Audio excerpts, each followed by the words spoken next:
Welcome to Zoom. Please press pound, then enter your meeting ID, followed by the pound sign again.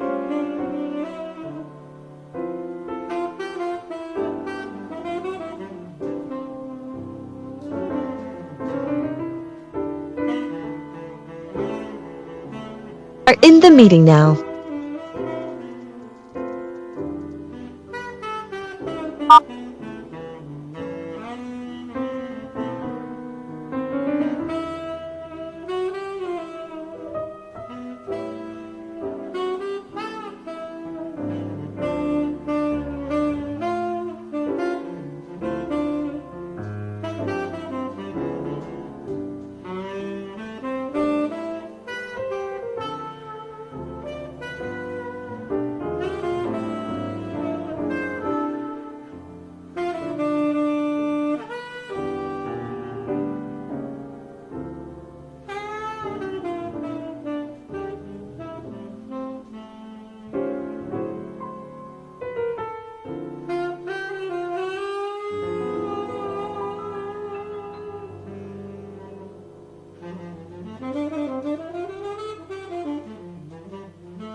Testing, testing. Okay, I heard you.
Audio check 1 2. Captions 1 2 3 4. Caption test 1 2 3 4.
All right. Good morning, everyone. My name is Joaquin Escobar. I'm chair of the State Water Resources Control Board. Today is Friday, April 26th. It is 9:04 a.m., and I'd like to bring this workshop back into order.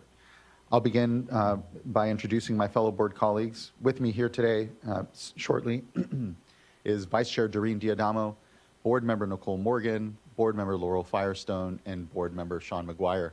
With us as well is our Executive Director, Eric Oppenheimer, Samantha Olson from the Office of Chief Counsel. Our Clerk of the Board is Courtney Tyler. Assisting her today is Margie Argel. And we're also joined by our program staff here as well, Diane Riddle and others.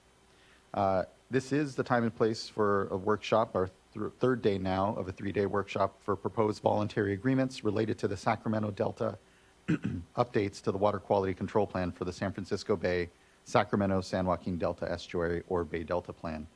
A few quick announcements before we get into today's discussions. For all of you here in the room, good morning. We're here in Sacramento in the California Environmental Protection Agency building. A few announcements for us. Please do observe the exits. If there happens to be an emergency, we'll calmly file out to Cesar Chavez Plaza and await further direction.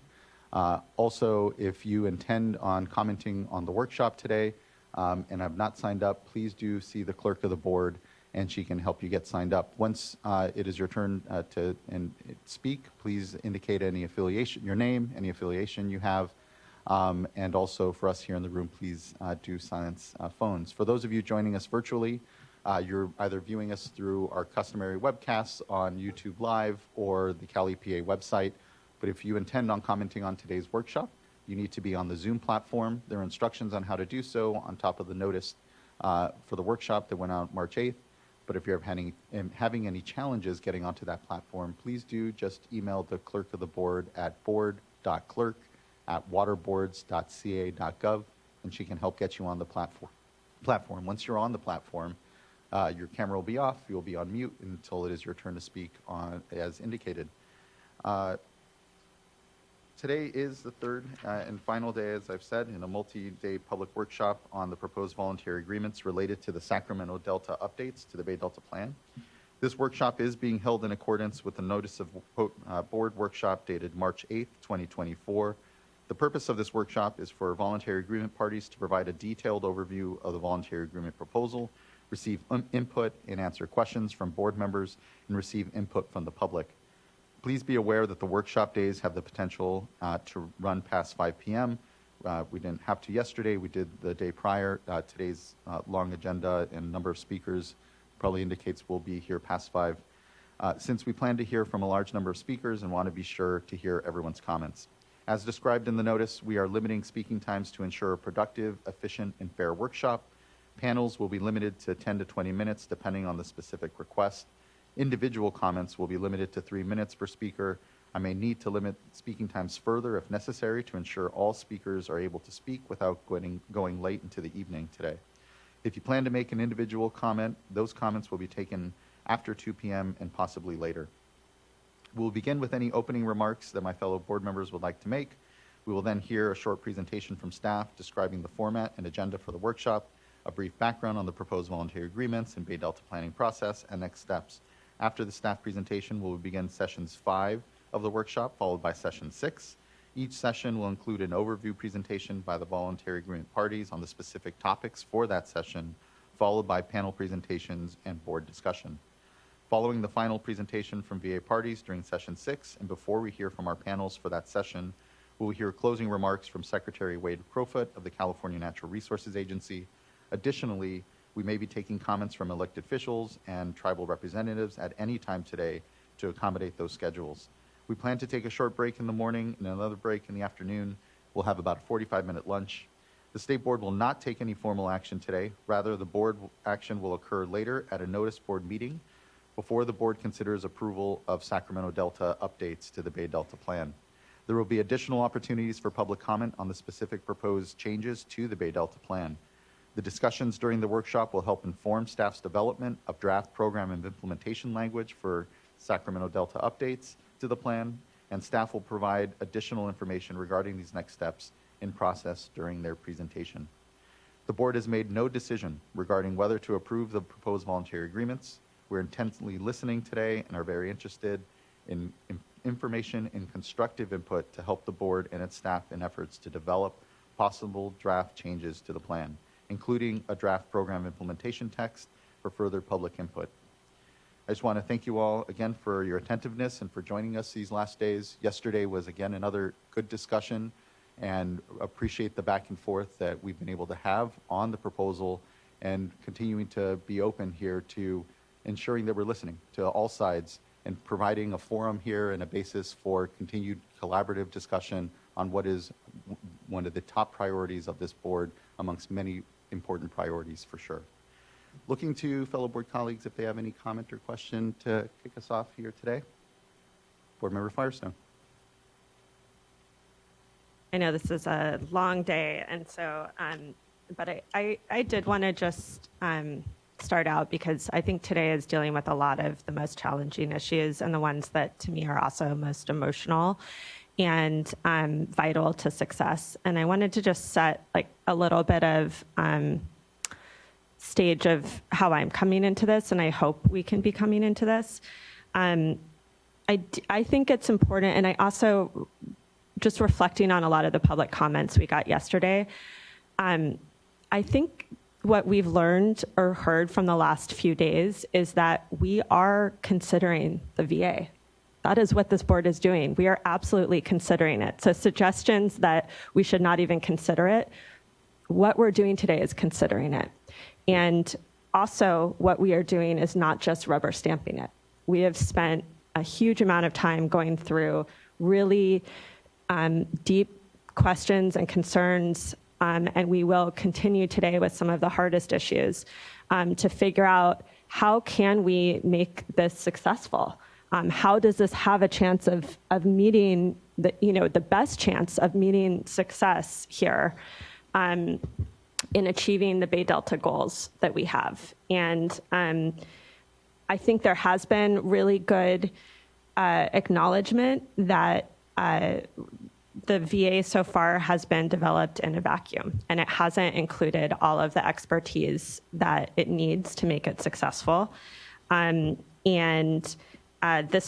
workshops are a place where we're trying to pull out and solicit many of those views, but the workshops alone are not the only opportunity or need. I think this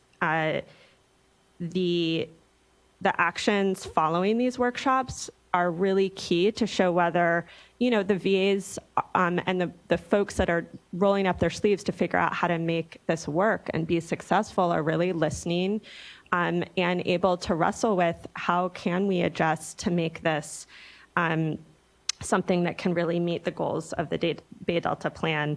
And also in developing working relationships with some of the expertise that we've been hearing today and that we know have been missing. And that is hard work, as we heard, and I think we've heard a lot of already good input in that.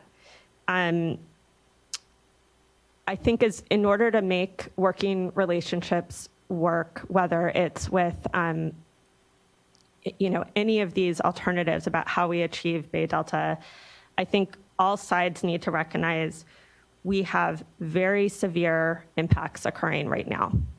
We have salmon crisis, we have cultures that are not able to exist and practice, we have lives that are being impacted every day, and we have to take extreme change to change this trajectory.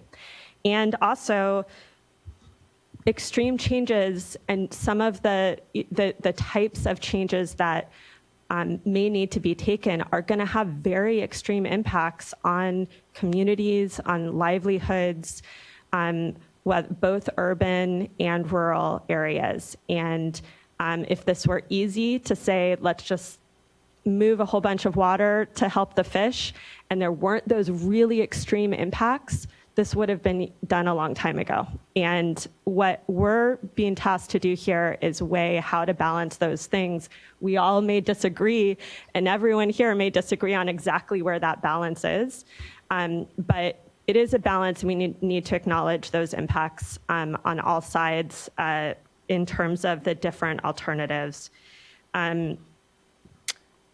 I I do think the last thing I also just wanted to say is, just as we are really digging in, I think in good faith, to figure out how we could make the VA proposal and some kind of, how we could make the VA proposal successful in meeting the Bay Delta objectives. We also need that same good faith put into how we can make the backstop and the implementation plan that the water board's been developing and proposals around that successful. And I also think that there needs to be real rolling up our sleeves to figure out, okay, what is that alternative and how is that workable? Because I've heard a lot of, in-stream flows is impossible and going to ruin everything, and not rolling up sleeves to figure out how to make that work. And I think we need to, part of that is we haven't laid out the details that the VAs have in terms of wrestling with how it works, and that's the next step with the implementation plan. But I would really like to see that we're all rolling up our sleeves to figure out how can we find alternatives that will be successful in meeting this crisis. And I think the last few days have shown our ability to do that. I'm really hopeful that we can today in some of the hardest, I think, issues. And I look forward to the discussion. I didn't want to take too much time, but I wanted to set that stage in terms of how I'm coming into this. Thank you. Thank you, board member. Looking to other board colleagues in case they'd like to make comment as well. And we'll just agree. I think, for myself, I've said we're very much reconciling a system here, both on the physical side, but also on the people side. And I think that what we need to remember is this is that transparent public forum by which to be able to be coming to consensus. And I appreciate the good faith that I know folks are coming to the table on this discussion. It isn't easy, and it isn't an either or. And so I think we're again looking to, as board member said, really bridge both the board's proposal and what's being proposed in the voluntary agreements, and recognize that we are talking about the same outcomes that we're looking for in this system. There may be disagreements on how you structure and how you approach. And again, the board hasn't made a decision. We have a year here to continue to contribute to and help ourselves synthesize how we as collectively as state and communities that sometimes have huge bridges to be made between them can move forward together. So I appreciate that, board member, and look forward to another productive day of discussion here amongst folks. Our first panel is our presentation by the VA parties. We're going to move here into what's known as session 5 of our 3-day workshop. It will be on governance and participation. It'll be a staff presentation first, apologies, and then we'll move into governance and participation. But we'll kick things over to our folks here. I believe Claudia will kick us off. Morning. Sorry. Okay. Can you hear me okay? Yeah. And thank you. Good morning, Chair Esquivel, Vice Chair Diadamo, and board members. My name is Claudia Buccelli, and I'm an environmental scientist in the Division of Water Rights. With me today from the division are Diane Riddle, Assistant Deputy Director, Sam Bashevkin, Environmental Program Manager, and Nicole Williamson, Environmental Program Manager. We also have Samantha Olson with the Office of Chief Counsel, and we have additional members from our team attending virtually and in the room today. Similar to yesterday, we will be providing an abbreviated presentation today to allow as much time as possible for the other presentations and board discussion, and to avoid duplication of material presented on April 24th. We will be providing a high-level overview of some slides that were presented in more detail yesterday. For staff's full presentation, please refer to the recording from April 24th, which will be posted on the board's website as soon as it's available. I'll start by, I'm sorry, could you go to the next slide, please? Oh, thank you. All right, thank you. Okay. I'll start by providing a summary of the topics we plan to discuss today. First, I'll begin with an overview of the purpose and format of this workshop. Then I'll give a high-level overview of the current status of the ongoing efforts to update and implement the Water Quality Control Plan for the San Francisco Bay, Sacramento, San Joaquin Delta Estuary, simply referred to as the Bay Delta Plan. Next, I'll provide a brief background on the proposed voluntary agreements, or VAs for short. Lastly, I'll end the staff presentation with next steps and future opportunities to participate in the process. This workshop has been structured to allow for a more in-depth discussion of the VAs through topic-specific panel discussions in order to inform next steps in the process. An opportunity for shorter individual comments was provided yesterday and will also be provided at the end of the day today. As noted by the board chair, we have a large number of panels scheduled today, so please ensure to present your comments as efficiently as possible. Next slide, please. As described in the March 8th notice, this workshop includes 6 sessions on specific components of the VA proposal. Each session will include an overview presentation from VA parties, public panel presentations on the topics covered in that session, and an opportunity for board member questions and discussion. During each session, the VA parties that are here in person can remain seated after their presentation is complete and during the other panel presentations for that session so that board members may address the VA parties and panel presenters at the same time. Individual comments will be heard this afternoon and are anticipated to occur after 2 p.m. and possibly later. If you would like to make an individual comment, please submit a virtual speaker card, which you can find linked in the workshop notice. Next slide, please. This slide identifies the overall agenda for this 3-day workshop that we discussed on Wednesday, April 24th. Next slide, please. This slide shows Wednesday's agenda, which covered an overview of the VAs, integration of VA flow and non-flow assets, and VA and flow accounting. Next slide. This slide shows yesterday's agenda, which included a discussion of non-flow measure accounting and the science plan. Next slide. This slide shows the agenda for today. However, there has been a slight change to what is shown here following a request from Save California Salmon, who has requested to move their Session 5 panel to Session 6. This panel will be taking the place of what is shown here as being a tribal representatives panel per that request.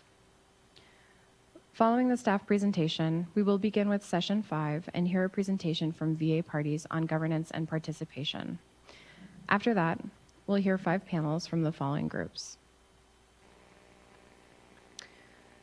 the California Indian Water Commission, the Delta Tribal Environmental Coalition, the Golden State Salmon Association and Defenders of Wildlife, California Chamber of Commerce, California Farm Bureau Federation, California Manufacturers and Technology Association, Pacific Gas and Electric, and Nevada Irrigation District, South Sutter Water District, and Sutter Bypass Butte Slough Water Users Association. After each of the presentations, board members may provide input and ask questions. Then we will move on to Session 6, which will follow the same format as Session 5 and will cover enforcement, accountability, transparency, and implementation. Following the presentation from the VA parties, we'll hear remarks from Secretary Wade Crowfoot of the California Natural Resources Agency. Then we'll hear 3 panels from Save California Salmon, the California Indian Water Commission, and Save California Salmon, Defenders of Wildlife, and Golden State Salmon Association. As mentioned previously, we will end the day with individual comments. Next slide, please. Now that I've covered the logistics for the workshop, I'd like to provide some context for today by providing a brief overview of the Bay Delta Plan and the ongoing processes to update and implement the plan. The State Water Board protects water quality in the Bay Delta Plan in part through its Bay Delta Water Quality Control Plan, or Bay Delta Plan. The Bay Delta Plan identifies 1, the beneficial uses of water to be protected in the Bay Delta, 2, water quality objectives to reasonably protect the beneficial uses, 3, a program of implementation to achieve those objectives, and 4, monitoring and assessment measures to evaluate compliance and effectiveness of implementation actions. The Bay Delta Plan is being updated and implemented through separate processes. The Sacramento Delta update to the Bay Delta Plan is specific to the Sacramento River system and includes consideration of the Bay Delta Plan amendments to address the Sacramento River and Delta Eastside tributary inflows, and cold water habitat, delta outflows, and interior delta flows. The Sacramento Delta update also includes consideration of proposed voluntary agreements for providing flows and restoring habitat. The VA proposal covering the Sacramento River and Delta tributaries is the subject of this workshop. The other two processes to update and implement the Bay Delta Plan, the implementation of Lower San Joaquin River Southern Salinity Delta Salinity updates adopted in 2018 and consideration of the Tuolumne River VA are being considered separately. Next slide, please.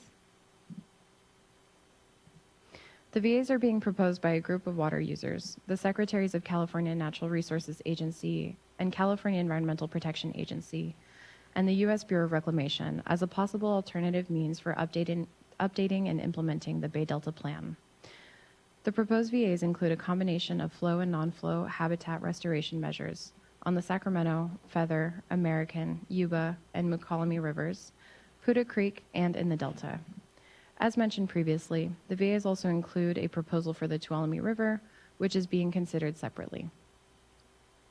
The VAs propose flow and habitat restoration actions that are intended to contribute to achieving a new narrative ecosystem protection objective proposed by the VA parties, as well as the Bay Delta Plan's existing narrative salmon protection objective, calling for the doubling of salmon populations, which the VA proposes to contribute to achieving by 2050. The VAs also include proposed governance and science programs to direct flows and habitat restoration, conduct assessments, and develop strategic plans and annual reports. The VAs propose an initial 8-year term that, if approved by the board and shown to be effective, could be extended or modified. If the proposed VAs are not found to be effective through a process laid out in the VA documents, under the VA proposal, a regulatory pathway could apply after the board takes certain steps. The board has not made a decision regarding whether or not to incorporate the proposed VAs into the Bay Delta Plan, and consideration of the VAs will be informed by public input and further review of the draft VA proposal. Next slide, please.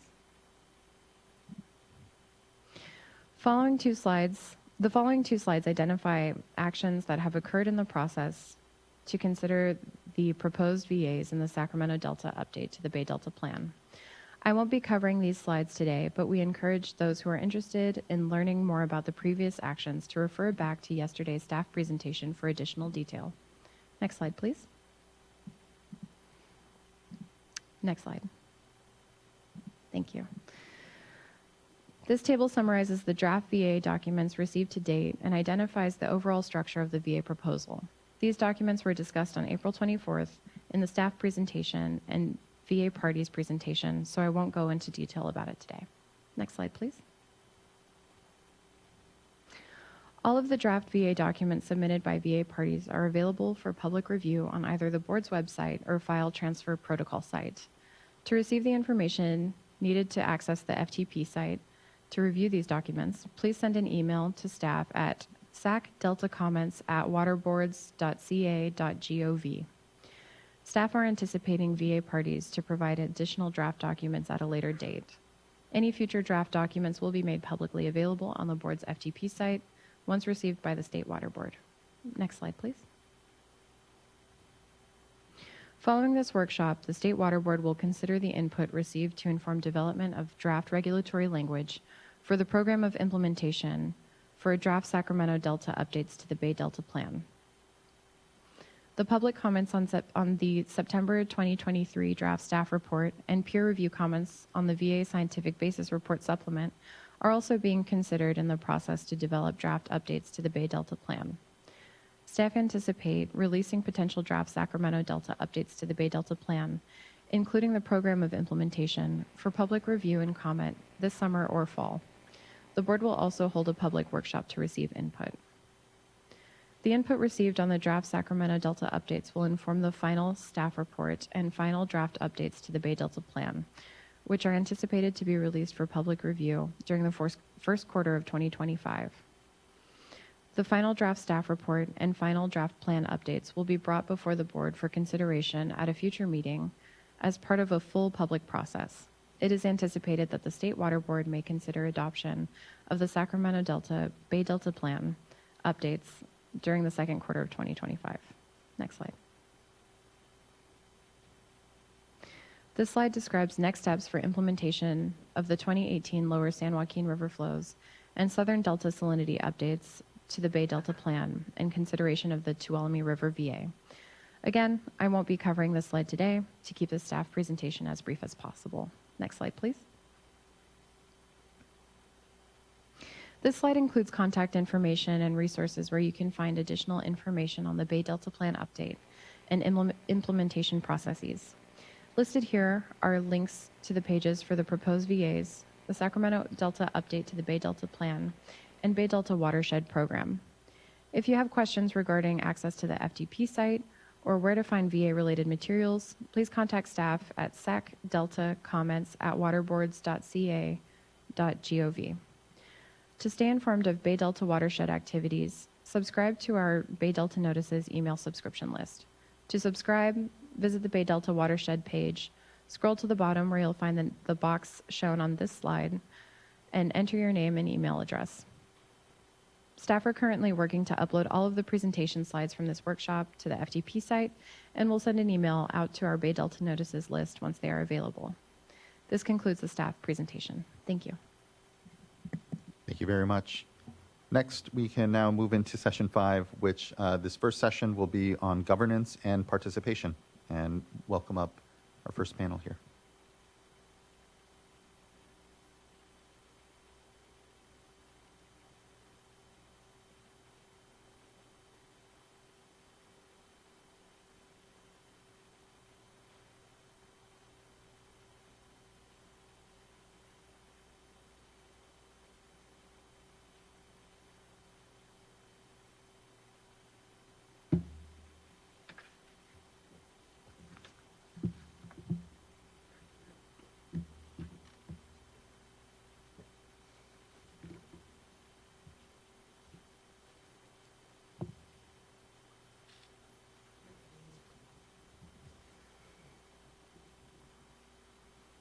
Good morning. Good morning. Can you hear me? Fantastic. Good morning. My name is Alice Toohey. I'm the Environmental Affairs Officer for the East Bay Municipal Utility District. Before we dive in, I just want to really quickly start with some gratitude. I want to thank the board, Chair Esquivel, Vice Chair Diadamo, all the board members for giving us this opportunity and for all the really great engagement we've had. I want to recognize staff. I know it takes a tremendous amount of work to put on a workshop like this, and I really appreciate all their support and engagement. And I also want to recognize all the folks who showed up either virtually or live and made comments, particularly folks from the NGOs and from tribal communities. I think, it was I really appreciated what you said, Director Firestone, about, the need to kind of roll up our sleeves and do the hard work. And it's been really great to have the chance to have those interactions. I do appreciate being able to be in person. It's given us a chance to, exchange contact information. I've been able to meet some people in person that were before just a face on the screen. So I want to thank you for giving us that space. And I think one of our homework assignments is going to be to figure out how we continue that dialogue and how we, as VA parties, create more opportunities to have that kind of interaction. To that point, I do want to just clarify one thing, because I did hear from a few of the commenters some concern or consternation about the fact that folks didn't get a lot of time to review materials. So I want to apologize for that and just be clear. We're trying to provide this opportunity to have more engagement and transparency and discussion, but we're also trying to kind of fit it into the existing schedule without kind of extending the process, which we all know there's a sense of urgency. So just to be clear, folks can continue to reach out to us, engage with us as they dig deeper into those materials. We didn't mean for this workshop to be a deadline, so I did just want to put that out there. I have a stack of business cards here, so if anybody wants to follow up with us, we definitely welcome that. If you could go to the next slide, please. Thank you. So we're going to be talking today about governance as we sort of conceive it for this program. And I just want to reiterate something that Jennifer Pierre said the other day, which is, this is what we've kind of put together. That doesn't mean it's set in stone. We're going to be talking about governance as it's described in our governance document, which is included in Appendix G1 of the staff report. It's not, although a lot of great thinking went into it, it's not an especially long document. So I think there's definitely room to, adjust it, make modifications based on input that we receive. So I'm going to be talking a little bit about, at a high level, about the sort of principles we've been using to organize ourselves. our structure and roles. I'm going to talk a little bit about inclusivity, and then I'm very honored to have Anacita Agostinas with us, who's DWR's tribal policy advisor, who's going to talk specifically about tribal engagement. Jennifer's going to talk a little bit more about the State Water Board staff and board role in governance, and just so that folks are prepared, that's a theme that's going to carry forward into the panel later today on enforcement. We're going to talk more about the state board role. Andy Fecco is going to talk a little bit about funding and our funding program and how that works. And then we're going to share a few examples of some successful partnerships and talk about what's next. If I could have the next slide, please. So to start out, these are the principles that we've identified that we want to sort of, use to sort of develop our governance structure and our governance program. Inclusivity and collaboration. Obviously, this is a place, as folks have alluded to, where we need to do more, and we're trying to do more, and we're hoping that this workshop, again, is a great first step in that direction. Similarly, with transparency, we're trying to make more of our materials available, and we do, in our program, as you'll hear more about later, we do have a system for reporting annual reports, triennial workshops.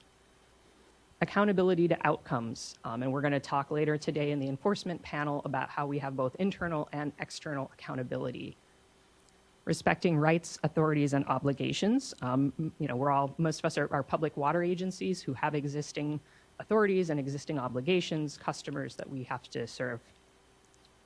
We want to balance certainty and adaptability, and I think that's one of the themes we've been hearing about over the past 3 days is how do you have that certainty while also being able to adapt to rapidly changing conditions. We want to seek consensus. We would like our decision-making to be based on science, and we're going to talk about that a little bit more later. And we want to be efficient because we know that, especially with climate change, situations are changing and evolving rapidly. We are in a state of emergency, and we need to, start making improvements quickly. Next slide, please. So this is just kind of a figure that just sort of shows our overall governance structure as we've envisioned it. I'm going to dive a little bit deeper into each of these sections. But just at a high level, we have system-wide governance committee that has representation from the public water agencies, from state and federal entities, and we are holding space for Native American tribes and for NGOs, and are eager to have more engagement about how they might want to participate and what they might need to participate. There's also governance at the tributary and delta level. That's more local, and there is a coordination there between the system-wide and the local governance. And then there's program office, flow ops team, and the science committee that report up to the system-wide governance. Next slide, please. So let's take a little bit of a deeper dive and think a little bit more about what are the governance roles at each level. System-wide governance, obviously. System-wide, as the name implies, so that's sort of big picture, managing the science program, overseeing the administration, the program office. System-wide governance is responsible for deployment of system-wide measures, and they can also make recommendations for deployment to tributary and delta governance entities. So, for example, if we see a situation where we feel like we need more flows in the spring, system-wide governance can communicate to the tributaries and say, hey, can you adjust your flow flexibility within the brackets to help us meet that. System-wide governance would oversee preparation of the triennial reports, oversee strategic planning, ensure coordination and consistency, manage collection and disbursement of funds, and is a venue for collaboration, learning, and science input. And of course, as I mentioned, we are holding space for tribal participation. At the tributary and delta level, that's more about sort of local watershed management. So that's implementation of tributary or delta flow and habitat measures, preparing annual reports that would be submitted up to the system-wide governance and to the State Water Board. Tributary governance members would, of course, participate actively in the system-wide level. It is a venue for local participation. Again, we are holding space for tribal participation, and in some cases, as we're going to talk about a little bit more later, we might be building on some existing organizational structures. I'm going to talk a little bit later about the McCall-Me JSA partnership, which we're planning to kind of leverage for governance. Next slide, please. So we do anticipate potentially having a program office that's to facilitate discussions and decision-making and reporting. That might be if we have to hire staff, like envision if we have an executive director, if we need to hire a consultant or somebody to help with putting together reports. I put a question mark after facilitate the purchase of water because Andy is going to talk a little bit later about how we're kind of envisioning the funding and the contractual obligations for water purchase working out. Next slide, please.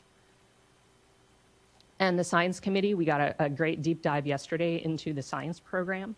I really like the description of the science committee as a working committee. They're going to be tracking science and monitoring activities and learning, supporting the system-wide governance discussions and decision-making, supporting adaptive management, and providing that scientific summary for the annual and triennial report. Next slide, please. We also envision having a flow operations team. This would more be, we're envisioning more like actual operators, like system operators. So it's a venue for them to kind of share information, talk about any opportunities or constraints that they're seeing on their systems, ensure that there's no conflicts, and identify areas of flexibility. And we've got a lot of questions about, well, what happens if the flows don't materialize, if we're not seeing delta outflow?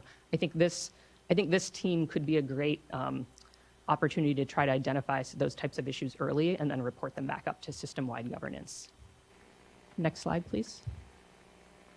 So I do want to talk a little bit about inclusivity. We do have many opportunities for participation. Obviously, we've got a general framework in place, but there's still a lot of decision-making that needs to be made. At the system-wide level, we are open to all who are willing to work towards the success of the program.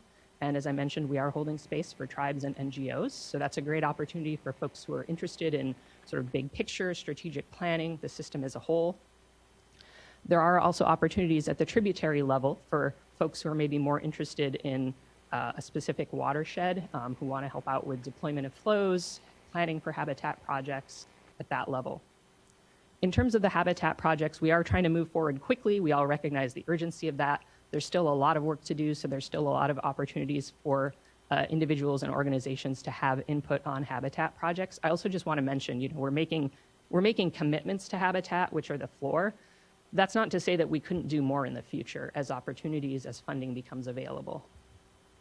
The science committee, again, we had a discussion about that yesterday. I did hear after one of the sessions that it sounds like there have been some emails received from folks who want to join the science committee after that presentation, so that's really exciting.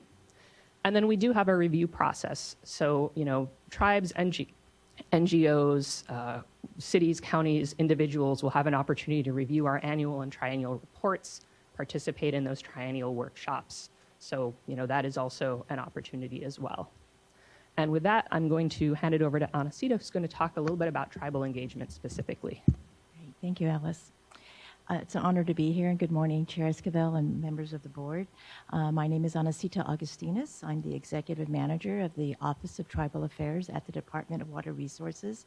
And so I'm here today to share an update on the tribal engagement efforts on behalf of California Natural Resources Agency and the California Department of Fish and Wildlife and the Department of Water Resources. We understand there is a significant work to be done to create an inclusive space for tribes. Tribal voices and tribal perspectives are critical components to achieve the governance principles that prioritizes inclusivity and collaboration, the science-based decision-making, the transparency that needs to be involved, and an accountability to outcomes and respecting rights and authorities, which will include tribal water rights. The agency, the Department of Fish and Wildlife, and DWR hosted informational meetings for tribes in January and March of this year. Secretary Crowfoot, Directors Bonham, and Director Nemeth both participated in those meetings, and they confirmed their commitment to tribal engagement and incorporating indigenous knowledge into our planning activities. They also confirmed their respect for tribal sovereignty through government-to-government consultations with tribes who desire that approach. We also recognize and respect that best available in science is inclusive of indigenous science, and we acknowledge that each tribal government defines what is indigenous knowledge and indigenous science according to their own traditional and ceremonial practices. The incorporation of indigenous science and knowledge principles is being embedded in federal policies and guidance documents. And also, state legislation is also requiring the incorporation of traditional ecological knowledge into statewide water management planning. These federal and state policies will certainly assist the Governance and Science Committee in the development of their charters and governing principles. The decision to rename the program from voluntary agreements to agreements to support healthy rivers and landscapes is meant to respect the iterative and adaptive process that the agreements can accomplish. These last 2 days, we have been honored to hear from esteemed tribal representatives who have dedicated their lifetime work to protecting water resources. To the tribal leaders and to the California Indian Water Commission, thank you. Thank you for taking the time to provide testimony and to share your wisdom and perspectives, including your stated opposition to the voluntary agreement process. We respect your words and your position. We also acknowledge that the approach that the state has engaged tribes in the past has not been perfect. However, those deficiencies are recognized with a renewed commitment to ensure inclusivity and support for the capacity of including tribal representation and participation moving forward. Tribal speakers have reminded our state agencies of the need to incorporate tribal participation at all levels. There are opportunities for this inclusion, such as creating external peer review committee that is composed of tribal scientists as subject matter experts. There are Western-trained tribal scientists who are also cultural practitioners who can provide their unique and valuable perspectives. Tribal historians, tribal wisdom keepers, tribal cultural practitioners are subject matter experts and are equal to any Western-trained scientists, and their valuable knowledge and participation should be compensated at equal levels to all other Western-trained scientists and subject matter experts engaged in the agreement process. We encourage state partners and project proponents to ensure parity in compensation of tribal scientists. The tribal consultation process can also be used to ensure tribal input during the habitat design and planning process through consultation. And government-to-government consultation is an important step once projects are developed with project proponents and lead state and federal partners. So state partners can support the capacity and parity through direct funding to tribes to support their representation and subject matter expertise on the governance and science committees. I will conclude by offering that DWR looks forward to continue to support tribal involvement and engagement through hosting future informational meetings, supporting tribal participation and capacity building through respecting tribal sovereignty, which includes data sovereignty and tribal water rights, through the development of guidance that will encourage all project proponents to keep in mind that beneficial users and beneficial uses are inclusive of tribal beneficial uses and other cultural uses that will benefit healthy rivers and landscapes and the protection of cultural resources. And finally, I offer this last personal reflection that tribes and state partners have more in common in our desire to protect cultural resources and support improvement of habitats than we have differences. Okay, and thank you. Thanks. Thank you. Thank you. I'm going to talk a little bit about State Board's role as it relates to governance, but it just occurred to me that one thing we haven't shared with you is that the system-wide governance group is actually up and running. That is the group that's developed all these materials. So, it's not a hypothetical that this group would be stood up and functioning. It has been functioning for the last few years and the structure that we've been presenting is actually in place and ready to receive participation today. And that is the group that has been putting all of these things together. So it just occurred to me that we haven't really shared with you that it's functioning in a collaborative way, in a consensus-based way, that we're working through disagreements and issues together, and that's as we expect to do during the implementation of the program. So speaking specifically to the State Board's role in the governance program, and again, the next panel around enforcement, obviously that's a major role for the State Water Board, but as it relates to, the day-to-day and what that engagement looks like, just want to share with you, we have the system-wide governance committee. Again, it's up and running. It's something that board staff actively participate in helping guide us. And that's where we do have a lot of collaboration. And it hasn't always been, rainbows and butterflies. There have been differences of opinions that have had to be worked through and talked through and, sub-teams set up and really work through, different perspectives and what's reflected, though, is, that consensus. And I think that that's really important. This group will collectively kind of internally govern itself, but also this is an opportunity for state board staff to make sure that at the table they're able to say, wait a minute, this is what the board approved, this is what we need to do, these are objectives, and they can really provide input to make sure that we are conforming. And that is outside of, the board's role in terms of receiving annual reports, triennial reports, and other enforcement provisions you'll hear about in the next panel. We also, like I said, will have these public review processes. The transparency is actually really important. One thing we also haven't really spoke about is a lot of the governance that we've put together is a reflection of what we think isn't working in the system. So one of the things that we can recognize in the Delta system is that we don't have a lot of mechanisms for dialoguing. There's people working with different sets of facts and perspectives in a way that we're not having a space to kind of bring that together. And what we're hoping is that through the annual reporting and the triennial reporting and the subsequent workshops on those triennial reports, that we have a space to have that dialogue like we've been having the last few days, to really hear different perspectives and try to reconcile that. So we really want to make sure that that's part of the state board's role and really bringing all of that together. I think this has been an excellent example of what we'd hope to do every 3 years or more frequently with the information we're gathering. What did we learn? What do we know? What are our uncertainties? What more do we need to do? Where do we need to focus efforts, et cetera? And then lastly, we do have a strategic plan. It's one of the documents, and I mentioned on Wednesday that would be the place to start with the reading, I think, of all the materials. And it really lays out kind of the default operations, the default habitat, kind of where we want to start with some adjustments around it. But I think as we move through the process of implementation, through those workshops and other engagements, I think there's definitely opportunity to talk about, are there adjustments needed in the strategic plan? This isn't a static thing. We want to make sure that we're starting with a clear direction of where we're trying to go, where we think we need to be as of today, but we don't want to say, this is it and this is it for the next 8 years. We want to have opportunities to make adjustments and have board input on that. Next slide. Can I ask a quick question? So, the benefit of this space is that, it's publicly noticed. That's what creates the transparent components of the decision making, and everyone gets to see us, having these discussions in public.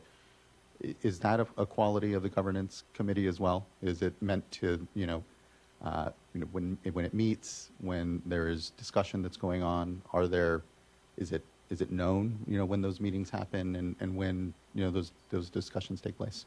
They're certainly not noticed like a state board workshop, but they're also open to all. So I think if there's an interest in people attending them, what we want is to make sure that that we've got some principles that I think we showed on Wednesday. And I think the idea is that if interested parties want to come participate and be constructive and collaborative, they're absolutely welcome. And they're regular meetings and they are not closed. And we have had individuals attend in the last couple of years that weren't signatory that were willing to be constructive, and that was welcome in our forum, and it will continue to be that way.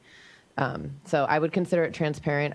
The difference is in the system-wide governance committee, it's the nuts and bolts, right? It's the day-to-day, it's the developing documents and talking through these things, and I think that's different than kind of the high level that we would present before the board when we're really synthesizing information and having a dialogue about, some of the bigger ticket items. So I think they're just two different levels.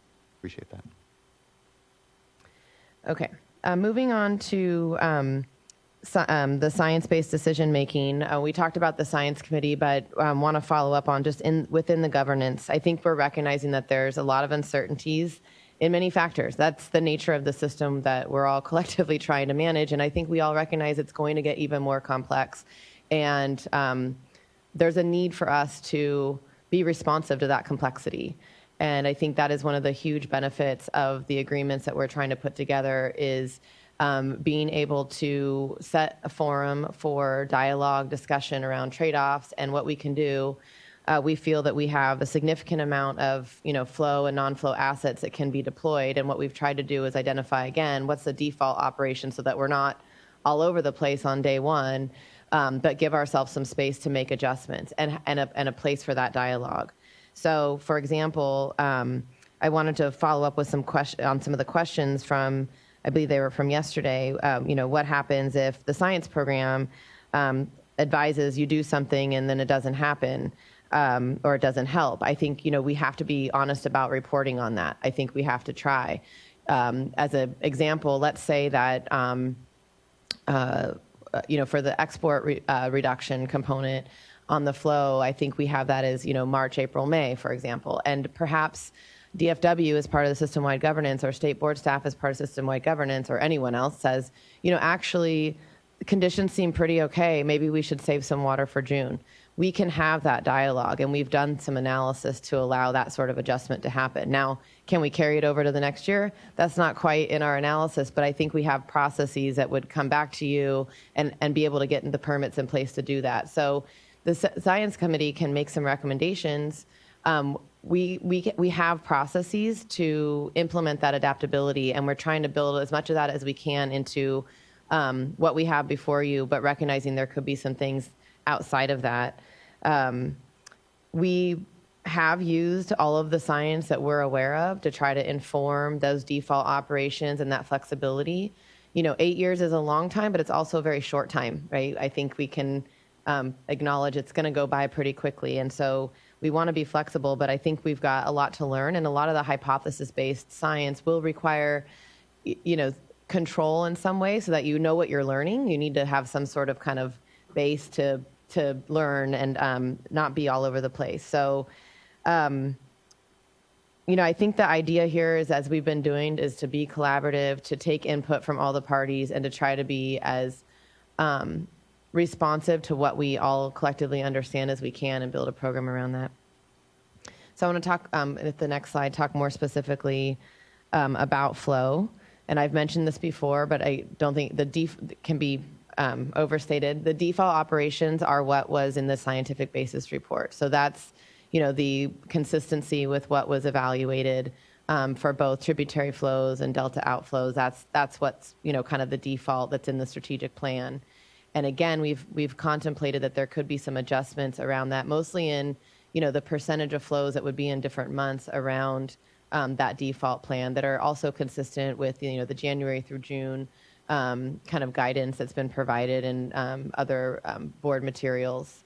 We can make those decisions that will be based on science. They can be based on things like, for example, let's say that there's a need to augment outflow at a particular month. We can have a dialogue with the tributaries and say, hey, instead of making in-stream releases at this month, can we all collectively do it on this month so that we can accumulate an outflow in the delta?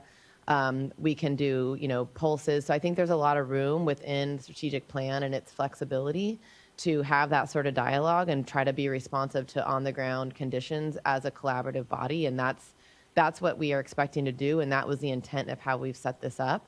And then we need to report on that. I mean, I think this is a really critical step. We are, people say we're the most studied, estuary in the world, and that's probably true, but we have a lot of data. We don't have a lot of synthesis and a lot of kind of, here's like a almost layman's understanding of like, what did we do? What did we learn? What worked? What didn't work? What questions remain?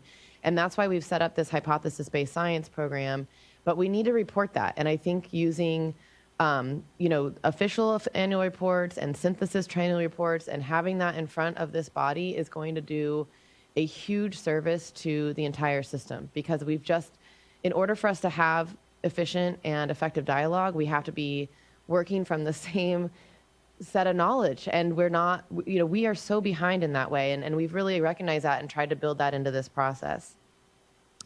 In terms of flow accounting, I'm not going to come back to that, but I just want to point out that I think there's a lot more discussion that would benefit the board and the public on that. And I want to just have us all think about how we might proceed with that to make sure there's clarity around what's being proposed there. Yeah, we won't have a full unpacking here, but I will take the moment to note that, we do need to talk further, and there needs to be a lot more back and forth on the flow accounting. I think, again, you heard at the dais here concerns around the floating nature of the assets, and that with, changes and those regulatory underpinnings, what we're really trying to see is, are we creating more wet resource within the, flow within the system? And being able to tease that out, concerned we will have a challenge. And ultimately, it's really the conditions that the watershed and the fish are experiencing that really should be the best basis for us to say, yes, we see an increase or not.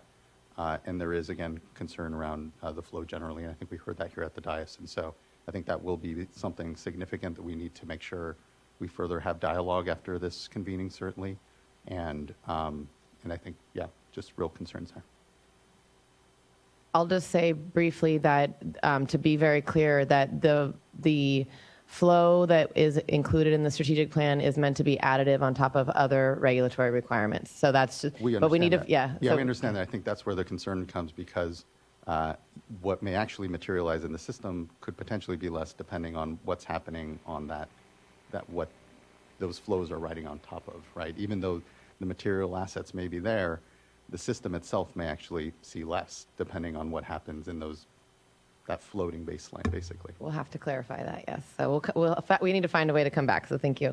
Next slide, we'll talk about the non-flow or habitat assets. Actually, sorry, if I could Sorry. ask. No, it's okay.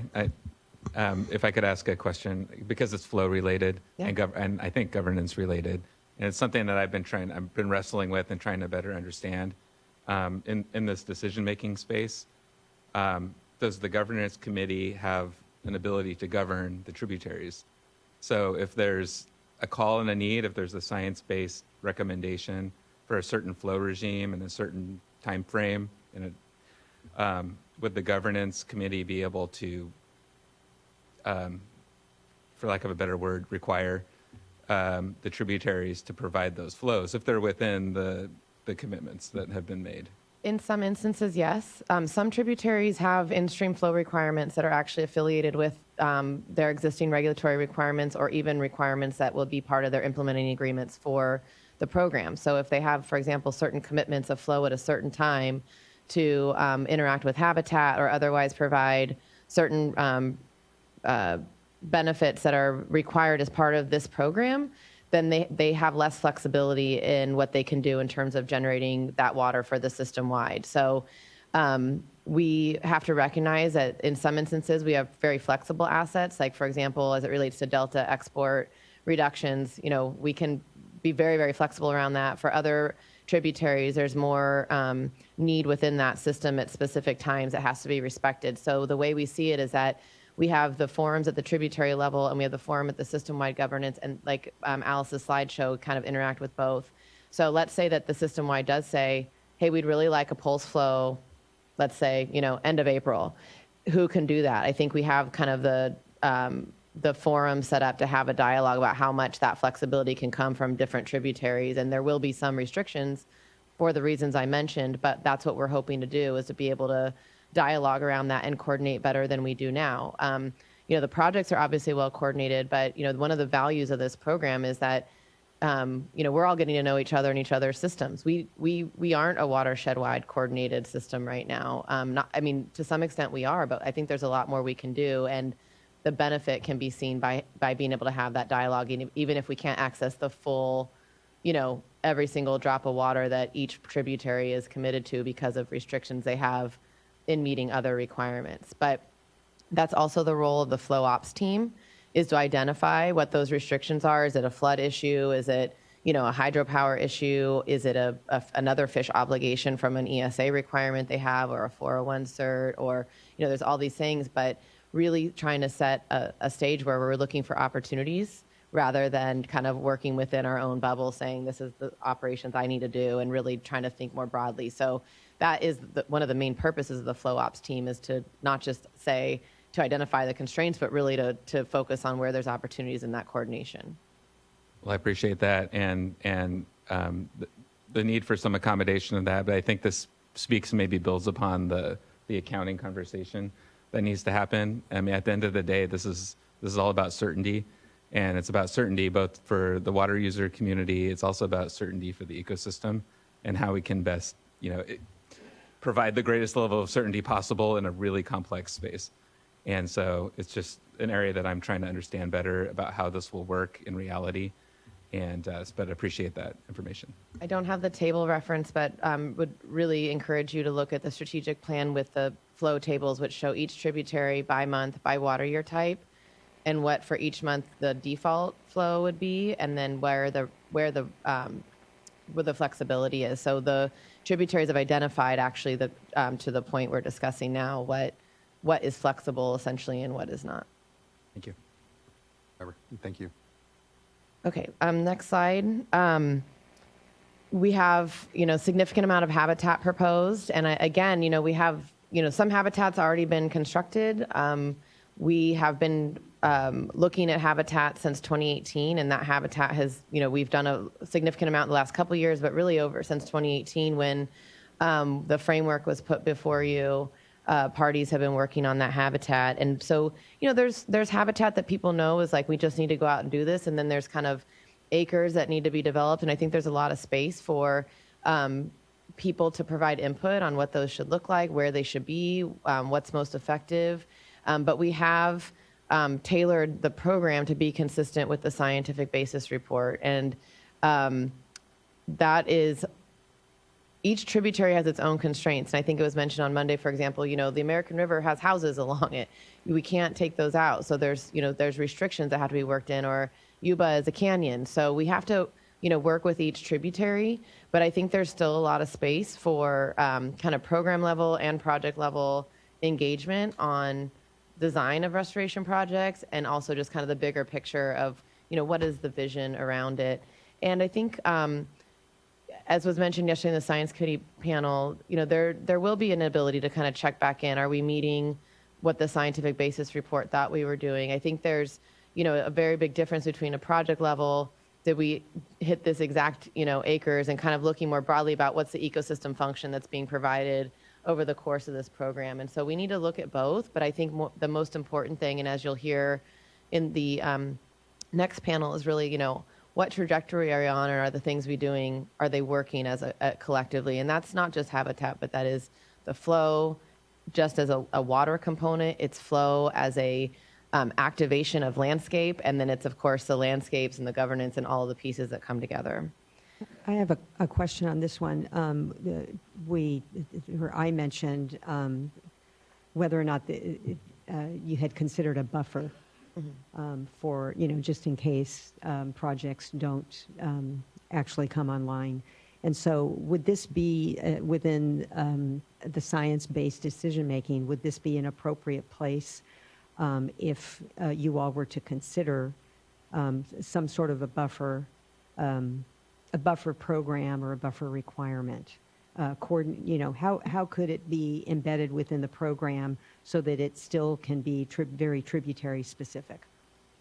Yeah, I'm thinking about that. I mean, it's you guys have had so many great comments and input, so I feel like I can't fully answer that. But, I think the way I see the habitat program is it's literally every acre that's humanly possible to be constructed in the next 8 years. I mean, this is a really big lift to pick up and do this much habitat this quickly. And I think the state has made a great commitment around cutting the green tape and really, everything we can do. There's other agencies that maybe, with core permitting, for example, that, may not come as quickly. And it's true, there could be some habitat we do that it turns out it doesn't perform as well as we thought it should. And what does that mean? I think each tributary and each of the parties are on the hook to perform. And that performance is linked to the habitat accounting. And as that panel said, we're not counting just acres that we touch. We're counting acres that are actually performing as they said they were. So I think the buffer is almost built in, but I think it's, in terms of like we have to meet a certain performance. But I think we can talk about that. I know, for example, in the Delta on tidal wetlands, I'll speak to that because that's what I know the best.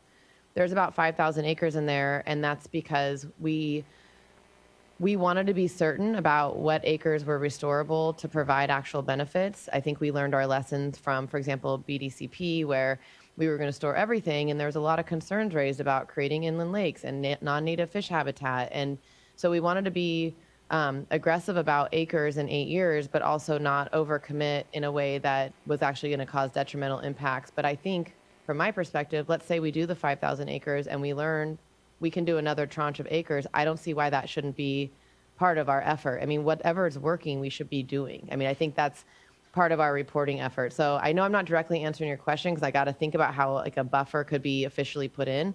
But I think the concept is something that the program would, can facilitate, because if something's working, we want to do more of it, right? So, so I think I just don't think this is a limit. I think this is kind of in my opinion, the whole program is a first step.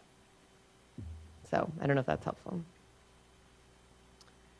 Okay, I think with that, I'm going to hand it to Andy to talk about legal and financial structures.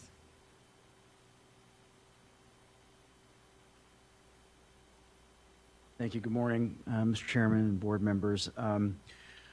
So we've got a couple slides in here relating to both how the money, what monies we're collecting from whom, how we're going to put that money to use, and then how the funding program relates to the governance program, which I think is a question that we heard earlier this week. So I did draw the short straw this morning, talking about a program that, as you'll recall from day one, is labeled as under development. And so we're going to talk about options more today, without the air of sort of finality of how we've decided to do these things. This is our best guess, right? This hasn't been done at this scale, as far as I know, anytime in California, and so we're feeling this out as we go. So you heard a little bit about system-wide governance. You heard about how flow and science habitat recommendations come out of that governance team. And so what we really need to do then is to operationalize those recommendations, right? And because we have an 8-year program, and because tributaries are doing things within that 8 years at different times, you need a funding entity to be able to, A, hold money, take in money from various sources, and then deploy money using contractual mechanisms with the entities that are actually doing the work out on the landscape. And that could mean on the ground habitat work. That could also mean purchasing water. It could mean a number of things. And frankly, you need an entity to keep track of it all.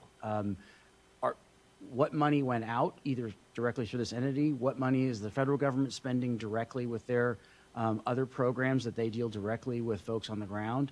And frankly, what money is the state pushing out directly to tributaries, either through this program or directly?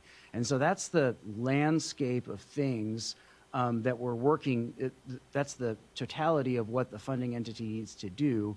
How that gets done is what we should talk about a little bit today. Next slide, please. It's a little hard to read, but just to remind everybody, this is an almost $3 billion program over a term of 8 years, which I think is a pretty staggering amount of money for many of the tributaries. This is, a quadrupling of work effort, and so there's a lot of money that has to come into this program from a variety of sources. So let's just step through it. I'm going to do my best to tell you where those funding commitments currently stand. So let's start with the state commitments through bonds and general funds. My understanding is much of this $1.4 billion state commitment has already been programmed into the system and is committed to this program.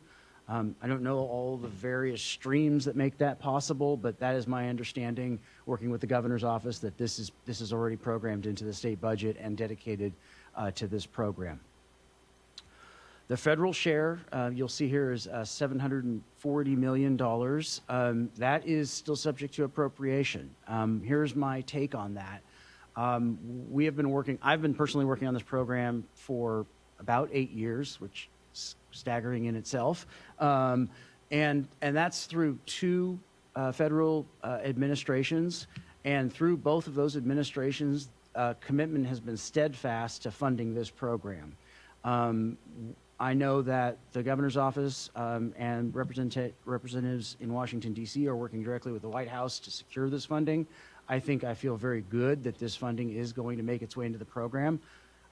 I don't know if it's going to be in one lump sum or whether it's going to come in on an annual basis based on appropriations. I think we should just be very honest about federal funding, and that it's subject to congressional appropriation.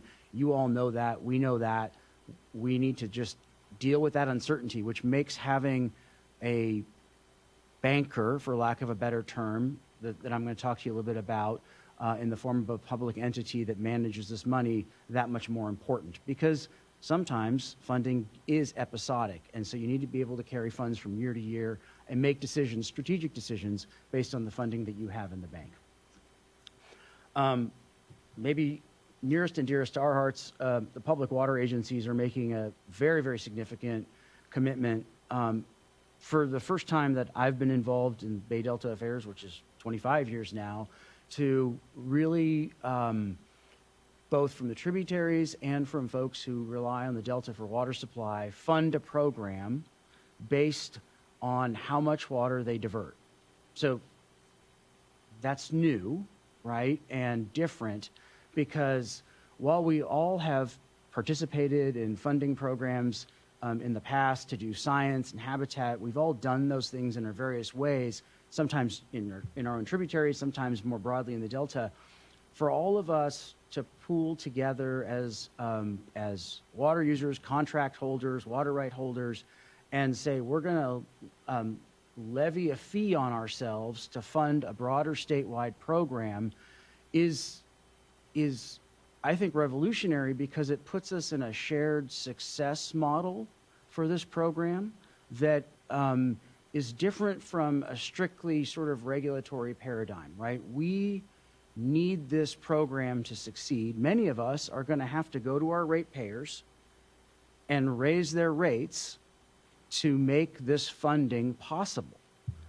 And that direct connection to our ratepayers means that we're now answerable to them for the success of this program. And I think that point, I can't overstate how important that is around a shared success model to make sure that the flow and the habitat pieces end up working at the end of the day. And if they're not working, we should be changing course to make sure they do work. And so I'm sure we'll talk about that a little bit later as well. And then there's a whole tranche of other commitment of funds that we're working with both federal and state partners around that you'll see on the screen. It's a little bit lower share, but again, adds up to $2.9 billion, and that requires an entity to help manage it. So next slide, please. Okay, this is a very broad sort of pie chart to talk about what this funding gets used for. And you'll see that the vast majority of it is essentially pooling our dollars together to purchase water, right? You've heard where this water is coming from. Reservoir reoperation, groundwater substitution, land fallowing, reduction in exports, right? Those have costs associated with them, and we're pooling our money together to make sure that the entities that are taking on those costs are compensated based on their implementing agreements that they have all signed. Did I see a question? Yes, Vice Chair. So the question is relative to federal funding. Yes. Is that spread, equally spread across the board as compared to other sources of funding? Or is it, will certain aspects or portions of the federal dollars be targeted to certain pieces within this pie?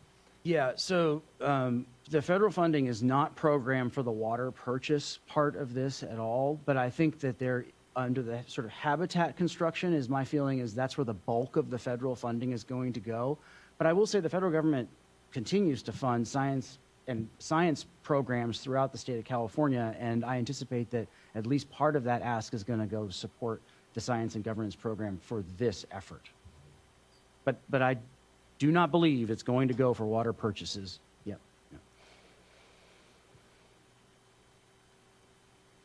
Okay. Let's talk about the entity just a little bit, and we can bounce back if we need to. Next slide, please. Oh, okay, sorry. I wasn't sure if you were done Oh, with the yeah, slide, okay. so Go ahead. that was the pause. Yeah. Okay, got it. So thank you. This is very helpful, and I'm going to try and manage my questions. But have you, because there's a lot here, right? There's a lot to unpack and that we could discuss. But one question is, you've talked about the funding amounts. Have you worked from the other end in terms of the funding needs? And are you comfortable that the budget, basically the $2.9 billion, is adequate to fund the commitments in the program?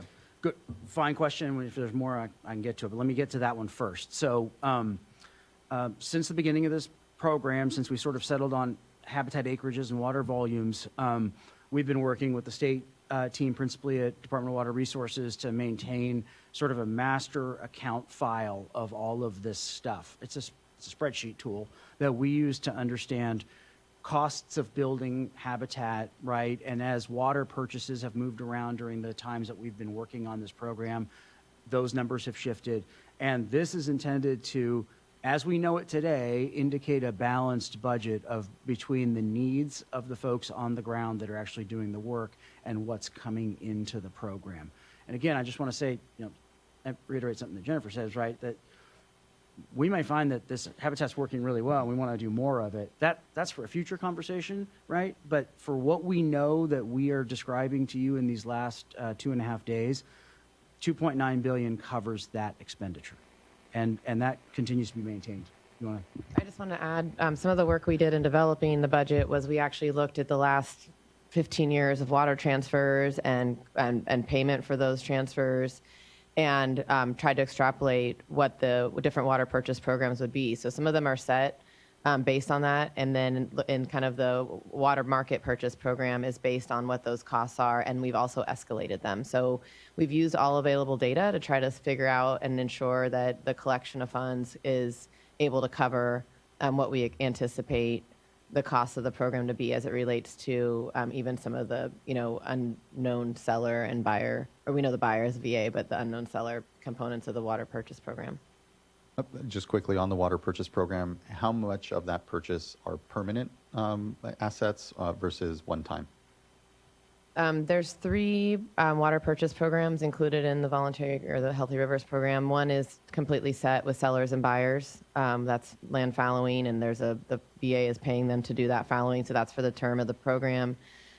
There's a water purchase program that's funded by the voluntary agreement through diversion fees collected by the public water agencies, and that's kind of an open market.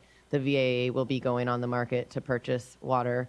The third piece is the state purchase program, and that's actually some of the funding in the previous slide, that if the $1.4 billion comes from, Prop 1, Prop 68, where there's already in-stream flow purchase programs that the state is implementing, and those could be permanent or not, and I think those will depend on the contracts that the state enters into to support that. We do have on this chart here Prop 1 environmental water, and I wanted to just point out that's inclusive only of those projects that we can expect to be online at the time that this program would be implemented. And we are hopeful that would be integrated into the operation too. So those would be on the time scales also that are within the contracts for those water storage investment programs. Thank you for that. Thank you, board members. Do you have anything further? Okay. If there's nothing else on this, we can always come back. Next slide, please.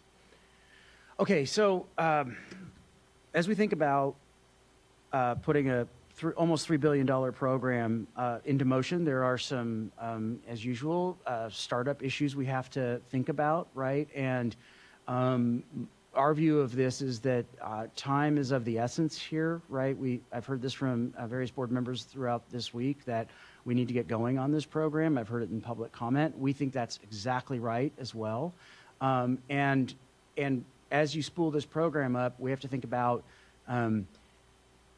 if year one we're trying to purchase water and build habitat, what that really means is you need to collect monies from all of us in sort of year 0, if that makes sense, right? And so we're planning around, that's why the schedule is so important here at the state board, and the schedules around permitting are so important, right? Because landing projects in year 1 is actually very, very difficult if you don't have a significant sum of money in the bank. And so I'm going to talk a little bit about why how that might work. So you'll see the words funding and joint powers authority, funding joint powers authority on here. So this is where we're working currently with our legal teams as well as the public water agencies throughout the state. So transparency and consistency are key. I've heard that in a number of ways today related to science and decision making. There are also, those two words are really key for public water agencies, because we report, folks up here report to boards. which report to members of their public. And they want to know that when they send money to this program, that the money is going to what they agreed to send it to, and that it's being spent appropriately, and that all the rules around public dollars in California are followed. So the Joint Powers Authority, we believe, gives us at once the greatest flexibility to manage public dollars and provides the transparency that the public that's interested in this program will be able to see through fully audited financial statements as part of Joint Powers Authority's processes that occur throughout the state.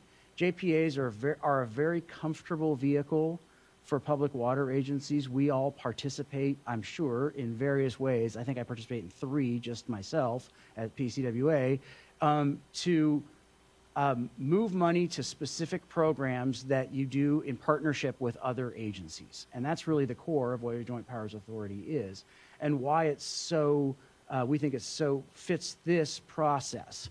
And so I'll talk a little bit more about how that actually might work. But, you know, important bullets here. We think that it helps us implement the government code agreements.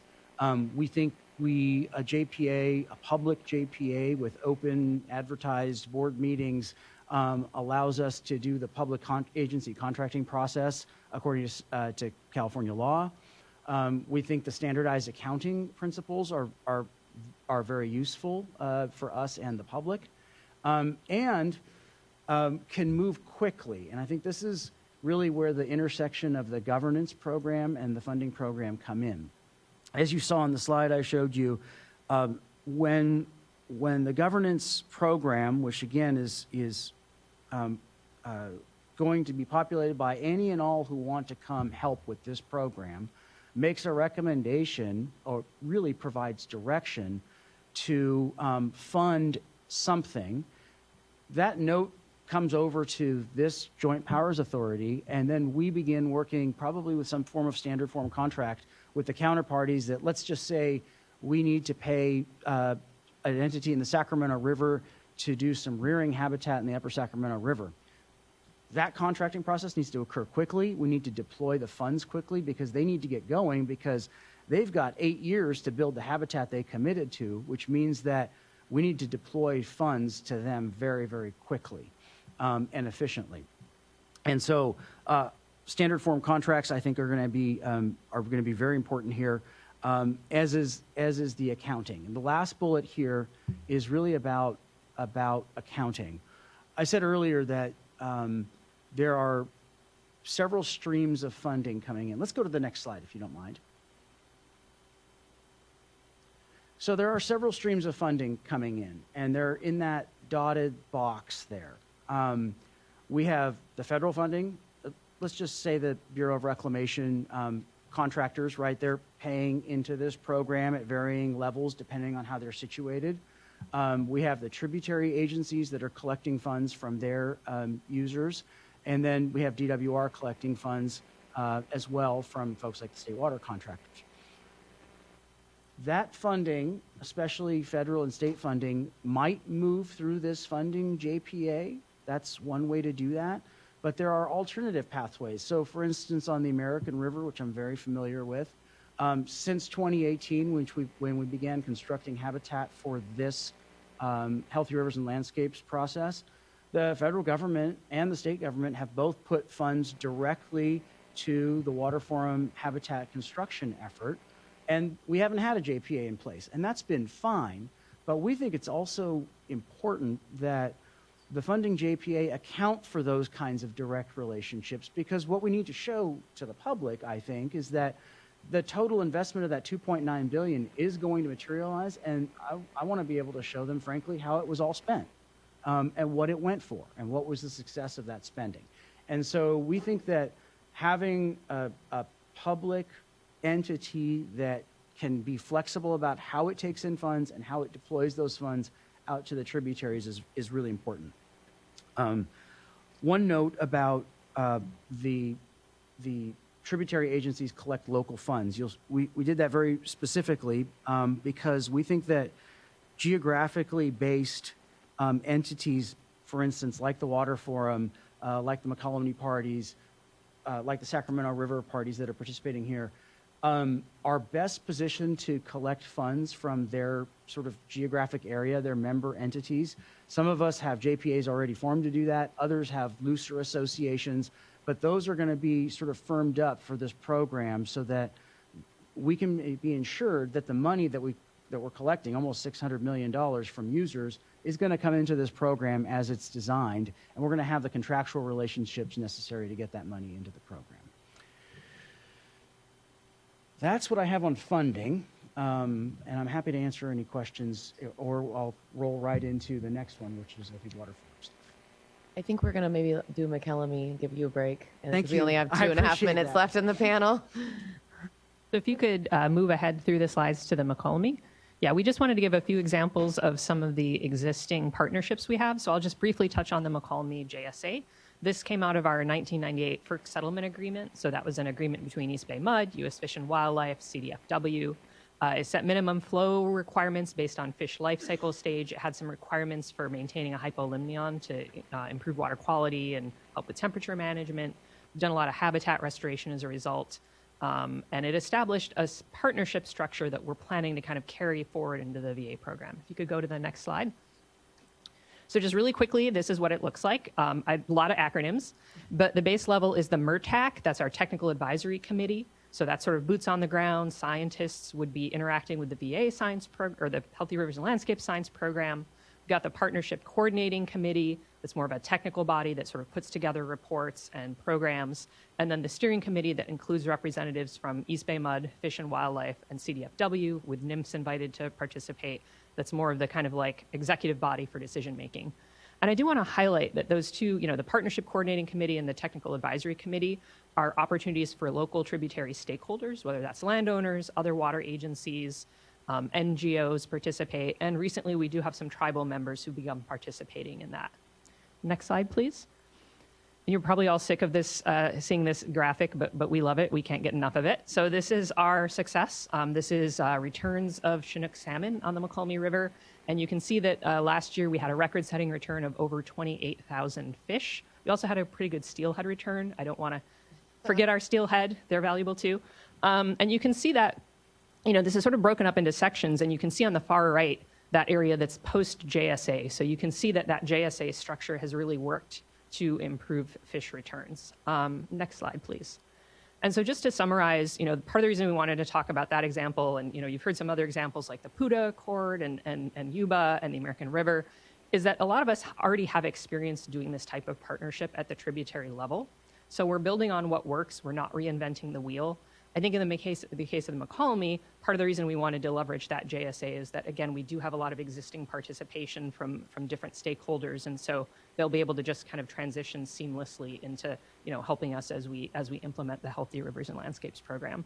And maybe the last thought I'll leave you with is, something I've gotten from discussing with my colleagues and other folks involved in these programs is, when you take the time up front to invest the time and energy to put these partnership structures in place, it really does have value over time. You create something that sort of takes on a life of its own and creates opportunities that you might not have been able to envision.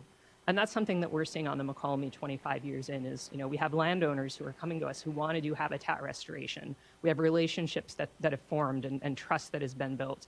And that creates a lot of opportunities that maybe we wouldn't have had otherwise. So we're kind of excited to apply that model to this program and see how it can work on a wider scale. And then if you could just go to the last slide. So again, the governance program was mostly complete in 2019 with input from the NGOs participating at that time. We are, of course, open to input, and in particular, our current voting structure, we sort of have a placeholder because we do want to have a better understanding from tribes and NGOs of how they might want to participate. And just to build on what Eddie said, we're going to be putting a lot of time into finalizing that financial structure, a JPA, to help administer the funding. And I apologize, we went a few seconds over, but hopefully it was good discussion, and we welcome any questions. I appreciate that. Went over because of board questions and discussion, so won't be taking out of your time for sure. Looking to colleagues at this point, if you have further question, Board Member Firestone. Yeah, a question on the funding. So the slide that you had up that was the schematic around decision making, and sort of recognize that there's, I don't have the number. Let's see. It was slide 15. No, that's not what it was. Len? Was it 19? 19. Yep, it's slide 19. So that's the schematic for the 588 million that's directly by public water agencies, right? And so, or how is the, sorry, Thank you. It would be great if we could bring it up. yeah, and sorry, I'm Sorry. putting our folks Sorry. on the spot. Yeah. Yeah. So as they're bringing it up, Yeah. my question is for, the majority of money is through the state at this point, especially in terms of secured money, it sounds like. And so some of that, as you said, there's state requirements around it. How does that fit into the schematic? Is it separate? I mean, can you just help me understand how that decision making is going? If that's the majority of funding for these projects, and the governance committee is making decisions about how it goes, but also the state, I assume, since the state is funding it. Yeah, and so there's a lot under construction there, and it's an excellent question. So if you think about what's inside that dash box, it's really sort of all of the money is kind of contained in that dashed box, including the state's 1.4 billion. How that gets deployed to the folks that are putting that money to use is what we're working on now. We've been working with DWR's legal team and the folks that are actually going to be helping do these projects. And this JPA idea comes out of those conversations because the state can participate in that kind of financial structure and can send money to that kind of financial structure. And so could I tell you the precise split of how that 1.4 is going to move, either directly to folks that are on the ground or through the JPA? I can't tell you that right now. And it may be flexible as we go through time, depending on. But I know that there are certain specific projects that the state is committed to funding, whether that's water purchases or for the fallowing program or tributaries, that may not need to move through a JPA, but they should be accounted for, in our view, by that JPA. Does that make sense? Yes, Firestone? yeah, thank you. Can I just add, some of the state dollars are tied to bond, and they have requirements, and the state will absolutely have ultimate authority over how those monies are spent. Our hope is that the governance body can provide input, and, part of the purpose of it is to kind of create a one voice, and this is the direction we all agree should go. And I think there's a lot. Yesterday, reorienting to recovery, for example, was mentioned, and that is a process that is a joint effort between a group of NGOs and a group of water contractors to identify a suite of projects to benefit salmon. I would hope when that effort is complete at the end of this year, that also is taken into consideration by the governance body. So some projects absolutely are not directed by the governance body because they are not funded that way. But I think there's still a space for that coordination and input. Right. And so that's, the bottom arrow is sort of acknowledging that some may not go through that. But we still want to have that transparent accounting is your point. Great. Okay. Exactly, Board Member Firestone. Thank you. Okay. And then just also clarity, because I there have been some, I think, what I consider kind of talking points, not on this panel, but by previous commenters.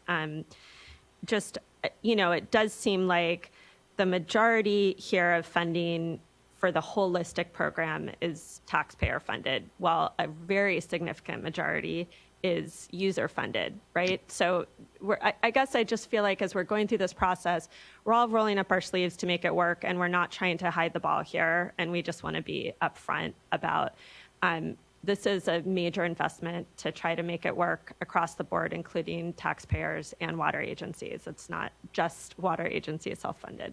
That's right. And we still are hoping to, I think we'll talk about if federal funding doesn't come through, maybe in the accountability panel, or did you want to talk about that?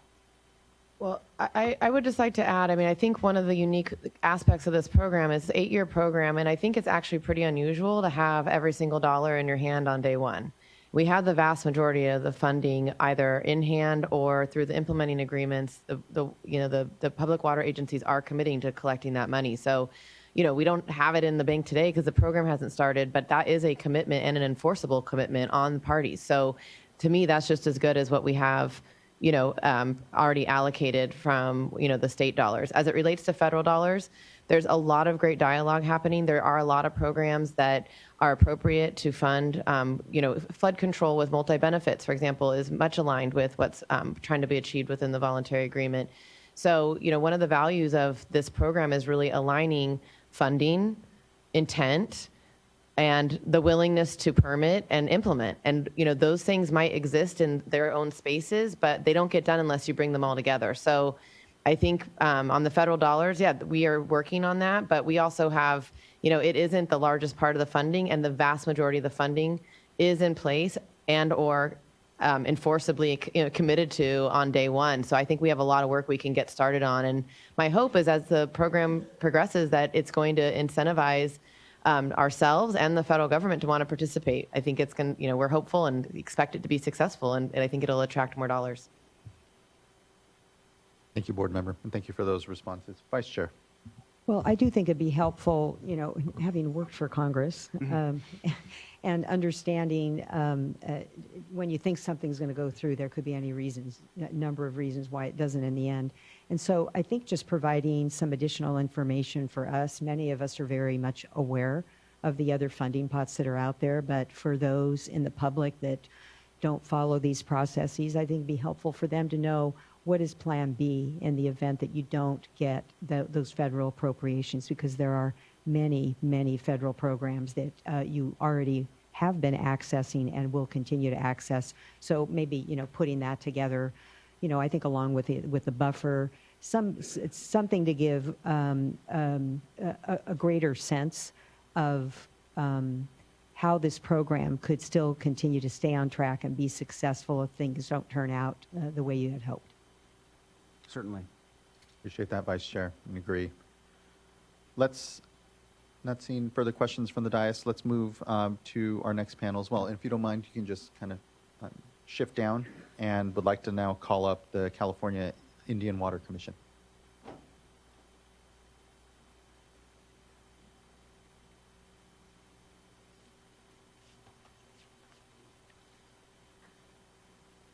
After the commission, I believe Save California Salmon will go later in the afternoon, and so instead, after the California Indian Water Commission, we'll have the Delta Tribal Environmental Coalition.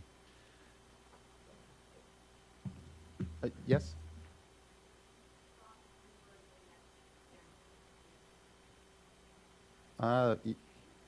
No, the schedule I have up has the California Indian Water Commission going first. It would have been Save California Salmon after, and then the Delta Tribal Environmental Coalition.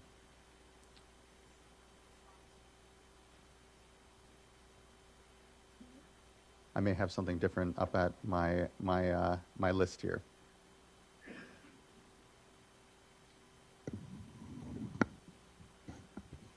Okay, we'll continue. The panel here will only be about 20 minutes, so thank you. Good morning. My name is Ada Stevenson. I'm the president of the California Indian Water Commission, and I have colleagues with me today. But we would like to begin our panel with some wise words from Catherine Buchanan, who is an environmental scientist.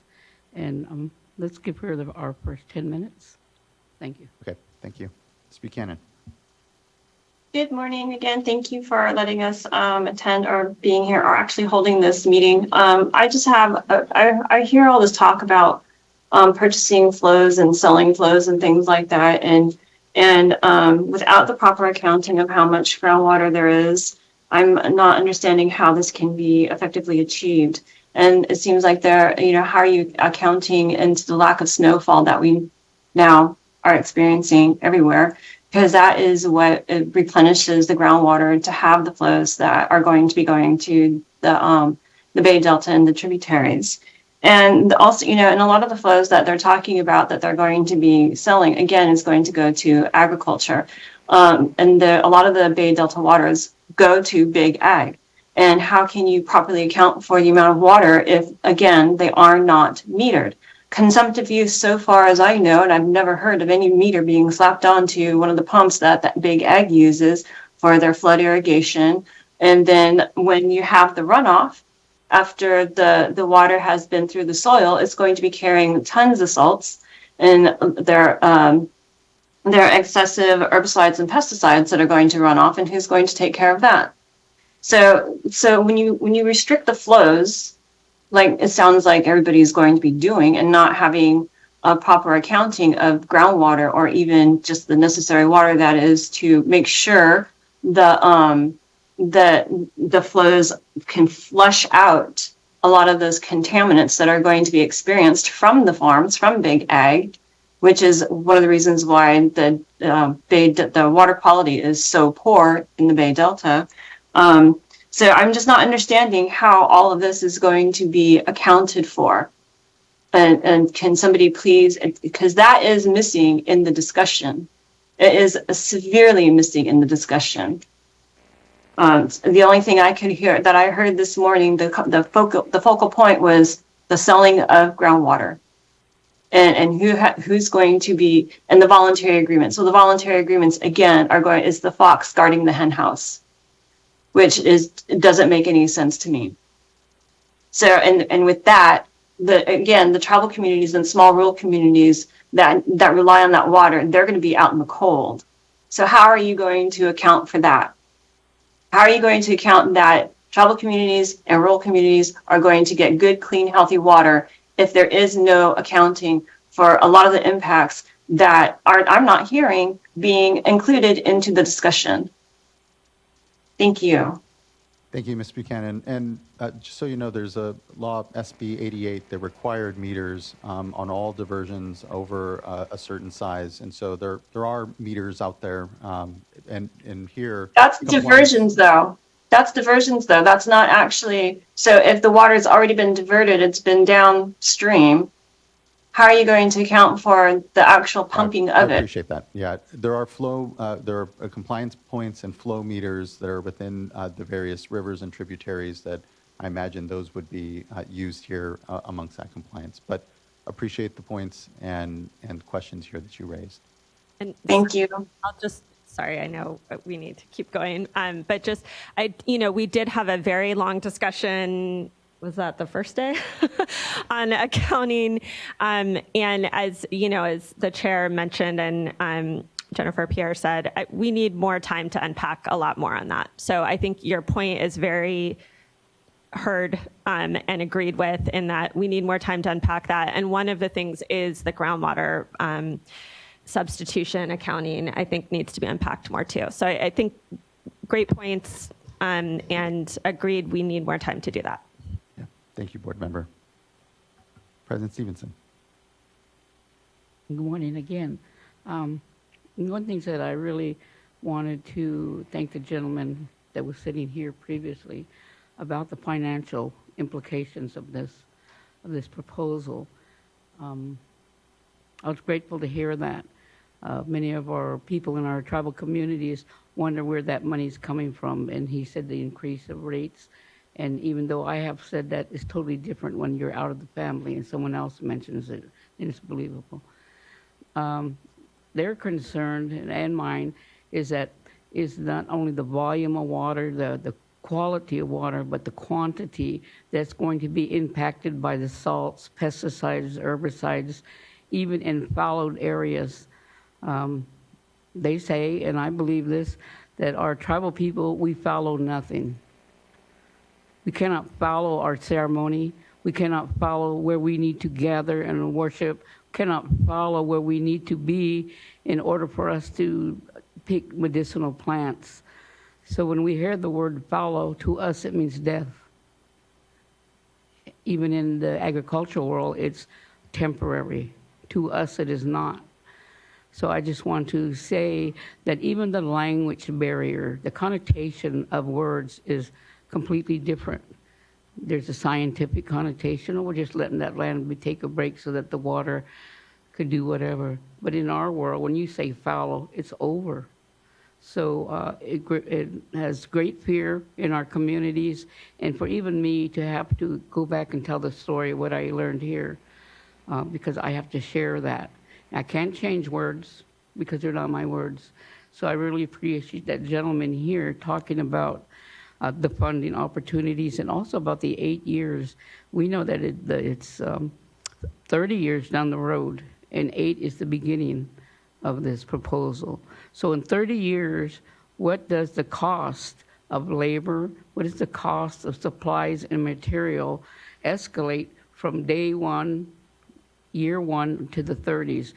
I don't think that I know of a major program with major money funding that has ever stayed within budget here in California. Everything seems to run twice over budget, and the little guys, we have to foot that bill. And for many of our people, it's having the difference that are on a fixed income. Do you want water? Do you want electricity? Do you need transportation money? We cannot afford that pay raise, that hike, not the pay raise. I mean, it's almost like many of the people of color and tribal people, not only were we left out of the equations, but we're not even figured into the future equation. I feel that we are still invisible. I believe that we are still without political voice. And the only way to get that is an attendance here and to counter some of those major issues. I appreciate the finance of it. And even the word transparency is overused. It's a trendy word. I have yet to see transparency in any agency. I'm not a financial person, although I have bookkeeping and accounting, completion things. Numbers are pretty rough for me. But I can read, and I do understand. I love to read this proposal. I still feel that it is for special groups. I believe that the money that's coming in, what do you call that? I can't remember that. It's not supplemental, but you get it from the state. Help me out. Grants, perhaps, or But it's, the proposition bond dollars. I can't remember the word. I just read it this morning. Maybe it's too many syllables. But the thing is that the compensation that these folks, the VA, will receive is going to be quite large. Public subsidy, like a subsidy from the... Subsidies, oh, hallelujah, somebody. Subsidies. The subsidies that the VA will receive will be substantial, and I believe that they will escalate in those 30 years' time. Where's the subsidies for the tribal people? Where are the subsidies for the everyday people that are poor or in poverty-stricken places through no choice of their own most times, but also for tribal communities? Where are our subsidies for not having the choice to participate in the beginning? I think that and then when we do want to get involved, or if there's an invitation to get involved, even on this seat for the VA, I don't see any tribal people. We would love to have a representative there, and we would want that representative to be paid as a consultant, current consultant fee for all the things that they do, because we are tired of having no voice, and we need that participation, and we still need a true consultation, better than good faith. We've had good faith since the beginning of time, and now we have no faith, and that happened many, many generations ago, and it has yet to be improved. So I really appreciate the group ahead of me, and I apologize for being tardy. I wanted to hear that, but anyway, I thank you for the time, and we look forward to showing up. Give us a yodel, and we shall be here. And now I'd like to have Ruthie Maloney speak. Thank you so much, President Stevenson. Ms. Maloney. Ayukwi.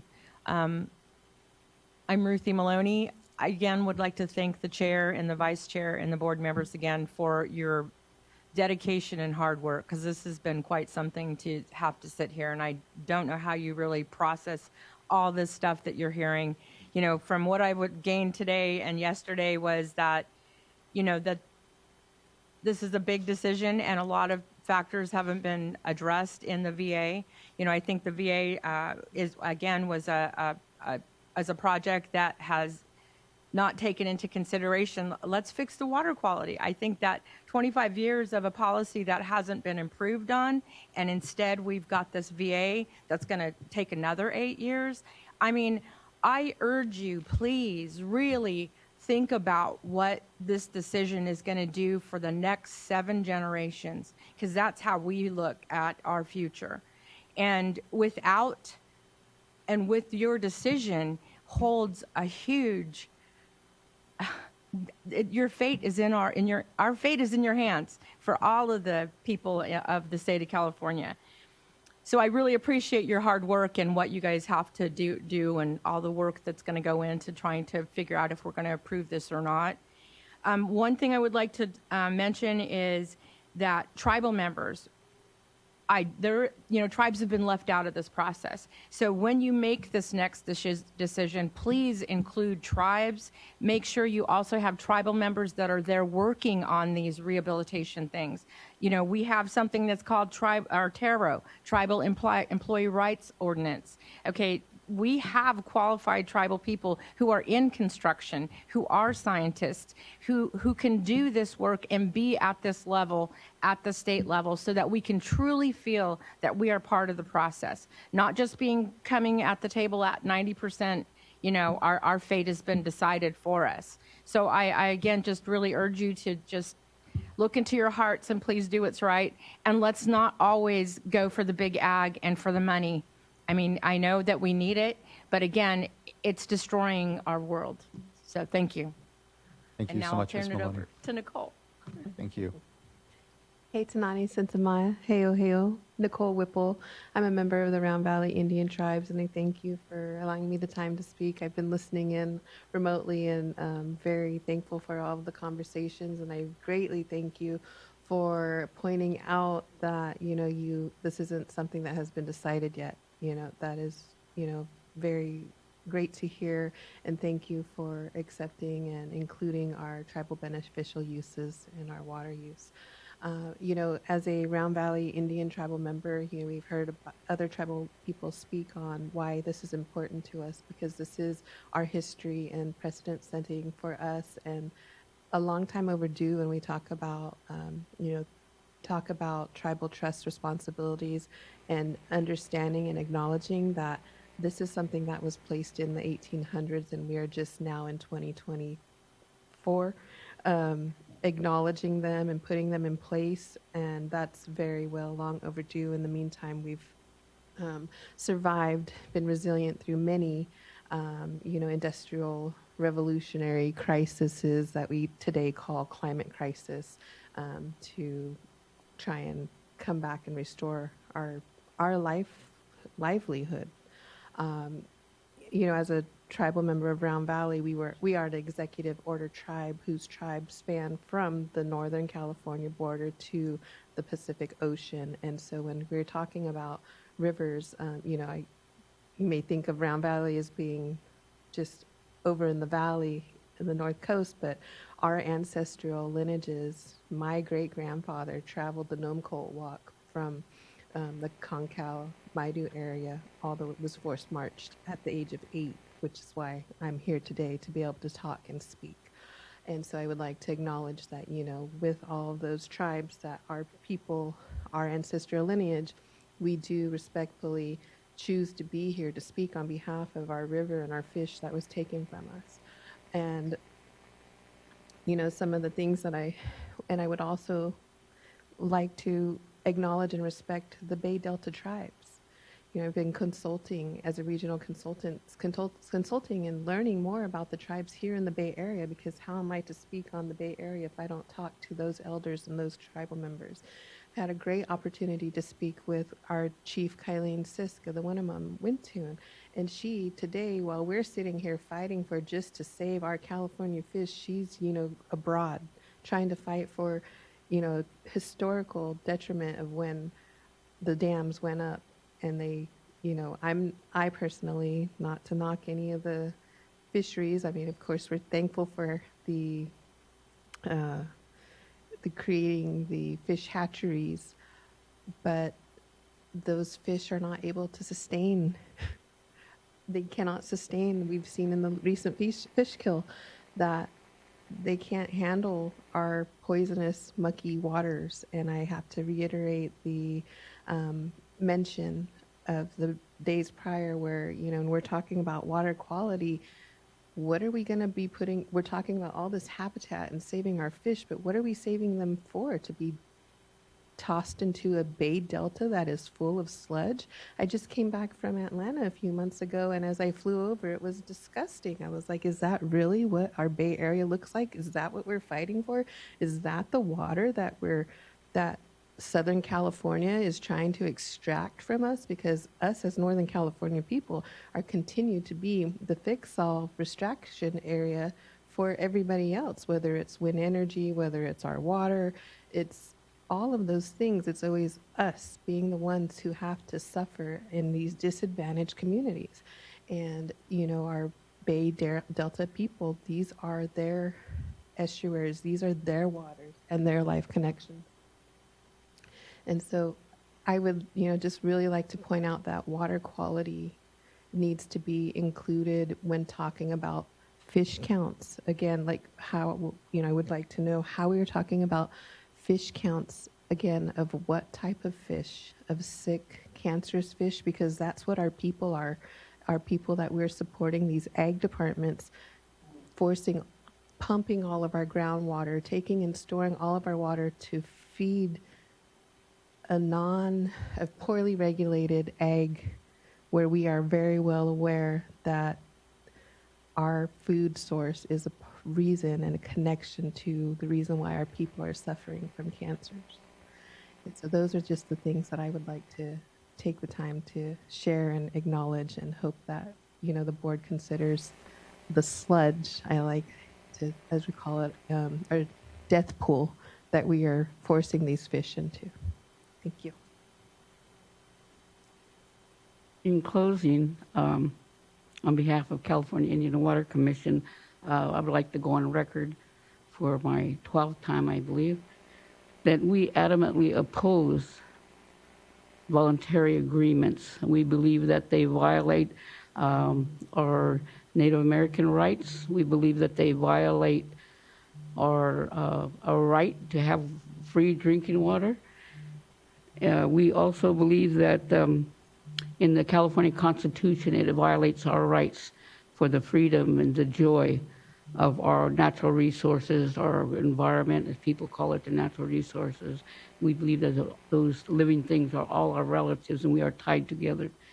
But I believe that that those select water districts should come up with more than just an increase. There has to be more creative ways that we could meet somewhere along the line to create.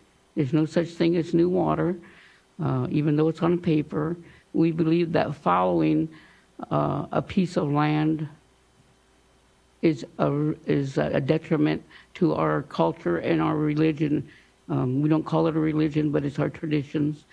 We believe that interference of the natural world, and that means the freedom of water to be expressed through its natural meandering, and the manipulation of chemicals to be introduced by ags without any kind of counter. There is no fine for them, nothing that we can do as citizens of California to say, we are tired of you having pesticides and chemicals into the water by the tonnage every year. Nothing is ever done in cleanup, and all cleanup that does occur has to be done by environmental groups. There is no justice. There is no human justice. There's no environmental justice.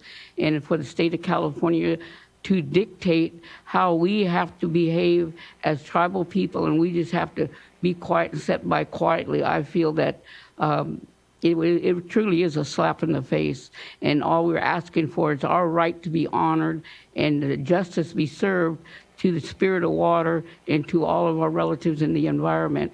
And once again, the California Indian Water Commission opposes voluntary agreements. Thank you for your time today. Buckle. Thank you. Thank you so much, President Stevenson and members of the commission here. It's really appreciated. Your voices are very much heard and noted on the opposition, and here dedicated myself and I know this board to continue to improve the relationships, and especially on the concerns around water quality. The quality is an aspect of the Bay Delta Plan update. It's an important one, and we have other programs as well that we need to be able to ensure we're articulating, but importantly, there are seats at the table for tribal communities to be participating in, especially in programs that are seeking to reduce whether it's pesticide or nutrient inputs into the system. So dedicated, continue to this conversation. Just really appreciate. I know it's hard to come up here and share what our difficult histories. So thank you, President. Thank you. Can I ask a follow-up to the VA panel? Yes. Just and echo everything that you said, and thank you. One thing I heard, one of the many things I heard and took note of, both from this panel of participants yesterday and today now, is the expertise in tribal engagement and developing structures to help facilitate that. And I know, Anasita, you talked at the beginning about the importance that that it is to have pay parity for consultants and for that expertise, and that I think the VA governance structure, as we've said, there's a lot we need to do at the State Water Board, and also for the VA governance structure, more needs to be done to help bring that expertise, both in terms of process and structure and in terms of the substance, as you're doing that. I'm just wondering if there's any opportunities that DWR or the VA groups in general have for being able to work with or reach out and consult with, provide paid consulting for expertise around this in the near term. And then similarly, just if, well, that's my first question. And I have another question. Thank you for bringing that up. And it also addresses the members of the Water Commission, Indian Water Commission. And thank you, President Stevenson, even for her question about workforce development. As something very important as we think about proponents, the guidance committee charter could, put in place.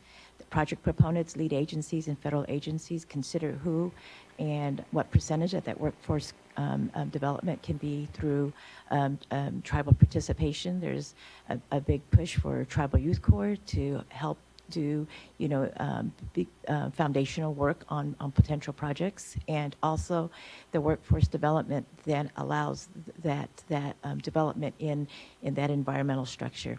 But going to the question about contracting and expertise, we do have an example, a state example at the Department of Water Resources.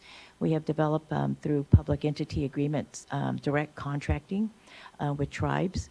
Unfortunately, based on our California statute under Government Code 6500, that only allows us to contract with federally recognized tribes. We are still working through the state contracting process of how to expand that process to be inclusive of all tribes in California. I think that in this unique situation with the JPA, that the JPA could actually develop those processes quicker than our state agencies could do, and make that assurance. And I'm happy to work with the charter folks on sharing what DWR has done. And that could be definitely a commitment for inclusivity. And I do see it as tiered. We also, through our contracting process, and this was for tribal services, and the tribal services recognized that tribes are subject matter experts, and that the expertise would be in parity with the experts that we use for biological, archaeological type of services, and that we would also, the subject matter expertise utilizes the ability for tribes to say that their traditionalists, their elders, are subject matter experts to help them make determinations through that consultation process. So we're happy to share these documents. The public entity agreement process is a public process, and the tribes that we have entered into these agreements with understand that. So, and also have given us permission to acknowledge that they have been working with Department of Water Resources for the last 4 years on this contracting service, this contracting mechanism. It's in many ways it's still a work in process, because several tribes that we've wanted to contract with have stepped away from it because of the particular state contracting forms, and it's the standard form S213 that we're utilizing. And then of course there's the general terms and conditions attachments that also have particular barriers. What we have done, in addition to the public entity agreement contracting process at our department, we've also, Chairman Bo Mazzetti from the Rincon Tribe has referred to it as a model contract. It's a unique contract. It's through the grant program. So what I was speaking of before was a tribal services for many of our construction projects. Through our responsibilities at Department of Water Resources through programs and grants, the contract also that we developed with the San Luis Rey Indian Water Authority allows for revising some of those requirements under the general terms and conditions that the tribes were not comfortable with, that required tribes to look at state processes. For instance, the requirement that all projects are subject to CEQA. And so tribes on projects on trust lands are subject to NEPA. And so we developed revision of language of saying that it's subject to CEQA, including NEPA and other environmental review processes, so that tribes then can have that conversation of that. We also looked at I think it was Commissioner Maloney mentioned Taro.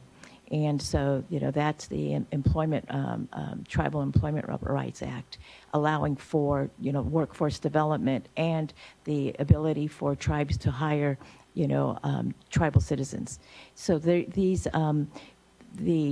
that was also addressed through the model contract, allowing tribes to continue their own workforce, having that ability to do whom they wish to hire, as well as dealing with the other barriers of grant processes we have at tribal governments, is the federal versus state prevailing wage issues.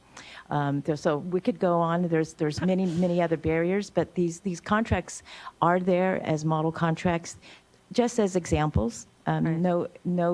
There's abilities to work through these, but I do have I see a big ray of light with the what you mentioned on the funding about the JPA being able to tackle some of these issues for that tribal inclusivity, as well as the participation. And yes, I do think that the parity issue could be also addressed as well. So, but thank you. I'm sorry that got a little winded. No, I think it actually is a great example of just what a huge field of expertise and complexities it is to be around tribal engagement and the VA parties, and I don't know if the JPA is already set up, it's getting set up, but whatever the structure is, certainly having something that is a little bit more nimble is helpful, given all of our frustrations with sometimes the constraints of state requirements. But the point, I think, of you're hiring many experts that were here from consulting firms, and so hiring nonprofits and experts, that elders or individuals that to provide expertise in this huge area, I think is one to consider. And maybe there's some, that doesn't have the same challenges as as contracting directly with the tribe. And then you talked about there's a different tier of where it would be appropriate to contract with tribes on different things. But just even on this initial, recognizing of this is an area of expertise. And I know, Anasita, I really respect all of the huge amount that you have, and also many of the California Indian Water Commission folks and other groups that are, really dedicating their wisdom and lives to helping us do better. One last question is, so I think this is a great example of, I think, very clearly expressed that they're not supportive of the VAs and us adopting the VAs, but also expressed a lot of interest in providing expertise around how to do things better. And so I guess I think it's tricky about how, for everyone involved, around how to navigate that. And I don't, I'm not going to put anyone on the spot right now in terms of, but I think one of the challenges here is people can be constructive and helpful even if they don't support the overall agreement or an action. And so I think figuring out how we're developing strong working relationships and can disagree on things, but also still value and engage is going to be a challenge. But I'm hopeful that we start to go that direction. Yes, and I would just say really quickly, I think, that is definitely the intent, and I know that's absolutely true. And I think, in some of the tributary levels, some of that is happening. Like I mentioned that, in the McCulmy, we've got NGOs, we've got tribal members just recently starting to participate in our technical advisory committee. And, we hope to work with them as we move forward with habitat design. And that's whether they support the VA program or not. And we want to build that relationship. For us, we see that engagement and that relationship as bigger than even this very big process. So. Yeah, appreciate that, board member. And, like so many of the very controversial items that come before this board, and folks can very much disagree with decisions that are ultimately made, but we need to be able to hear from people. And even, again, if it's not an agreement, it's still valuable because it's helping this process and all of us come to better understanding by listening to each other and hearing our concerns, and it not coming with well, you have to agree with me if it's going to be valuable, which can sometimes happen. So thank you, board member. And on capacity, agree. This is an opportunity actually to continue to develop that capacity that we know is challenging for a number of tribes, especially those that aren't federally recognized and don't have that basis support from the federal government. And so just plus up both of those points, and thank you for those responses. Next, call up the Delta Tribal Environmental Coalition. And apologies if there was misunderstanding on order. I believe the slide indicated this order and my paper's in front of me, but hopefully we still get to start off on a good foot.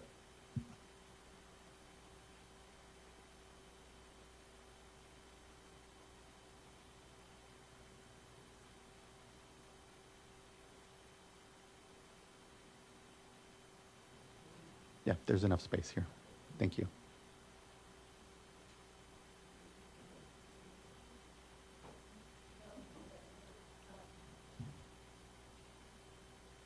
Before we get started here.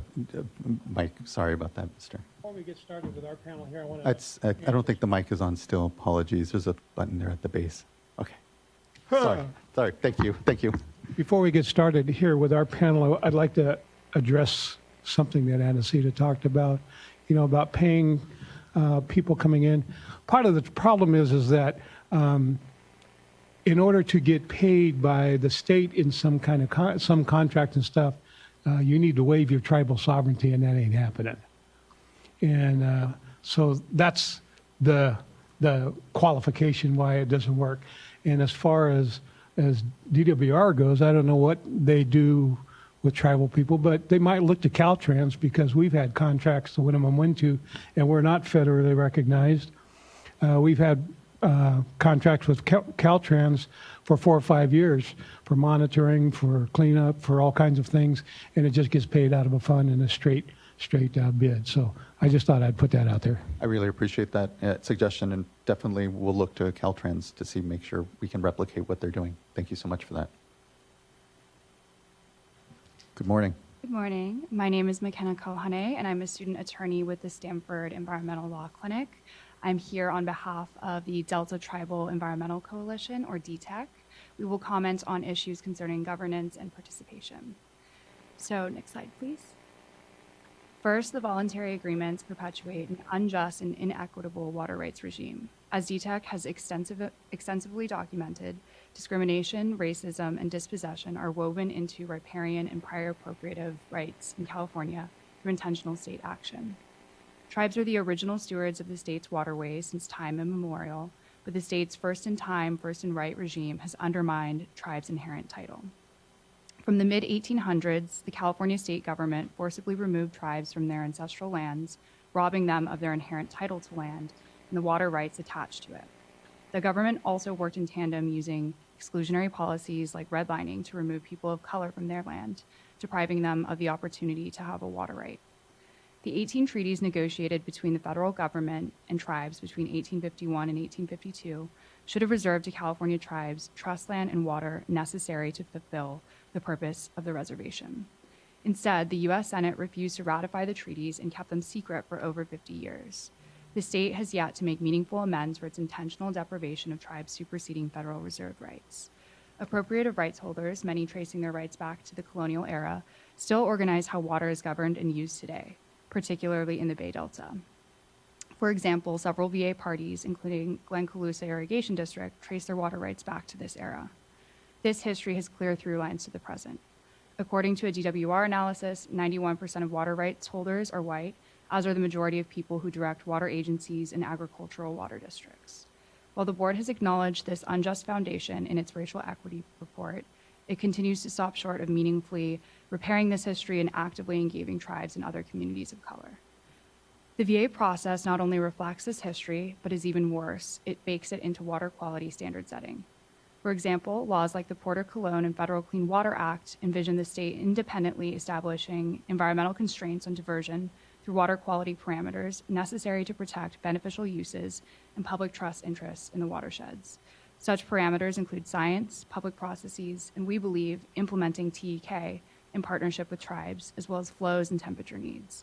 In lieu of this process, the voluntary agreements allow water rights holders who establish their so-called right through an intentionally violent and discriminatory regime to extend their right into setting constraints on their use. It regulates the state water board from regulator to enforcer of contract. This is not what law or equity envisions, and it trades away the interests of tribes, communities, and the environment.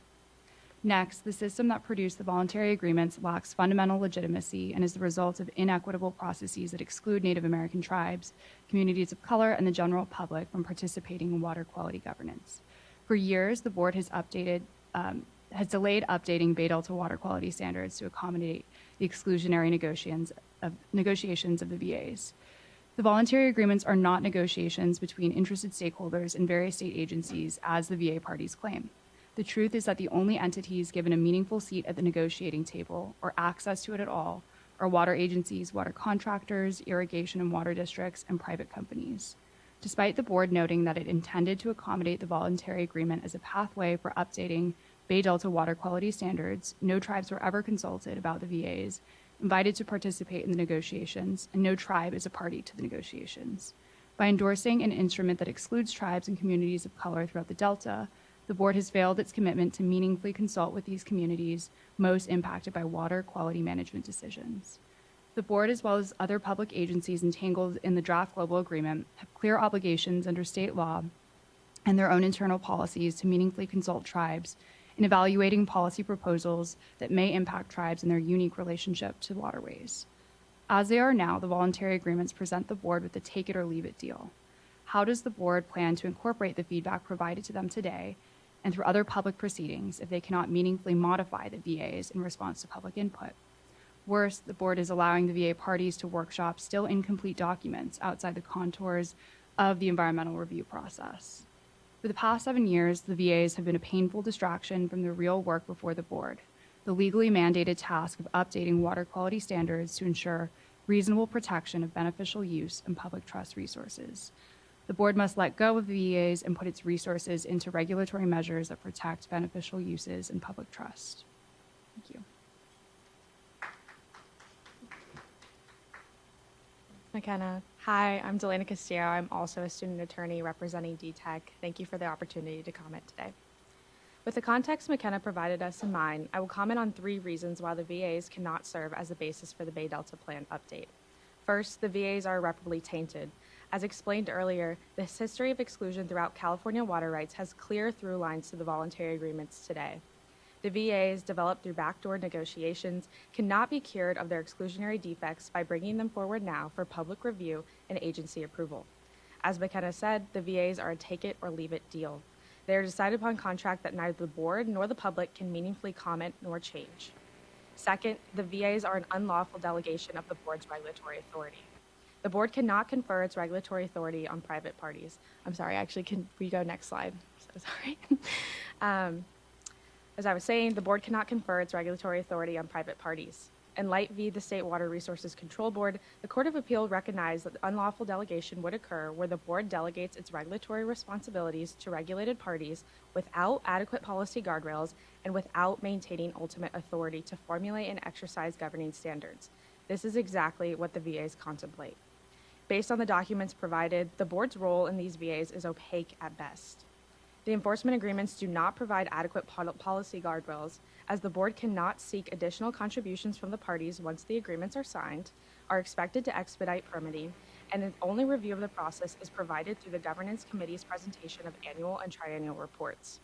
The board will not have an opportunity until 8 years after the VAs have been in place to make meaningful changes or decisions regarding the VAs. All the while, our water quality and systems, which are depended upon by native tribes, local communities, and ecosystems, will fall into further disrepair. The board's participation, or lack thereof, in the system-wide governance committee is also alarming. According to the draft VA governance program, the board will not serve as a voting member and will utilize the annual and triennial reporting of the VA parties in their triennial review. This flies in the face of the board's legally mandated review requirements under the Clean Water Act, Title 33, Section 1313C1, which requires the board to hold public hearings for reviewing and modifying water quality standards.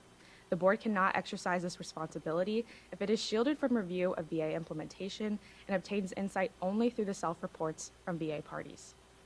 Third, the board cannot adopt the voluntary agreements that are appended to the current draft SCD without violating CEQA. Despite still having an incomplete VA package, these workshops are being held. After these documents, we are still missing how California tribes will be engaged, how membership in the System-Wide Governance Committee will be determined, and how decisions by the System-Wide Governance Committee will be made. Many of these missing components are key to understanding the role that tribes and affected communities will play in shaping the progress and the outcomes of the VAs. So I ask the board, will we have the opportunity to comment on these aspects of the VA package? One of CEQA's core tenets is the opportunity for the public to meaningfully comment on environmental documents. Again, this workshop reiterates one of the central legal flaws of the VA package. How can the public meaningfully comment on an incomplete set of documents? Further, several of the additional documents, including flow accounting measures, were released as late as this week. We are also still missing an enforcement agreement for FREANT, which will, like the other enforcement agreements, play a role in determining water quality and water quantity standards. The poor timing of release for these documents, as well as the absence of the documents, serves to impair public participation. The board should not consider the voluntary agreements as a legitimate solution to managing California's water quality and quantity. Moving forward with the voluntary agreements would mean playing an active role in furthering the exclusion of tribes and communities from water governance in order to allow private entities to experiment with our water and ultimately leaving the Bay Delta worse than we found it. Thank you. Thank you. Thank you. Good morning, Chair Escobar and members of the board. My name is Cynthia Cortez. I am the policy analyst with Restore the Delta. My comments here today are informed by my lived experience as a lifelong resident of a historically marginalized urban Delta community and my undergraduate education as an environmental scientist. The voluntary agreements are written, allow the VA parties to negotiate their own terms for the mismanagement of Delta flows. It is not a complementary regulatory text to a completed Bay Delta plan. It is not intended to protect all beneficial uses as defined in the Clean Water Act, and thus proper governance cannot be created. Throughout the course of the 3-day workshop, our partners have raised many valid concerns and questions that have remained unanswered by the documents provided. The package currently being discussed is incomplete and is nowhere the 90% level of completion that was claimed by VA parties during Wednesday's session. Additionally, the board has given the VA parties nearly 9 years to complete tribal consultation, to engage with environmental justice communities and local Delta government entities, and to complete a proposal ready for presentation to you, the regulators. They have failed on all fronts. There is too much at stake for Delta communities and for tribes, and truthfully for the board to justify aiding delay with new governance structures. The VA party's insistence on moving forward with the VAs and the State Water Board's willingness to oblige to VA parties demonstrates the lack of full commitment from the board to incorporate equity into its policies and decision-making processes. We have listened to the VA parties scrambling to offer a pathway for inclusion. We told you and them years ago that this was a problem, and the board's willingness to elongate the VA process is a step backward into patterns and practices of regulatory failure for which it has already had to settle in court. In light of the EPA's investigation into our Title VI complaint, the board should redirect its energies. Last, the synthesis of work around HAB's partner monitoring strategy is presently an unfunded program that would possibly take years to implement in order to work towards better practices around HABs. Even in this rapidly growing effort, which Restore the Delta is a community partner, there isn't consensus on the full purpose of the program. There is an emphasis on research, science, and reluctance by state agencies to engage in applied science, which could protect community. This science committee is not ready for inclusion in any governance plan. Thank you for the opportunity to comment today. Thank you. Good morning, Chair and Board. My name is Gloria Stephanie Alonso Cruz. I am here representing Little Manila Rising. Over the past 20 years, our organization has grown to focus on a variety of social justice issues in the broader South Stockton to address the needs of our diverse communities who have been traditionally marginalized by discriminatory policies.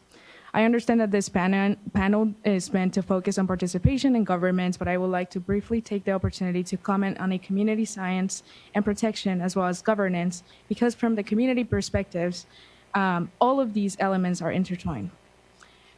To continue to emphasize, during the 8 years that the voluntary agreements will be in place, the estuary will be overrun with deteriorating environmental conditions, such as the proliferation of the harmful algae blooms, and among other environmental conditions, such as should the drought conditions return. This means fisheries will fully collapse. We urge the board to use the best available science related to flows in the present by which to set numeric standards for public health protection. Furthermore, we need adequate freshwater flows, not experiments, to address our immediate public health risks. First, and then expand the research to develop advanced mitigation strategies for harmful algae blooms, for example. This is the correct order to solve the challenges. This remains a concern because regardless of the outcome of this discussion today, the ongoing board's consideration of the VAs is a distraction from the necessary and the essential work in upholding the update of the water quality standards through an update to the Bay Delta Plan as the priority it is. This delay has resulted only in increasing harm in beneficial uses and public trust resources. Addressing HABs will not fully solve the bigger challenge around public engagement and participation within governance. Chair Esquivel raised a valid question and a crucial one, which quoting, where is the front door for the public to engage in the voluntary agreement process? There is none, because the process has deliberated in a locked room from which we are barred. When visiting the CNRA websites, the VA participants are described as agreement collaborators. I highlight that it says collaborators and not signatories, representing water and irrigation districts along with government agencies whose mission is exporting water. Moreover, the publicly available VA's documents lack clear guidance on how tribal and public input will be included in the VAs, if that's even a real consideration on the table. This process exacerbates the exclusionary foundation that the VA rests on. To continue emphasizing the challenge, the cover sheet of these additional documents is explicit that the VA parties still do not know how California tribes will be included, nor how the system-wide governance committee will make decisions on how will be or who will be in the committee. This lack of clarity was vaguely addressed in the first panel and reaffirms our concerns. This is a clear barrier, and as the committee is the only one that will actually oversee the VAs and has the power to make recommendations to them if they are enacted. The VAs, parties, and resource agency are running a high-stakes messaging campaign and misleading the public to believe that the organizations that are trusted and rooted in community are at the table helping to make decisions that will protect them. The communities we serve aren't here today because they're keeping food at the table and a roof over their heads. Having the opportunity to advocate is actually perceived as a privilege in our community. These communities depend on us to advocate for them in spaces from which we as representatives have been traditionally shut out.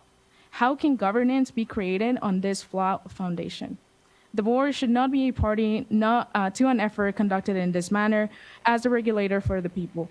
Lastly, a 90-day comment period should be the standard for community. This will allow the board sufficient time to host informational workshops for the public to digest the information and the documents and to draft thorough and informed responses. Thank you for the opportunity.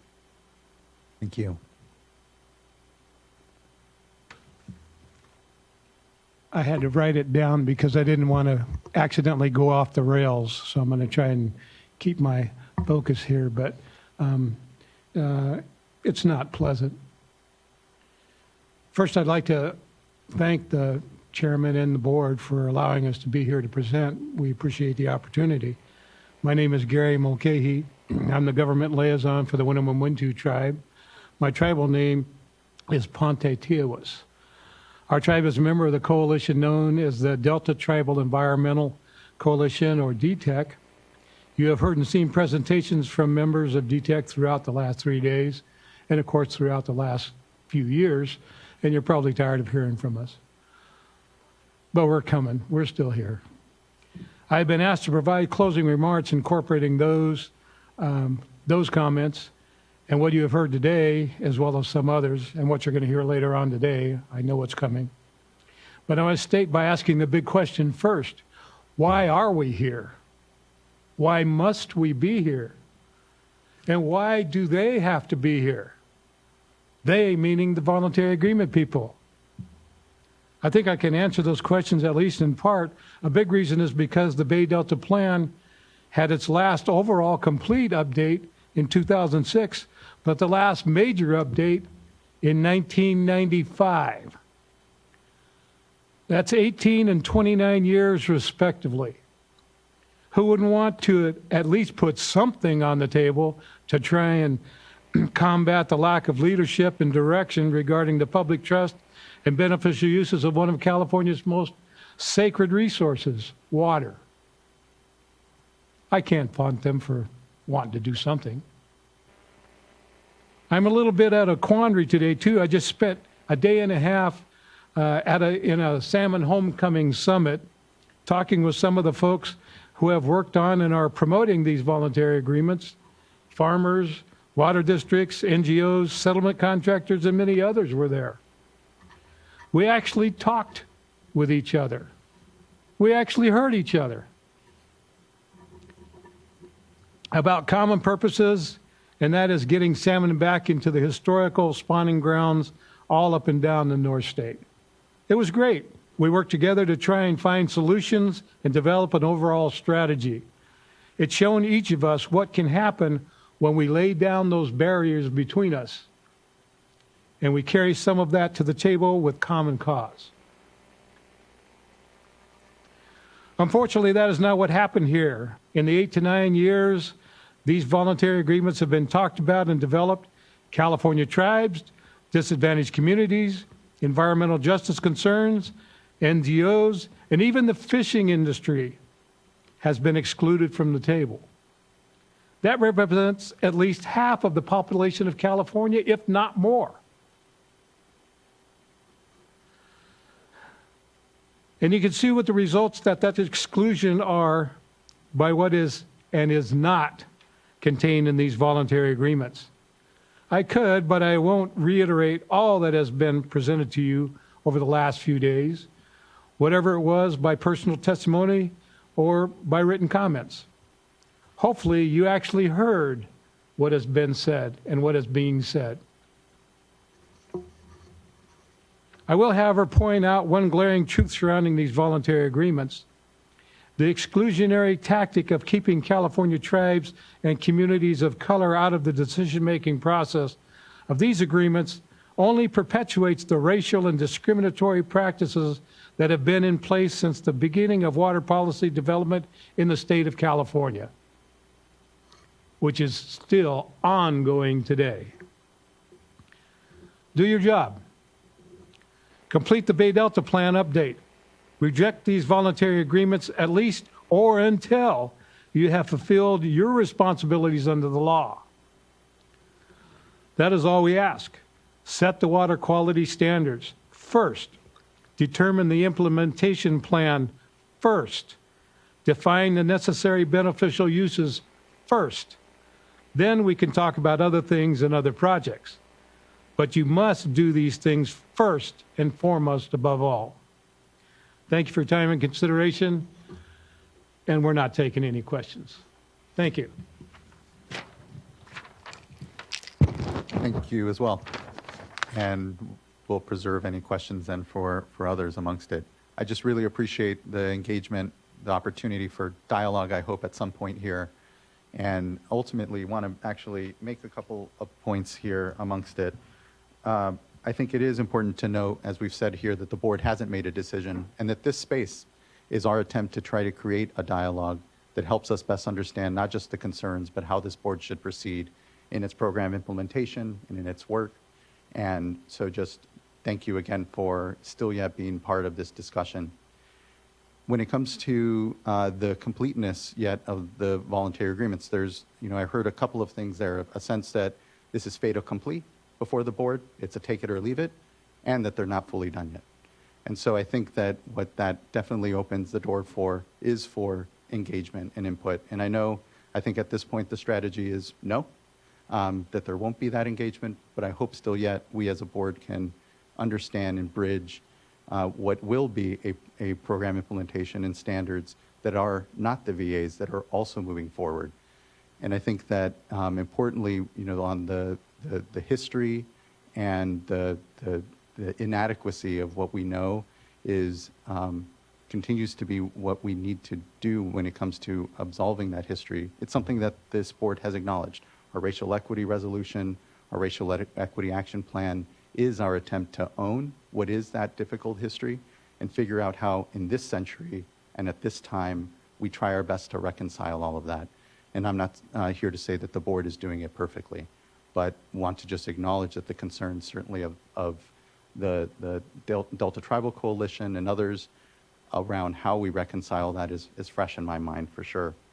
When it comes to the amount of time it's taken the board to develop the Bay Delta plan, both in what we called at one point phase one, but as on the San Joaquin components, and here then on the Sacramento Delta components, we went through two historic droughts that re-diverted staff, and in this last turn of the drought, we curtailed on a basis that we've never curtailed in the history of this state. And it was many of the same people, Diane and so many of her staff, that were doing dual duty and actually still working on the Bay Delta plan amongst it.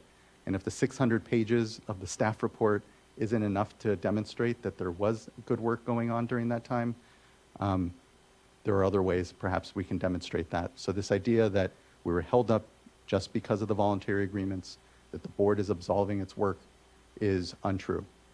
And again, I'm very thankful for the continued engagement and hopefully good faith way in which we're all showing up to dialogue with each other, or not.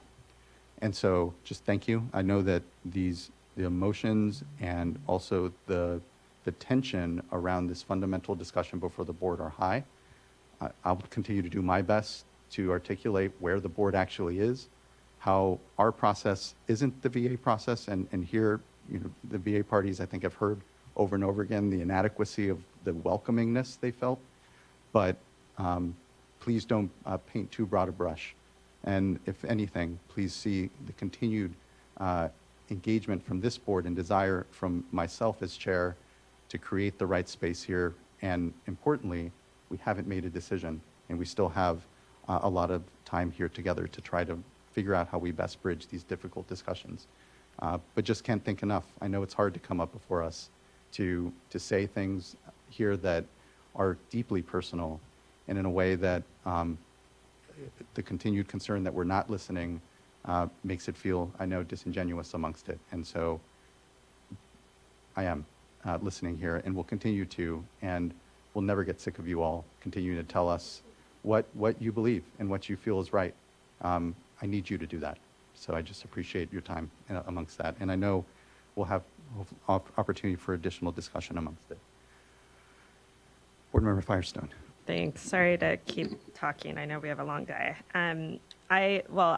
Thank you, and thank you to the panel. And I think just because some of the folks weren't here at the beginning when I shared some of the comments that I see this context in, I just wanted to reiterate a couple things, which is we are considering VAs. That is what we're doing with these workshops. And we are not rubber stamping it. It is not a take it or leave it. This is really in-depth digging into how can these work as intended to achieve the goals and working through these challenges and that aren't a done deal or set yet. And so, over the course of all of these panels over 3 days, I think a lot of really important issues have been pulled up and discussed. And there's, I think very clear both recognition that more discussion is needed just to fully understand the proposal, and then also that adjustments are needed from what's been developed so far and being developed. And so I do think it's easy to say, oh, it's not a done deal, it's not a rubber stamp, and the proof will be in the pudding. I think we'll see, are there changes and adjustments that come from the input that we've received? And I think that's what is we all need to show here. The other thing I'll just emphasize that from what the chair has said throughout this whole process, but I think is important for me and a little bit hard to, I think, different from the way the panel characterized it and hard to understand until we have a draft program of implementation. But this is not a one or the other regulatory program, Bay Delta update, or totally contractual VA. This is a regulatory update with a program of implementation, and a VA is a piece of that being considered. Now, exactly what that means and how that fits the requirements to ensure that we are not abdicating our regulatory responsibilities and that we have the ability to do enforcement is both, we'll be discussing some of that on the next topic, but is going to be hard to really discuss in abstract until I think we have a draft program of implementation. So I think we hear that major concern, and I think we're trying to make sure that we can have dig in and make sure that that is meaningful, and it's not an either or, and that we are able to give adequate time to really engage around what that proposal might look like. So I think I heard a lot of points that I agree with and are valid concerns, and we need to figure out, how we are able to move forward together, even if we don't, agree on stuff, or maybe pretty fundamental stuff. I think I appreciate, the HABS program as an example. We need to figure out how we're all working together on that. And you don't have to say that you support the voluntary agreements to be able to work with the folks that are working on that. And likewise, if you don't, anyway, I appreciate that. And I don't want to take a lot of time because we have a lot, but I do want to really appreciate the comments that were shared today. And sorry, last thing is, I agree we have a fundamentally, our water rights system was built on a history and structure of racism and sexism and many other things. And it's also the system that we have in place right now. And we're trying to work on, I mean, it's a fundamental challenge we have as we are struggling with how do we address that within the tools that we have as the State Water Board. And, you know, I agree, it's not just in the past. I think things perpetuate because when you're based on that foundation, they perpetuate. But we need to find a way to move forward and to do better. And so I think that's what we all need to try and do. We can't just discard things because it's tainted, because at this point it's all pretty tainted, and we have to figure out how we move forward and make it better. So I can say that. I recognize that it's easy for me to say because I haven't been, you know, I don't have the intergenerational trauma and personal, you know, history that others do. And so it's a lot easier for me to say that than to actually experience that. But I also want to just express that we have to find a way forward, and we need to acknowledge that that's not easy. And we're working within a system that needs to change. And we really are, I think, looking at common cause. Thank you, board member. Not seeing any further comment at the dais. Let's move to the Golden Gate Salmon Association and Defenders of Wildlife panel. Next, I believe we have Barry Nelson and Ashley Overhouse.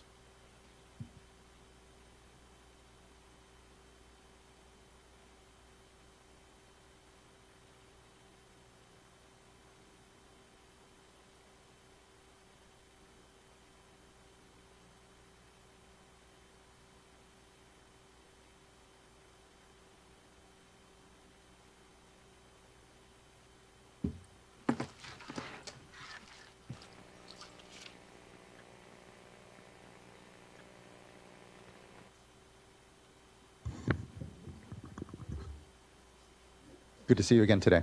Thank you. Thank you, Chair Esquivel and board members. It's good to be here again. I'd like to talk about governance with regard to voluntary agreements from a different perspective. You've heard for years, frankly, that voluntary agreements are faster, more effective, more collaborative ways of achieving results. And I think it would make sense for us to step back and look at some challenges that some past voluntary agreements have encountered and how we can learn from those. Next slide, please.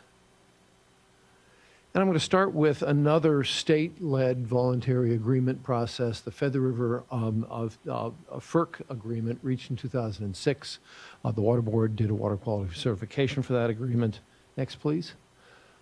The settlement is with regard to the renewal of the FERC license for the Department of Water Resources, the state water projects, Oroville Dam, and all of the related facilities.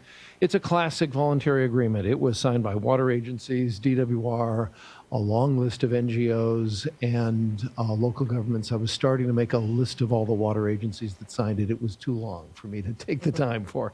A long list of NGOs, local governments as well. Next, please. It's got a familiar set of contents, sort of, in that it addresses flow issues, physical habitat issues. Unlike this VA, it addresses temperature issues in some important ways. Next slide, please. What's remarkable, though, is that 18 years later, the flow has not been implemented, the habitat improvements have not been implemented, the temperature improvements have not been implemented. The FERC license has not been reissued. So all of those, frankly, desperately needed improvements for the ecosystem on the Feather River have not been done. Next slide, please. What has happened since 1906 is that natural production of salmon has crashed in the Sacramento Basin. Salmon season was closed in 2008, 2009, 2023, 2024. New listings, ESA listings, are likely for white surge, sturgeon, and longfin smelt Spring run Chinook salmon is likely to be uplisted. I didn't put HABs up there, but they could easily be up there as well. The ecosystem has declined catastrophically in the 18 years since this FERC agreement was reached. And I want to reemphasize the habitat improvements that were promised 18 years ago have never happened and are still desperately needed. Next slide, please. What's remarkable about that voluntary agreement is that the board, having approved it, hasn't held a hearing in 18 years about the lack of progress on that VA, nor has, as far as I can tell, has the board asked how it could use its own regulatory authority, including in this process, to require implementation of VA components that were committed to as part of a separate process 18 years ago. Next slide, please. Turn to another one. The Mono Lake water rights decision from 1994, next slide, is, I would call it a partial voluntary agreement. It was a state board action, but before the state board acted, the previously competing parties, the Mono Lake Committee, LA Department of Water and Power, both supported that agreement and urged the board to move forward. It also then led to a subsequent, I would call it a more formal voluntary agreement on stream restoration. Next, please. It required the restoration of Mono Lake to an elevation of 6,392 feet above sea level, set a 2014 target date, also had diversion limits in it.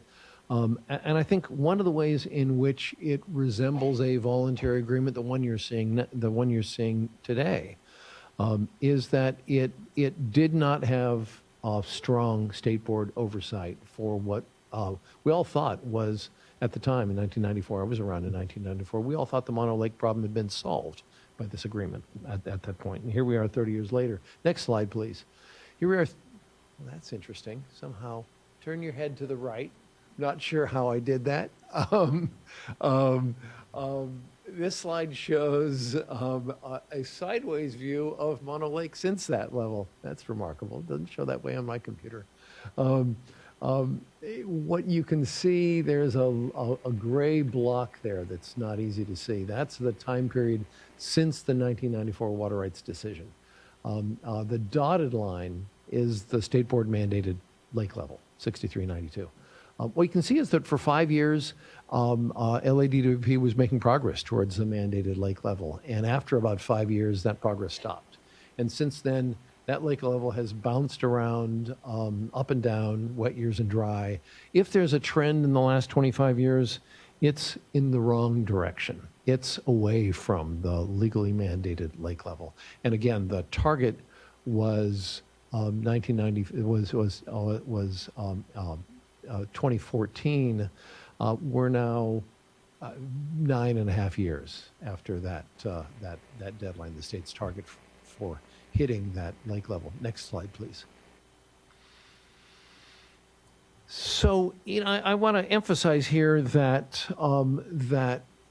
that VA, that partial voluntary agreement, has not produced the lake level that the board expected, the board mandated 30 years ago, 29.5 years ago. And it's worth noting that the state board hasn't taken enforcement action in the last 29.5 years. Now, we hope you'll move forward on that front later this year. But it's really important to note that in these two cases, one of these agreements was 30 years ago, 29.5. Another of these agreements was 18 years ago. This VA has a lifespan of 8 years. We're really struggling with how to make voluntary agreements work when they clearly fail, not just for years, but for decades. Next, please. So why do some voluntary agreements not succeed? Next slide. One way of looking at that is looking at the 5 guiding principles for voluntary agreements that Berkeley Law laid out in their white paper several months ago. They laid out 5 principles: strong regulatory foundation, VAs must achieve outcomes comparable to default regulatory requirements, clear, specific biological goals, supported by the best available science, robust and transparent accountability. I'd like to suggest 3 other principles. Next slide, please. First is underneath robust and transparent accountability, and that is that these voluntary agreements absolutely must have strong, ongoing regulatory oversight and enforcement to assure that they're working, that they're making progress. Second, you've heard far more eloquently than I can about the importance of equity in these voluntary agreements. Frankly, in these voluntary agreements, there was not a lot of consideration that I've talked about today. Not a lot of consideration for equity. 30 years ago, the Cotsetico tribe is now deeply involved in Mono Lake issues. That was not so much the case 30 years ago. If I can add, Mono will be the first, because of so much engagement from local tribes, to have tribal beneficial uses. Anyway. Thanks for pointing that out.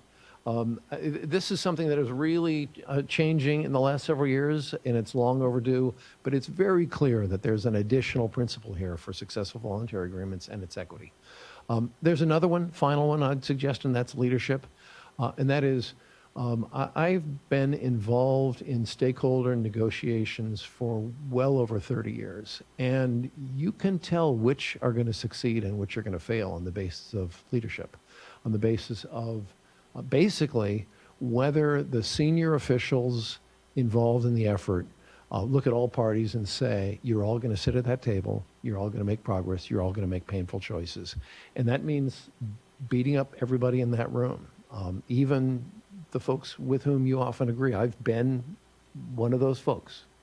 That hasn't happened in this voluntary agreement process, and you can see that by the people, the interests, and the stakeholders that have been excluded from the process. Next, please. So I look at the Feather River and the Mono Lake processes, and they fell short, I think, in particular on two of these principles: robust and transparent accounting mechanisms and ongoing regulatory oversight and enforcement. Next slide, please. But frankly, when you look at the voluntary agreements that are before you today, there are 8 principles up there. The voluntary agreement package that you're looking at today, after 13 years of work, clearly fail all of these guiding principles.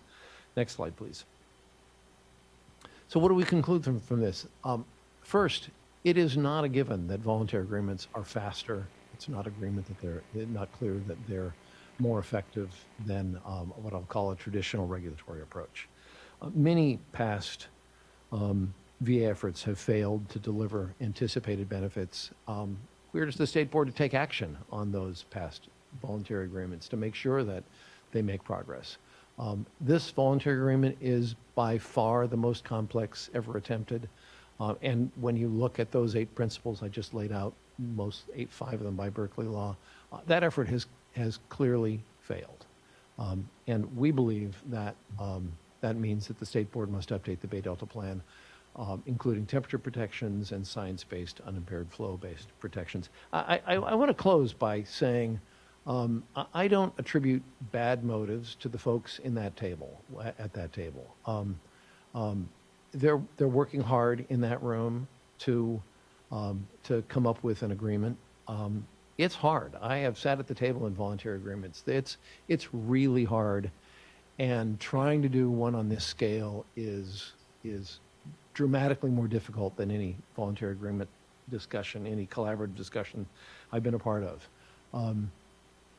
But it isn't a path to success to exclude stakeholders, exclude issues like temperature and tribal beneficial uses and HABs, exclude science and biological objectives. What they're trying to do is hard, and I don't criticize the effort. What I criticize is the product. Any way you measure it, this effort is clearly falling short. Thank you. Thank you, Mr. Nelson. Ms. Overhouse, good to see you again. Day 3. Good morning, Chair Esquivel, Vice Chair Diadamo, board members and staff. Welcome back to our 3rd day. I will hopefully try to keep my presentation here short, as once it's up on the screen, hopefully. Great, next slide, please. Thank you. I want to once again express that my preliminary impressions upon review of the draft global implementation agreement make up these slides, but I hope to refine them and inform them as we have more time to review these materials. And I really appreciate the panel this morning on governance specifically. Given the board staff's articulated desire to ideally make these agreements more streamlined or contractual in nature, those were some comments our first day of the workshop, I want to raise some of these legal concerns to help with the integration or nesting under the program of implementation for the Bay Delta Plan update. And I understand that hopefully after I've raised these, even if we can't formally respond today because they are legal in nature, that maybe we can hear more information in the future from VA parties and board staff. Next slide, please. So this is a summary of some of the legal concerns that I had in terms of a preliminary read of some of the new documents, especially that were submitted on March 29th. The first is I'm concerned that especially the draft global agreement may inhibit the state water board's ability to comply with legal requirements and take enforcement action in the event of a voluntary agreement failure. This includes two fundamental concepts that I will go ahead and define later, which is a material modification and then the role of the board as a settling party. The next legal concern or large bucket that I have is that this potentially will inhibit the State Water Board's ability to fulfill other legal mandates and authorities, such as your delegated Clean Water Act authority, the reasonable use requirement, public trust, and water rights enforcement. And then the third concern I have is that this potentially will constrain other regulatory authorities, such as the Bureau of Reclamation and others, and I'll briefly touch on that. Next slide, please. So the material modification and off-ramp is a concept that I understand is usually boilerplate or standard for contractual agreements. I have the definition here up on the slide as well as how it could be used. So material modification here is defined on page 54 of the draft global agreement, and it's pretty broad. So a change in applicable law or a new or amended regulatory action similar in character to pending actions described in section 12.6a that imposes additional constraints on water supply operations, increases contributions of water for in-stream flow or delta outflow, increases required habitat restoration, or increases contributions of funds to an extent that materially impairs the bargained for benefits of this agreement. I think that it's important to note here, because we have discussed in so much detail over the last 2 days that this is a novel, complex scheme that we're trying to ambitiously pursue, this potentially could undermine all of those efforts because it has such a broad definition. And so I just wanted to flag that there for you, especially issues that we've talked about in terms of inadequate temperature protections, et cetera. It may prevent the board from filling those gaps. Next slide, please. The next construct I wanted to bring forward is the State Water Board as a settling party. This code section was referenced both in the VA panel, and I will wanted to pull it out here again for you. This is on page 4 of the draft global agreement. An enforcement agreement means here, with respect to non-federal parties, an agreement executed by a party and the State Water Board pursuant to this section. I wanted to add on that subsection C of this particular code provision states that the terms of a settlement may not be contrary to statute or regulation. Next slide, please. Of course, I do want to give credit that the VA agreement does have this global caveat, which is really important, that does, in theory, protect the board. However, upon first read in other sections, I still believe that the board's responsibilities as a settling party potentially conflict with the board's authorities and mandates. Next slide, please. So the first way, potentially under the Clean Water Act, is that the relevant standard of how the board interacts as a settling party may be undermined. So a good way to explain the relevant standard here was articulated by the board in your 401 water quality certification for the Oroville hydropower facilities, which was issued in 2010. So on page 3 of that settlement, quote, because the State Water Board must exercise its independent authority over any water quality certification it issues, the State Water Board was not involved with and was not represented at the negotiations that resulted in that settlement agreement, end quote. And then another important quote that I wanted to just highlight here is, quote, the State Water Board has determined that certain measures as written in the settlement agreement are either not enforceable, will not protect the beneficial uses, or will not meet water quality standards in a timely manner. Beneficial uses currently impacted by the project may not be reasonably protected if the proposed measure has a management plan with unclear or unenforceable standards.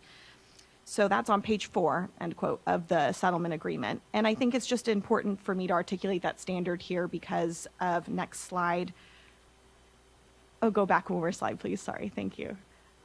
Because State Water Board staff, based on the process of updating the Bay Delta Plan, of course, and us being here to look at the voluntary agreement proposal, have been heavily involved in the evaluation and consideration of voluntary agreement proposals, which in this way have been a settlement.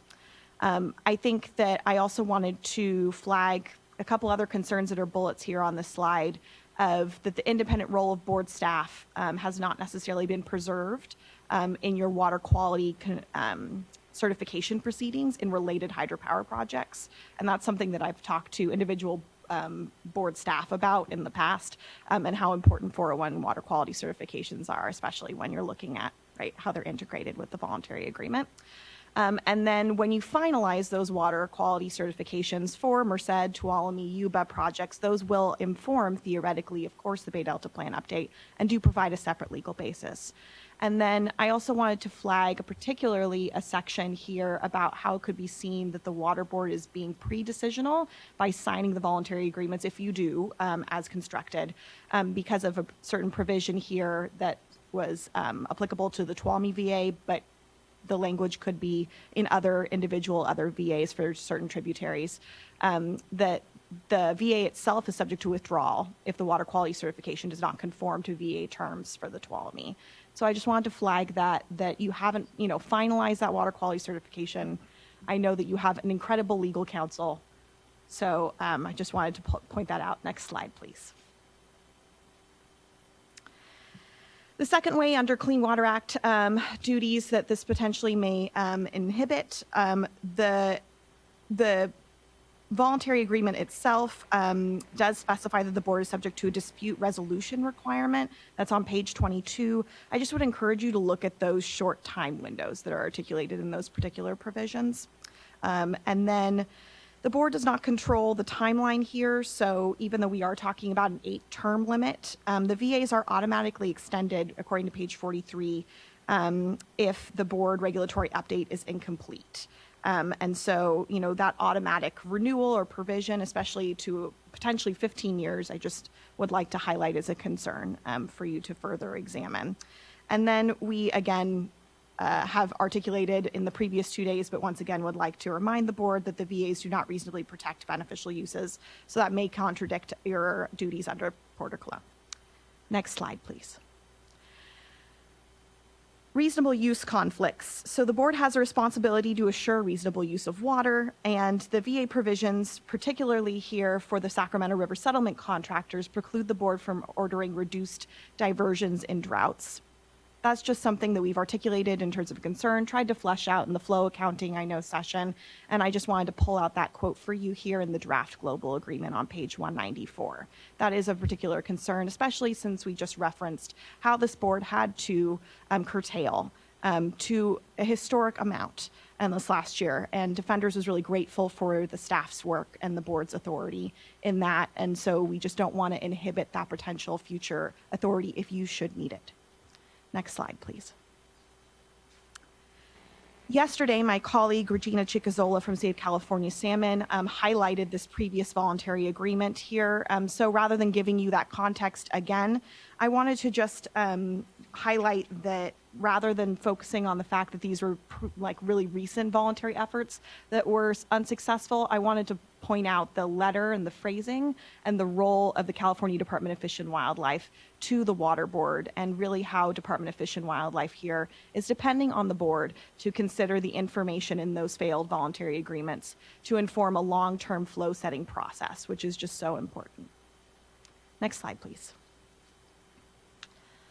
A lot of discussion has already been given about public trust resources, so I'll be short here. You already know the standard under National Audubon v. Superior Court. So voluntary agreements replace the feasibility standard with acceptable to VA parties standard.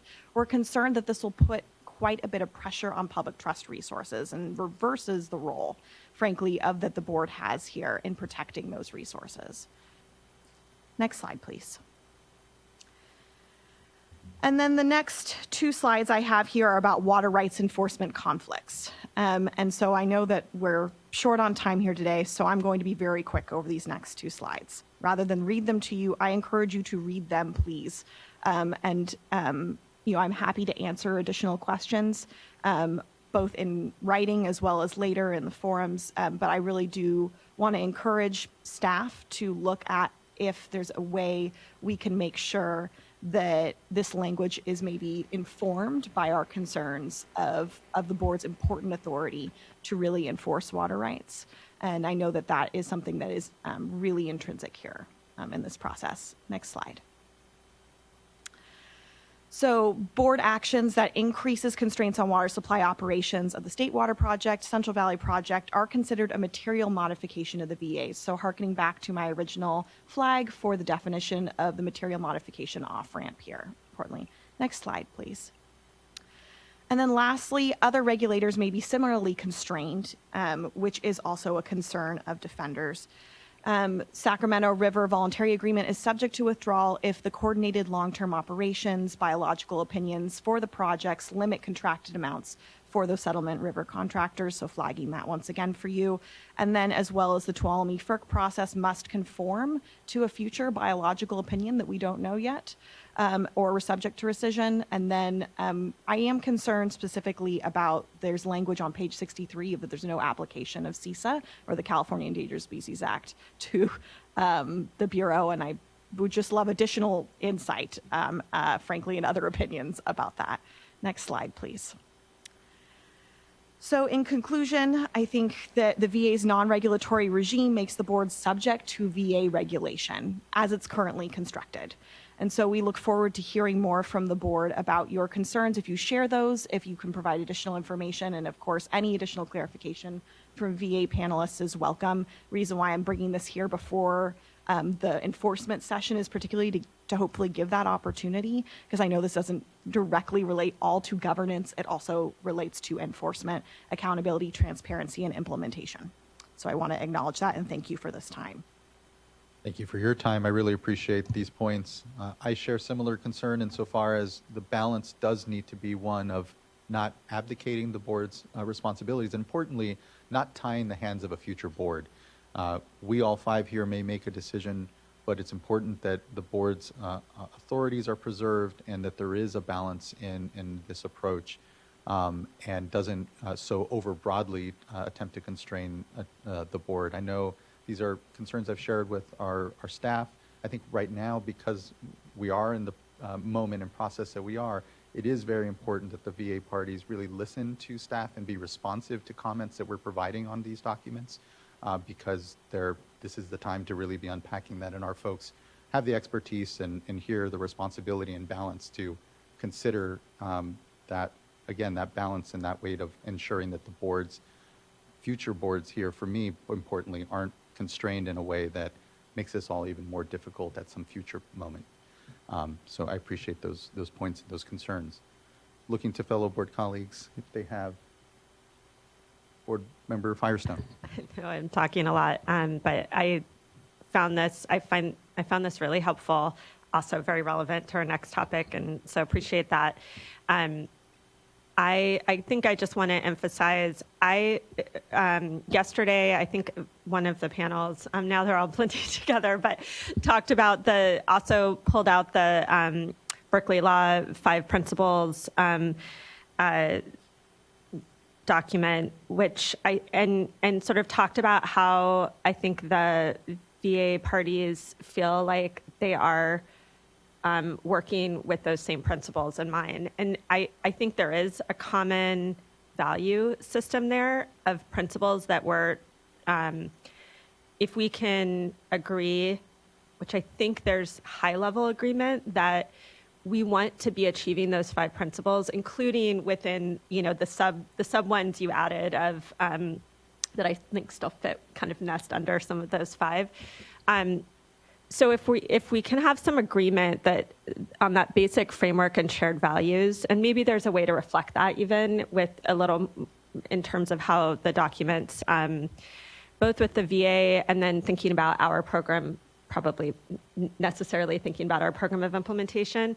I think then we can unpack the disagreements on exactly whether or not they're achieving that, because I think that would be helpful. I think that would help us narrow in on how to make sure that we're all aiming for the same thing and where there's disagreement on not. So that's really just a plus up of that framework and those principles, and also really appreciate the learning from past VAs. We've heard a lot about other VAs. VAs of various sorts are throughout water. So we need to be learning and moving forward. I also hear you on, we need to be doing oversight of existing VAs. So that was also a very helpful point I wanted to plus up of thinking about maybe how that's fleshed out or brought in terms of VAs that exist that are nested within this work. So I'm not sure where the space is to have full time to be able to dig into all of that, but I do feel like a follow-up is needed on walking through those principles and how maybe the VA as crafted can either is or isn't meeting that along with the program of implementation, which I think is one of the key things. It's figuring out what that looks like, and then the ways that it could be made stronger. Did you want to add something? I'd love to, actually. Microphone, really quick, Mr. Nelson. Sorry, your microphone's off. So we can all hear. Thank you. Just want to give one specific example. I'm sure there are many others, but one really jumps out at me. I was going to mention this in closing comments later. And that's with regard to achieving comparable results. The alternative to the VA is an unimpaired flow approach with temperature protections. And the VAs, as you've heard a couple of times, don't include temperature protections. As my colleague pointed out, adding temperature protections could potentially be considered a material modification that would cause that whole thing to come on. What that means is the VAs are designed in a way to prevent the board from providing additional temperature protections for salmon. What you heard on day one was that temperatures are being considered in the biological opinions in the ESA context. On the one hand, that's true. On the other hand, that's been true for many years, and those protections have failed. The board can't simply delegate temperature protection responsibilities to protect beneficial uses to somebody else. But beyond that, I represent the fishing industry. The fall run that we rely on is not a listed species. It's not even considered for protection in those biological opinions. So by excluding temperatures and excluding and relying on another process to address temperature issues that doesn't address fall run issues, the VA proposal is that nobody provide temperature protection for fall run salmon. We're already sterilizing the Sacramento River. We've gone from 175,000 fish on average, wild spawning fish, to 6,000 fish last year. Temperature protection is a major driver, and the VA proposal is to not address that issue. It's simply not debatable that these VAs don't provide comparable levels of protection to what I'll call a traditional regulatory approach. I'm sure there are dozens of other examples. That's one that was at the top of my mind anyway. Thank you, Mr. Nelson. And thank you, board member. Looking to other colleagues if they have input or comments or questions. Seeing none, we have about 20 minutes, I think, of panelists left. There's 2 10-minute panels, I believe, that will be going, and a lunch that we'll want to take. Let's go ahead and try to get through those panels. My desire is to get to lunch before 1 here, and be able to continue on. But I think, thank you, and would then invite up our next group paneling here. Same topic, but different folks here. California Chamber of Commerce, California Farm Bureau Federation, California Manufacturers and Technology Association, and then after that will be Nevada Irrigation District, South Sutter Water District, and Sutter Bypass Butte Slough Water Users Association. And I have here down 10 minutes for each of these panels, but you need a little more time, that's fine, and appreciate everyone's time here.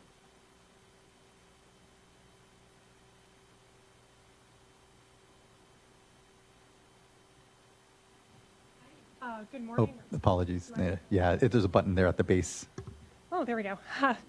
Hi. Good morning. And just obviously, there's only 2 of us here today, so you're getting Cal Chamber and you're getting Farm Bureau. CMTA couldn't be with us this morning. So good morning or good afternoon, as I think we've just passed noon. I'm Brenda Bass. I'm a policy advocate with the California Chamber of Commerce. Cal Chamber is the largest broad-based business advocacy group in California, representing businesses large and small throughout the state. Our members and businesses generally depend on a reliable and sustainable water supply in order to create opportunity, innovation, and jobs throughout the state. We appreciate the time to speak with you today. We thank the board and the board staff for their continued hard work on updating the Bay Delta Water Quality Control Plan. The Healthy Rivers and Landscapes agreements are crucial to ensuring that California's water quality and water supply will be managed and protected in a way that supports the many diverse needs of the Bay Delta system. Port Cologne requires that water quality control plans consider and reasonably balance all demands placed on water, and we believe that the agreements achieve this balance between the economy, agriculture, and the environment. Businesses are increasingly concerned about water insecurity and rising water rates, each of which compound the rising costs of living in California. The agreements propose a creative way to meet environmental needs and the needs of our communities and the economy. Specifically, the agreements include creative approaches that bring collaboration into what has historically been a top-down regulatory program. And this helps bring a more holistic view to managing water quality and water supply, including actively improving and restoring degraded habitat to benefit species and overall water quality. The more predictable flow models in the agreements also help ensure that water users of all types can better plan for the future. For example, housing projects can better anticipate water availability so they can provide the legally required assurance that water is available to serve new homes. My colleague will cover the specific benefits to our vibrant agricultural industry. So for all these reasons, Cal Chamber supports the Healthy Rivers and Landscapes agreements, and we believe that they will help keep water affordable and reliably available. Again, we thank the board for their work on this and Governor Newsom for his leadership in this area. Thank you. Thank you, Ms. Bass. Ms. Beering. I almost just did the same thing. Okay. Good afternoon, Chair, Vice Chair, and board members. I will keep it fairly brief. It's been a long 3 days and a long process. So, Alexander Beering, California Farm Bureau here. We represent about 20,000 farmers and ranchers who have an average size of just under 400 acres, which is actually consistent with the statewide average. That means that while we have plenty of members that operate large farming operations, we have far more who operate small and medium farming operations, which is actually most of California ag. We support the Healthy Rivers and Landscapes approach because we believe it's our state's best chance to preserve the sustainability and diversity of some of the world's most productive farmland, especially in the San Joaquin Valley. Anyone who knows a farmer understands the value they place on certainty. Guessing and hoping is not going to help very much with planting and irrigating. But for too long, the uncertainty about the health of fish populations in the Sacramento and San Joaquin rivers and the Delta has rippled throughout the rest of California's businesses and communities who rely on the water they provide. For the future vitality and viability of California's agricultural communities, we believe that the healthy rivers and landscapes will change that. If fish populations can recover and maintain their health, our communities will have certainty that they need as well. More than 80% of California's farms operate on less than 180 acres. 63% of them are on less than 50 acres. Most of California ag is small ag, again, but that's changing. For the past several decades, California agriculture has been on a steady path to consolidation. There are fewer farms, and the average farm size is creeping upward.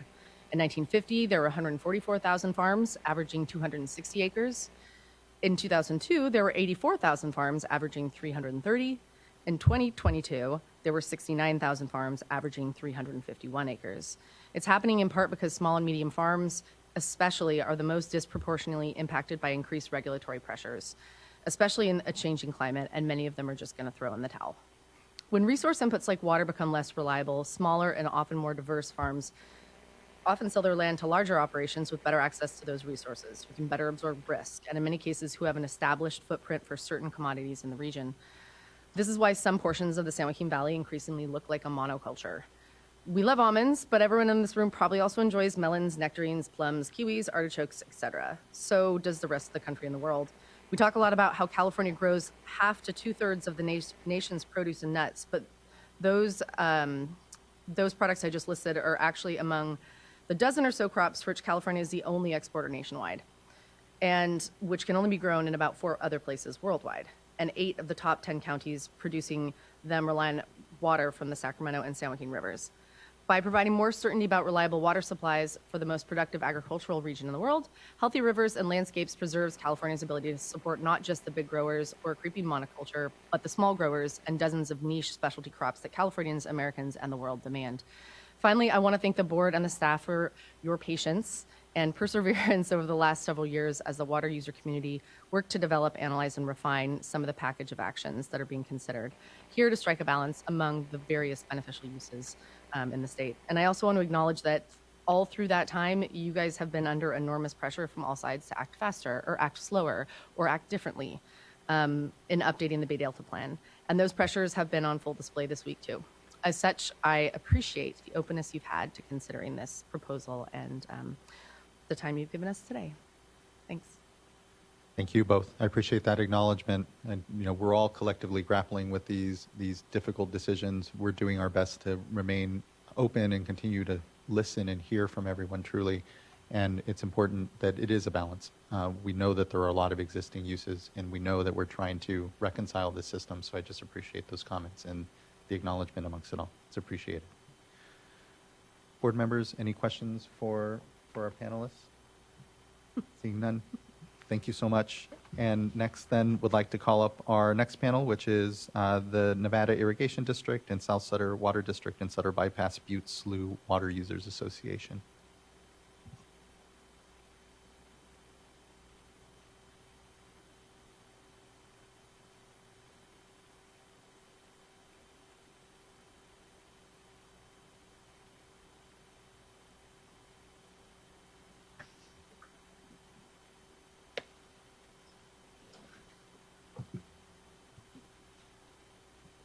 Thank you, Chair Esquivel, members of the board. In recognition that it is very close to lunchtime and people are probably starving, we will be very brief. We appreciate the opportunity to appear today to show our commitment to be an active part of the agreements to support healthy rivers and landscape. In the Sacramento River Basin, there are additional entities that are eager and ready to participate in advance of the program. Today, this panel includes the following agencies: Sutter Bypass Butte Slough Water User Association, represented by John Munger; Yolo County Flood Control and Water Conservation District, represented by Kristen Sickey; South Sutter Irrigation District, represented by Hayden Cornwell; and Nevada Irrigation District, represented by myself, Jennifer Hansen. The one thing each of these entities has in common is that we are eager to onboard into the voluntary agreement program. We have been working diligently with DWR and CDFW staff to develop VA proposals that include assets, address the complexity of the integration of flow and habitat to beneficially improve conditions for native fish species. Many of our agencies have been at this for some time. We have been participating in the formation of the VA program, but we have not yet been able to onboard into the program to be a signatory to the MOU. For example, in Nevada Irrigation District, we have expressed interest in the program since 2018, and we have been trying to develop a proposal with the agency's input that will allow us to be a beneficial part of this program and offer the assets we have to contribute. We have had many, many meetings, and hearing a lot of the concern that has been expressed today, I can tell you that maybe coming a little bit later into this process has been beneficial in the fact that we have been able to embrace pulling in multiple parties to best form a habitat program that takes into account both flow and habitat to best leverage both those assets together. We are hoping to be able to propose this program to State Water Board staff and work with them through the details in order to be accepted into the program. One thing to note is each of our proposals were also addressed directly or indirectly in the VA Memorandum of Understanding or in the draft staff report. The Sutter Bypass Butte Slough Water User Association proposal includes potential habitat restoration actions of up to 13,000 acres within or immediately adjacent to the Sutter Bypass. This would apply towards the 20,000 acres of rearing and 20,000 acres of fish food production acreage in the Colusa Basin, Sutter Bypass, and the Butte Sink as habitat contributions that were included in the voluntary agreement MOU term sheet Appendix 2 and also discussed in the State Water Board's draft staff report. The Yolo County Flood Control and Water Conservation District proposal includes flow contributions that support the flow and physical habitat restoration for Putah Creek. These efforts were also referenced in the draft staff report.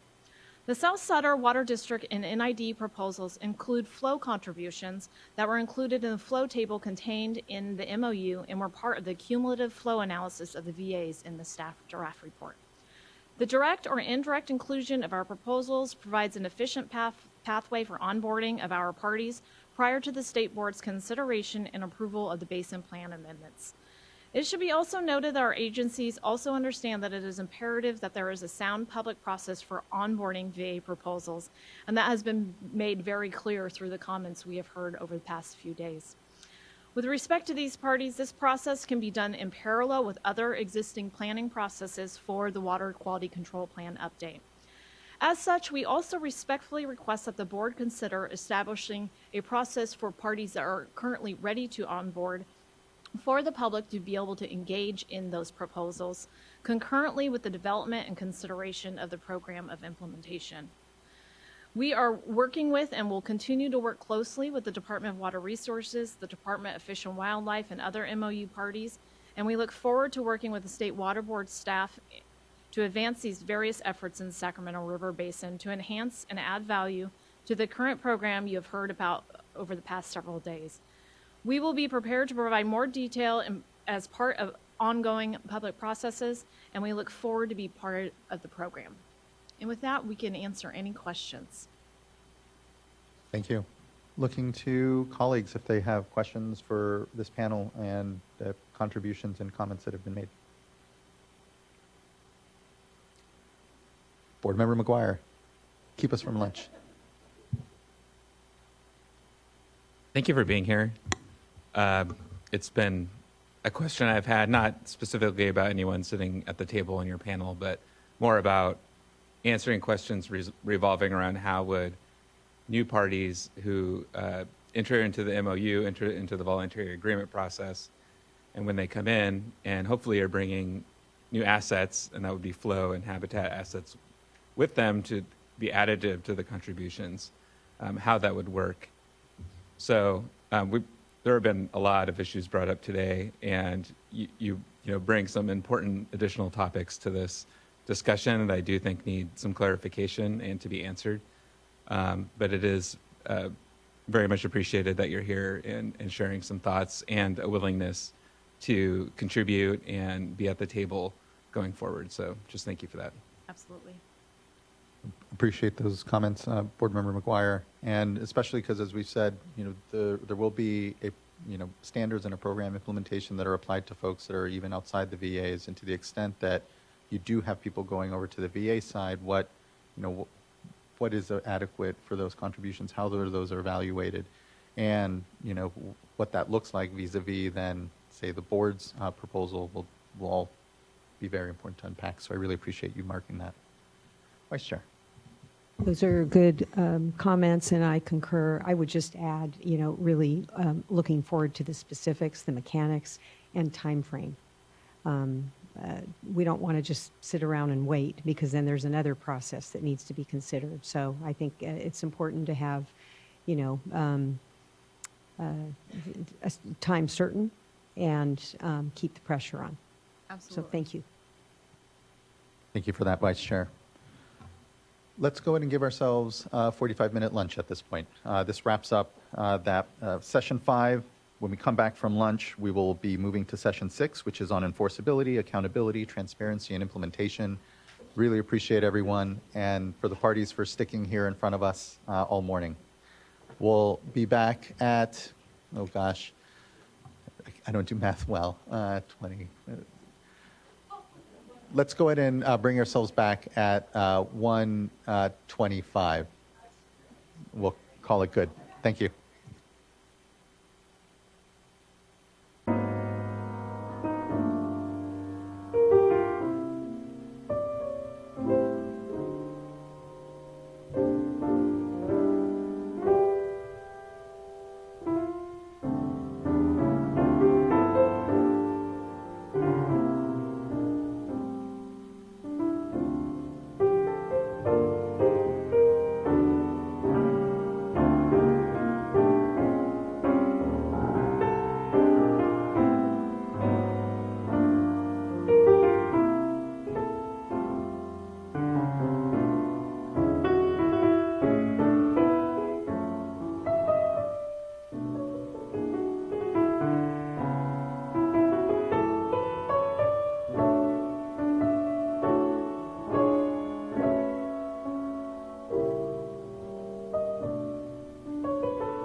All right, everyone, we are at 1:27. Let's go ahead and bring ourselves in. I know, I appreciate everyone. I hope everyone had a good lunch.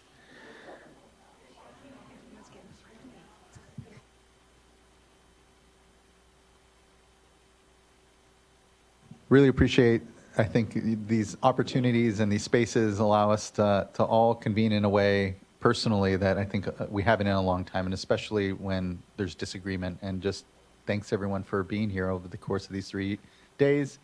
I hope everyone had a good lunch. We are now moving into session 6, which is the enforcement, accountability, transparency, and implementation session of our discussions, and would hand things over to the VA parties here to kick us off. Thank you. Thank you, and thank you for letting us take a lunch break. It was much appreciated. So session 6, we're almost there, y'all. We're getting through it. Thank you for continuing to engage. So this panel is, I think, a very important one, obviously on enforcement, accountability, transparency, and then implementation. And we're really hoping in this panel to kind of clear up one of the main misconceptions. Unfortunately, the term voluntary agreements, I think, has created some confusion. People think that that means that there's no requirement that we'll follow through on our actions, no commitment, no enforcement, and that is definitely not the case. So we want to kind of explain a little bit how that works, just the fact that, you've heard a lot about the sort of internal accountability among the VA parties. We're going to be talking more now about the state board's role and the enforcement agreements that we're developing that would allow for enforcement actions against agencies that don't take the actions they've committed to. Although, of course, we're all hoping and intending that situation would never occur. And then the final sort of layer of enforcement, of course, is that year 6 through 8 evaluation process. So we're going to talk about that a little bit. So I'm going to start off with just a little bit of background and just kind of carrying forward some of the themes from this morning's discussion on governance. I'm very fortunate to have 2 attorneys with me, Andy Hitchings and Ryan Becerra. I'm not an attorney, so they're going to help talk in depth about some of the legal underpinnings, some of the government codes, and then Eric Lobachevsky from Department of Water Resources is going to offer some thoughts at the very end about next steps. Since this is kind of our final panel, we wanted to, we've taken in a bunch of information here, and we want to talk about next steps on how we incorporate that and how we make sure that we are responsive to you and the public. So if I could get the next slide, please. Thank you. So we're going to start by just talking a little bit about the background from a regulatory perspective, talk about the state board's role in enforcement and accountability, and then get into the nuts and bolts a little bit of the enforcement and accountability, and then just kind of summarize some of the transparency. I know we've talked a lot about the reporting, but we wanted to kind of have a slide that puts that all in one place and then go into implementation. So next slide. So regulatory background, you can see here some covers from previous water quality control plans for the Bay Delta. And those previous plans required implementation or sort of specific actions by the Central Valley Project, the State Water Project, and East Bay Mud for the Mokelumne River through D1641. But they didn't really require most other water rights holders and diverters to implement. With this program, we're proposing something different, where water rights holders who've never been subject to a Bay Delta water quality control plan before are actually agreeing to be bound to requirements. Next slide, please. And we think that this actually provides some regulatory benefits, and we're going to talk about that a little bit more.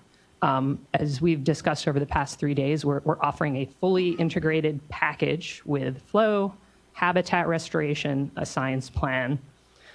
We foresee immediate implementation with an all-hands-on-deck approach. You've got all the major sort of water agencies in the state on board, and as we discussed this morning, we are really looking to improve our engagement with tribes, NGOs, and other members of the public. There's accountability for timely implementation, and that is through a streamlined enforcement process. Written into our draft enforcement agreements is that the parties agree not to contest the State Water Board's administrative jurisdiction to enforce these agreements.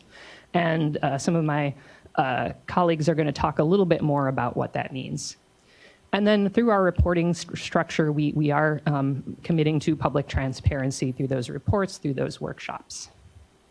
Next slide, please.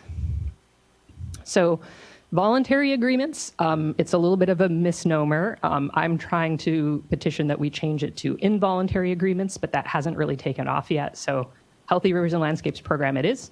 But again, what we're talking about here is a situation where the parties are voluntarily agreeing to be bound to their commitment. But once you sign that dotted line, you are in fact bound. And the implementation would be required by binding agreements with the State Water Board, who then would acquire that streamlined enforcement tools and would maintain oversight via means that are only available by agreement under Government Code 11415.6. And yes, I did just read that off the slide. I don't have it memorized. So we want to talk a little bit more today about kind of what that means, sort of nuts and bolts, look at some text from the agreements and give some examples. And to start us off, I'm going to turn it over to Andy Hitchings. Thank you, and thank you, Board Chair, Vice Chair, and members of the Board. My name is Andy Hitchings. I'm here on behalf of the Sac River Settlement Contractor Group, which is the main implementing group on the Sac River main stem portion of the Voluntary Agreement Healthy Rivers package. Okay, we've got the next slide up here. So you've heard some discussion the last 2 days on staff participation to ensure conformance with the plan. The role that the board staff would have in the review of annual and triennial reports and workshops. And then what we really want to talk about in this portion of the workshop is the streamlined enforcement. How are the Healthy Rivers and Landscapes agreements going to basically work together to make sure that the program of implementation moves forward? So if we could move to the next slide. And I think one of the comments Board Member McGuire you made on Wednesday was there's a lot of different documents here, and where do we start? And I think Ms. Pierre said that the strategic plan is probably the best landing spot in the beginning, and then you can go from there. But I do think that the cover memo that accompanied the agreements that came over in late March, that provides a really good roadmap of the structure, the organization, and I think that's a good place to start then with the strategic plan, and then that kind of gives a great overview, and you can dive more into the details of each agreement and each piece. So as that's explained in the cover memo, the program includes 3 main agreements or types of agreements as its kind of architecture. So you have the global agreement, and the intent is that all parties would sign the global agreement. You have an implementing agreement for each tributary or water source that would be signed by the implementing entities on that particular tributary or water source. And in most cases, for instance, on the Sac main stem, that would be the Sac River Settlement Contractors. And right now it's structured to have BWR as they have a funding commitment under that as well. And then you've got the enforcement agreements, and that would be signed. That's the only agreement that would actually be signed by the state board and the particular implementing or responsible agencies on a particular tributary or water source. So that's generally how the whole program is structured to make sure that there's internal and external accountability. So on the internal side, you've got the global agreement amongst all the parties. You've got the implementing agreements on each tributary or water source. They have their own dispute resolution proceedings. They've got the ability to take issues that need to be elevated to the system-wide governance committee, and they have the ability to enforce against each other to the extent that those obligations aren't any particular obligation isn't being met. So it really provides like Alice said, it's kind of an all hands on deck, not only for the entire program, but for the particular tributary where we're trying to reasonably protect beneficial uses.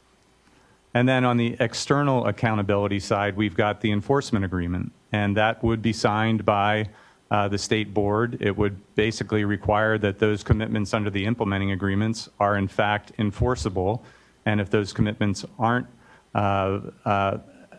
lived up to, then the state board could move forward with an enforcement proceeding using its CDO or cease and desist order or administrative civil liability authority. And we do think that that could be streamlined.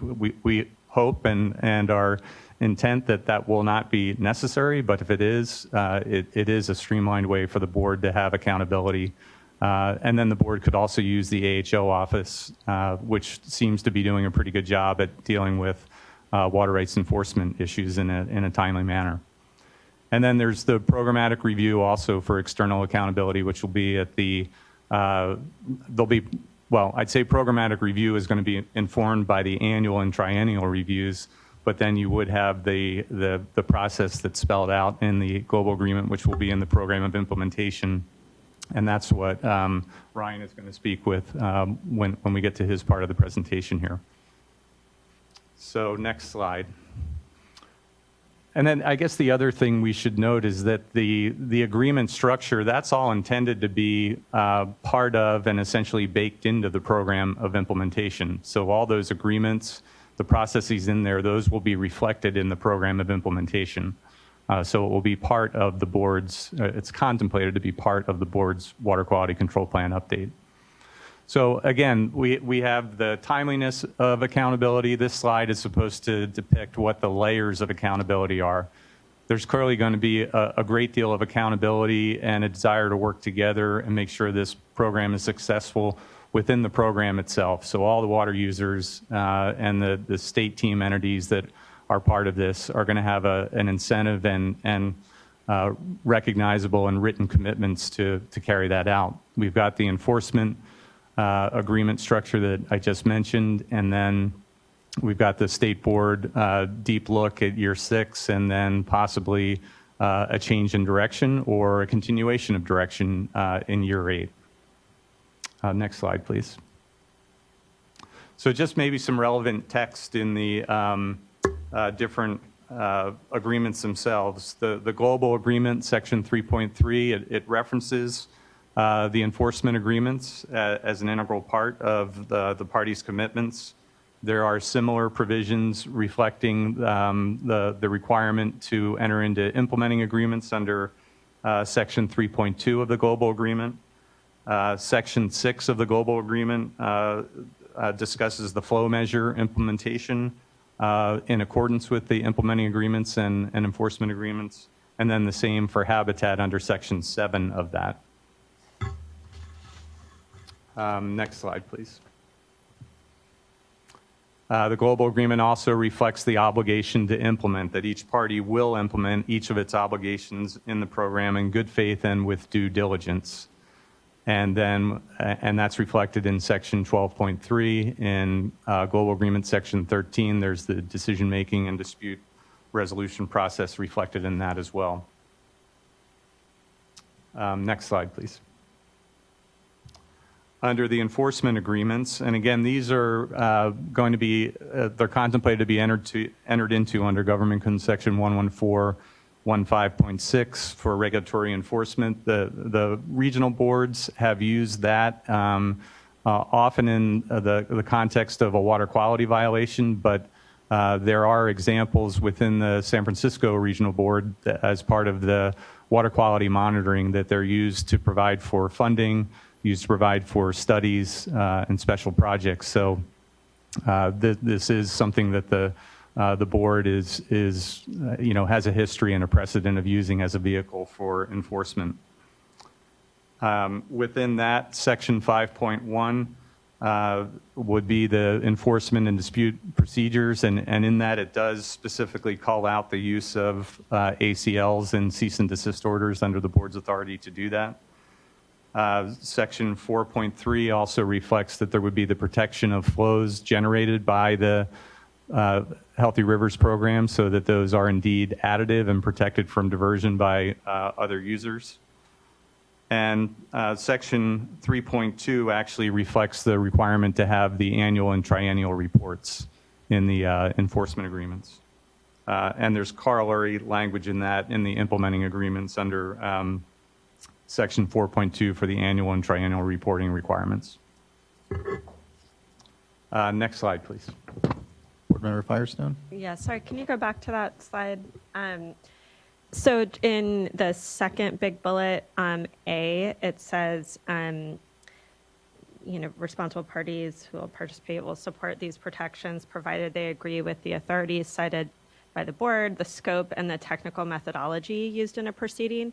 So are there discussions or proposals, or it seems like maybe we could, we need to clarify, but on what the proposed technical methodology is? Obviously, we've been doing this, struggling with what type of methodology we use, and we used one in this last drought. But can you speak a little bit more to that? Yeah, my understanding is that is being developed as part of the program of implementation with that detail. One of the options could be a version of the water unavailability analysis that could be used, or that tool. But that is something that is being developed and worked on. And it's going to be a key part of the program of implementation. Board Member McGuire. Yes, and I apologize if you mentioned this already, and I just wanted to maybe get a little clarification on that. I guess the first big bullet, the sub-bullet there, which says specific remedies for each tributary to be negotiated by State Water Board staff and responsible parties later this year. Could you just, are we in a situation, you mentioned the board's ability to enforce the agreements and to use ACL and CDO authorities appropriately.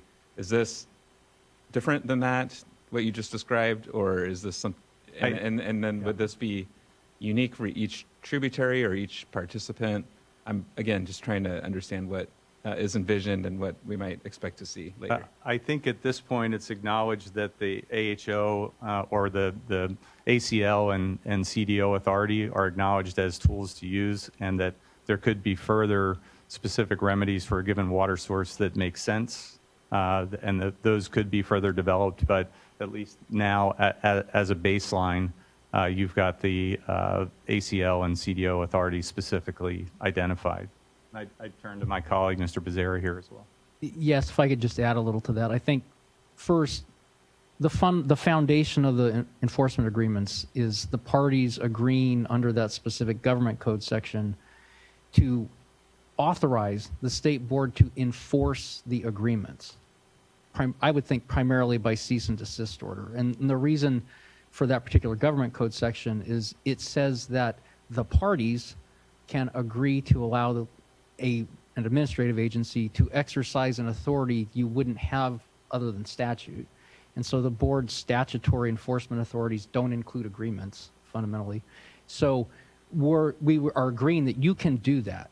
The very specific terms of the agreements you can enforce by cease and desist order via the administrative hearings office or whatever other mechanism we might want to work on. I think the point that further negotiations might be necessary primarily is related to the subtleties of different tributaries. So, for example, some of the tributaries have the United States Bureau of Reclamation as the one who operates the dam. The American, which I'm involved in, is a key one. And so you get some kind of subtle issues, unique issues on different tribs that may require a little bit of massaging of some terms, but fundamentally they are all based on the board being able to enforce the agreements. Okay, I appreciate that. And so I think I'm tracking, but it sounds like some of those details aren't yet incorporated in the package that was submitted in the enforcement agreements themselves. And that would be an updated version of those agreements before they're executed. There may be some side documents such as memoranda of understanding with the federal government might be a particular example. In that case. Thank you. Appreciate the questions, board member. And actually just looking to our folks in the program, because they'll be the ones here potentially negotiating if there's anything else they wanted to add. Yeah, this is Samantha. I want to... Your mic not maybe on. Check. Okay, there it is. Sorry, Ms. Olson. Okay. Thank you. I don't want the parties to keep working on the implementing or the enforcement agreements until we have a draft program of implementation, because I think it's getting too bogged down in contract law. And so our vision is to sort of distill down the parties' commitments in the board's own words and, as it would nest into a basin plan amendment, and then take a fresh look at these agreements and maybe streamline them a bit. So don't give us another set of documents. We are full with documents. So I think on that side, on the enforcement and implementing. Thank you. Appreciate that, Ms. Olson. Yeah, thank you. That's helpful. Next slide, please. So this is just intended to, be kind of an example of the different ways to assure compliance and performance. And so in this situation, you have a public water agency, water user party that doesn't make its required spring flow release under its flow contribution. Again, you have the program internal accountability itself, where parties would go through likely a dispute resolution process to see what was the cause of that, if there was, and what could be done to remedy that issue. That could also be elevated to the system-wide governance group, and system-wide governance could look for other tributaries to make up the difference if there's availability to do that. You would also have the option of state board action if those don't materialize, where the board could start to enforce through its government code section agreement, which would trigger a hearing process. And again, we would suggest that likely the AHO office would be available or could be available to handle any of those should they come up, and then enforcement actions that would come out of that process.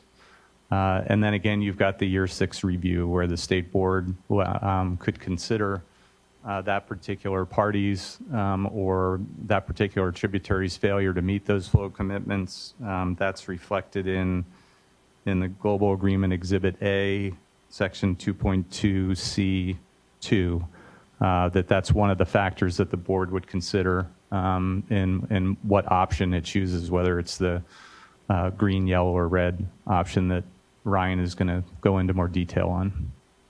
Thank you for that. Vice Chair. Just a question regarding triggering of providing information to the state board. So obviously we don't want to wait until, we're at that second stage there, possible state board actions. We want to be made aware, I think, every step of the way. Is that embedded within governance already, the governance structure, or through one of these processes in that first step? Well, there are provisions in the enforcement agreement that the state board would give notice if the state board believes that there is a failure to meet the commitment or the obligation under the agreement. And there would be essentially a meet and confer discussion process, but that doesn't preclude any timely action then by the board to move forward and enforce that. I think the intent is through system-wide governance and tributary governance, if we see an issue that's arising, that's going to go to the governance for that particular entity. And I can't think if there's an actual specific notification process in there, but the intent is that the state board would be having a seat in those governance discussions. Board Member McGuire. It's just such an important conversation and something I think really important for everyone to understand what is being proposed. And so me being I'm a technical guy, I'm not an attorney, so I'm of course trying to translate some of this into real world applications. And so you represent the Sacramento River settlement contractors. So there's up to 100,000 acre foot commitment with that. And that's a block of water. So at some point during the year, during the deliberations amongst the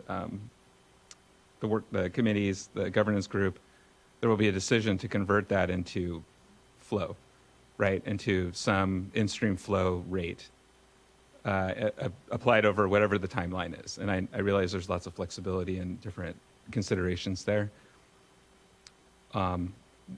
Is it, and because I'm looking at this process here, that might be, if the commitments aren't fulfilled, could be fairly involved.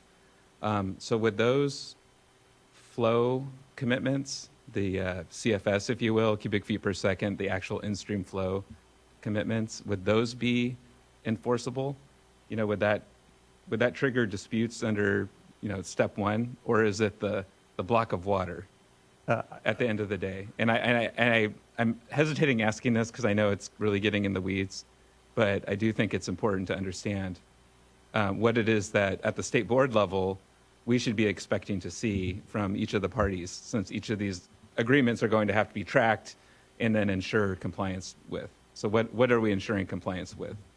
Well, for instance, for the Sac River, it's a little bit different. Is one of those tributaries where we do have a bureau facility on there, and so it will depend on the flow accounting. I think the flow group system-wide governance as to how that particular flow contribution is going to be used that year. So I don't know whether it would be a particular CFS target that's met, and it could be that in a given year they decide that there's a better ecological benefit if it's used for temperature. I'm saying a decision has been, so under a scenario where a decision has been made, right? So okay. You've been given the decision-making power to make that call in terms of how the flows should be used. Now, how do we, and what we're talking about here is enforcement. So how do we ensure that whatever that decision was made, that those flows are then realized and provided in an enforceable way? Is that, those flows, are they enforceable?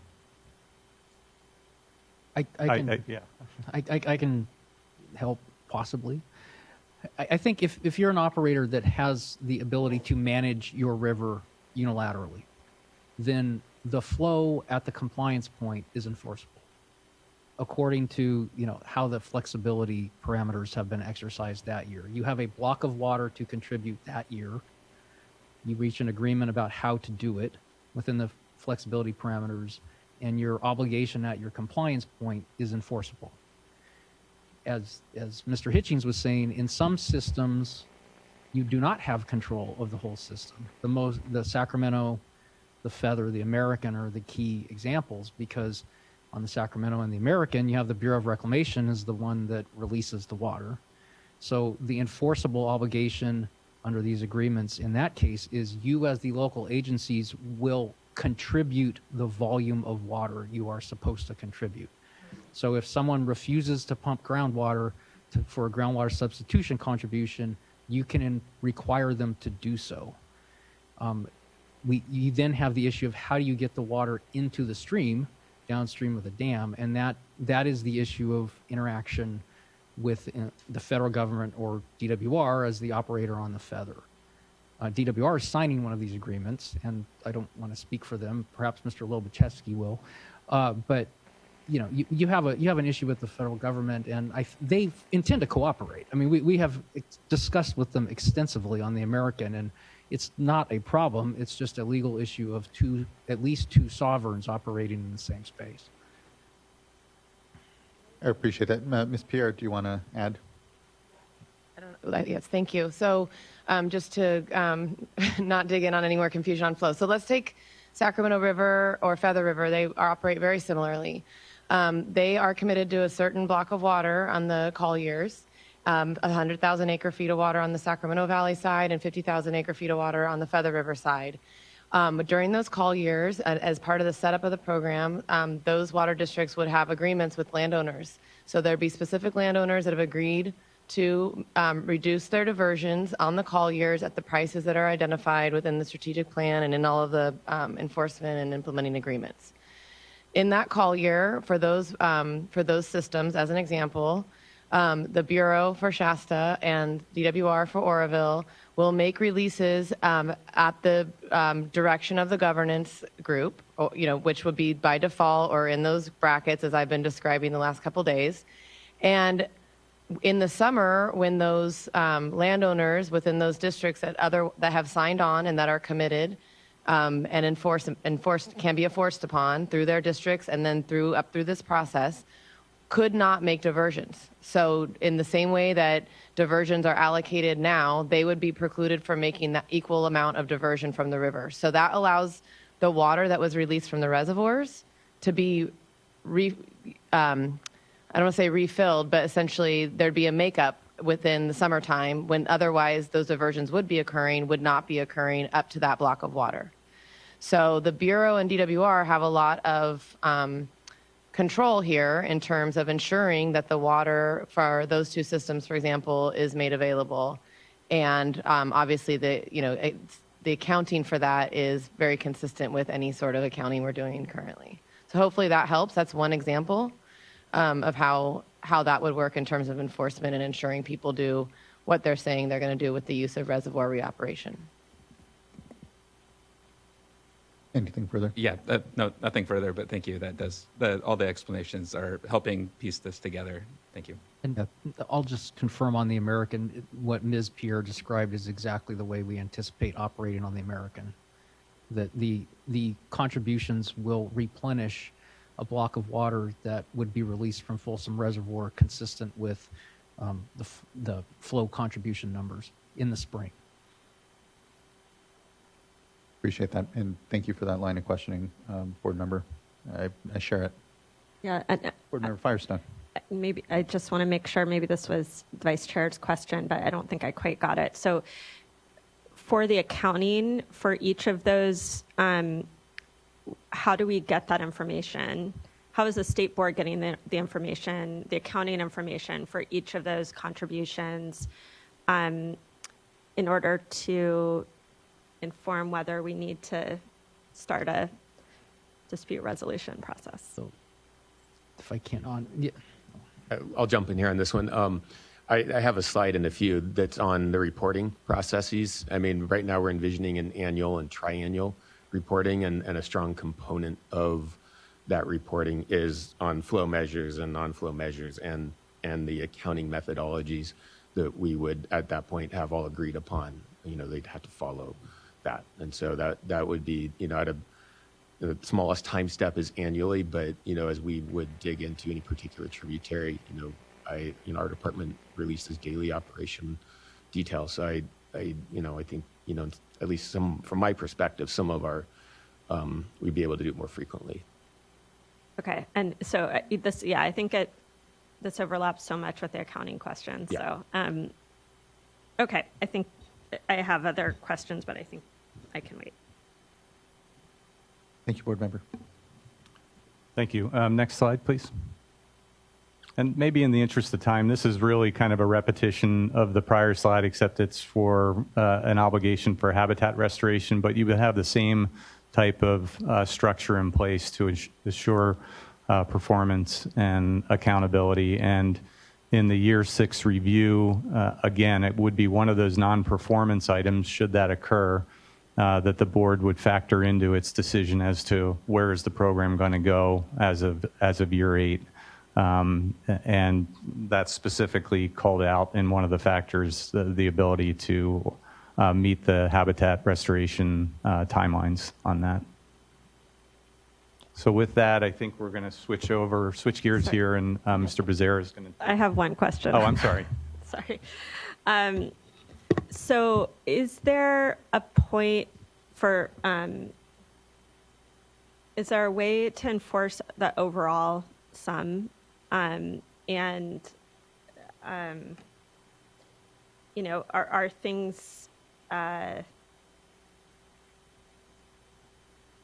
see if I can, I guess there's the overall program, and whether the water, I think this just gets to who's responsible for making sure the water is actually showing up. And I understand what I'm understanding from all of these days is that the proposal is to have that be on the water board.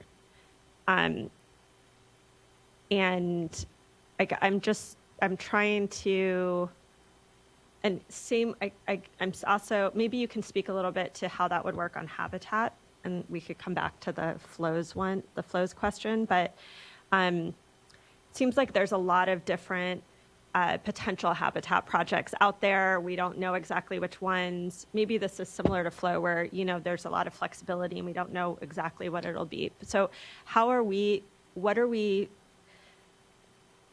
getting in terms of being able to ensure that what's being promised holistically is going to happen, is happening based on the agreements or the schedule, I guess, or specific project direction from the governance group?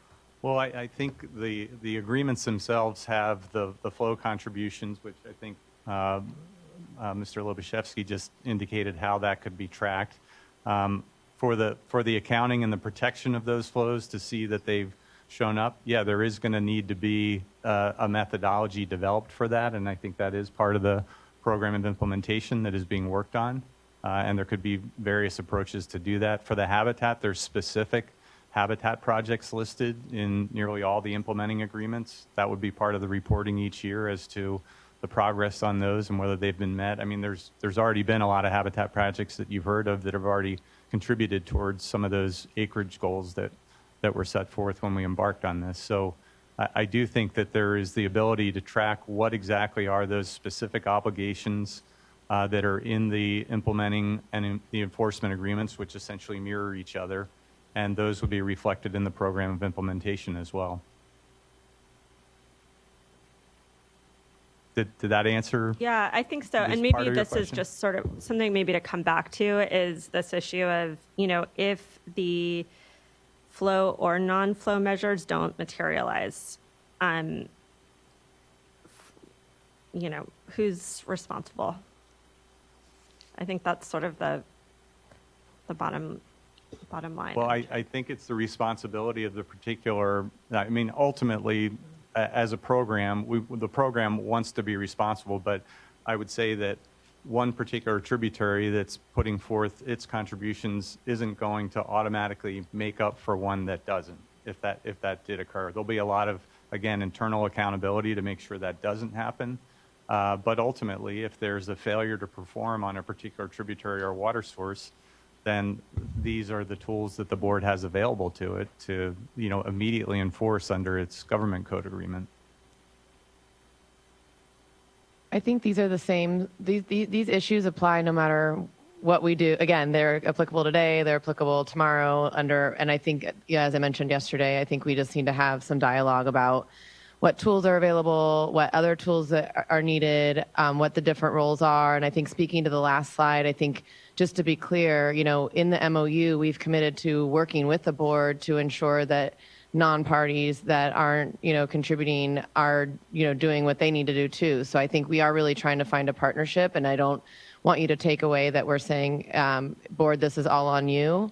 The projects don't want to be in a position where we're backstopping non-performance, but I think, there's a lot of space here to figure out how to improve upon the management to ensure that environmental flows that, everybody through the system is trying to make available, regardless of what approach is used, accrue to the environment. I think we share that in common, and we've got to figure out how we do that. Appreciate that. And thank you, board member. Just checking if there's any further comment. We can continue on. Thank you. Yes, if we could move on to the next slide, please. First of all, I'm Ryan Becerra. The scroll has me on behalf of Yuba Water Agency. I'm also working with multiple agencies on the American, in the Delta, and then we represent Yolo County Flood Control and Water Conservation District that would like to do more groundwater recharge in order to augment flows in Poudre Creek. So to begin with, on this year 6 review, this is critical to the program. But before getting into the weeds here a little bit, I want to say there's basically 3 fundamental premises of this process that more or less begins in year 6, headed towards what comes after the 8 years. The first is we are advocating for a new water quality objective, the fish viability objective. So this whole process of what comes next removes from your process setting a new water quality objective, which historically has been one of the more time-consuming matters, is setting a new objective. We're accepting that the fish viability objective would have indefinite life, even if something completely different happens after year 8, the fish viability objective will stay. So we are not going back, we do not propose to go back through the whole water quality standard setting process. Part of it, yes, but not the whole thing. So that's where this starts from. Second, we recognize absolutely that you want to and need to move faster if and when we have to change something in the future. And so the whole point of the year 6 through 8 process from our perspective is to develop for you a very robust technical record that will allow you, beginning in year 6, to make decisions more quickly. We want to do that. We need to do that. That is the goal of the year 6 through 8 process. And then finally, the water users who are proposing this, we're all in this together. And I know you all have enough experience with the water user community to know that herding the cats is not so simple sometimes. We're in this together, and woe to someone who doesn't try to make this work, because the rest of the community we're all relying on each other to make this work, because we're all in it together, because we want to see this happen. So we plan to cooperate and to produce a robust record for you to make faster decisions after year 6. So what does that mean? You will be getting a lot of technical information. The triennial reviews we intend to have be real, and to feed into this process, so that if you need to, you can amend the program of implementation for the existing salmon doubling objective and the new fish viability objective that we are proposing.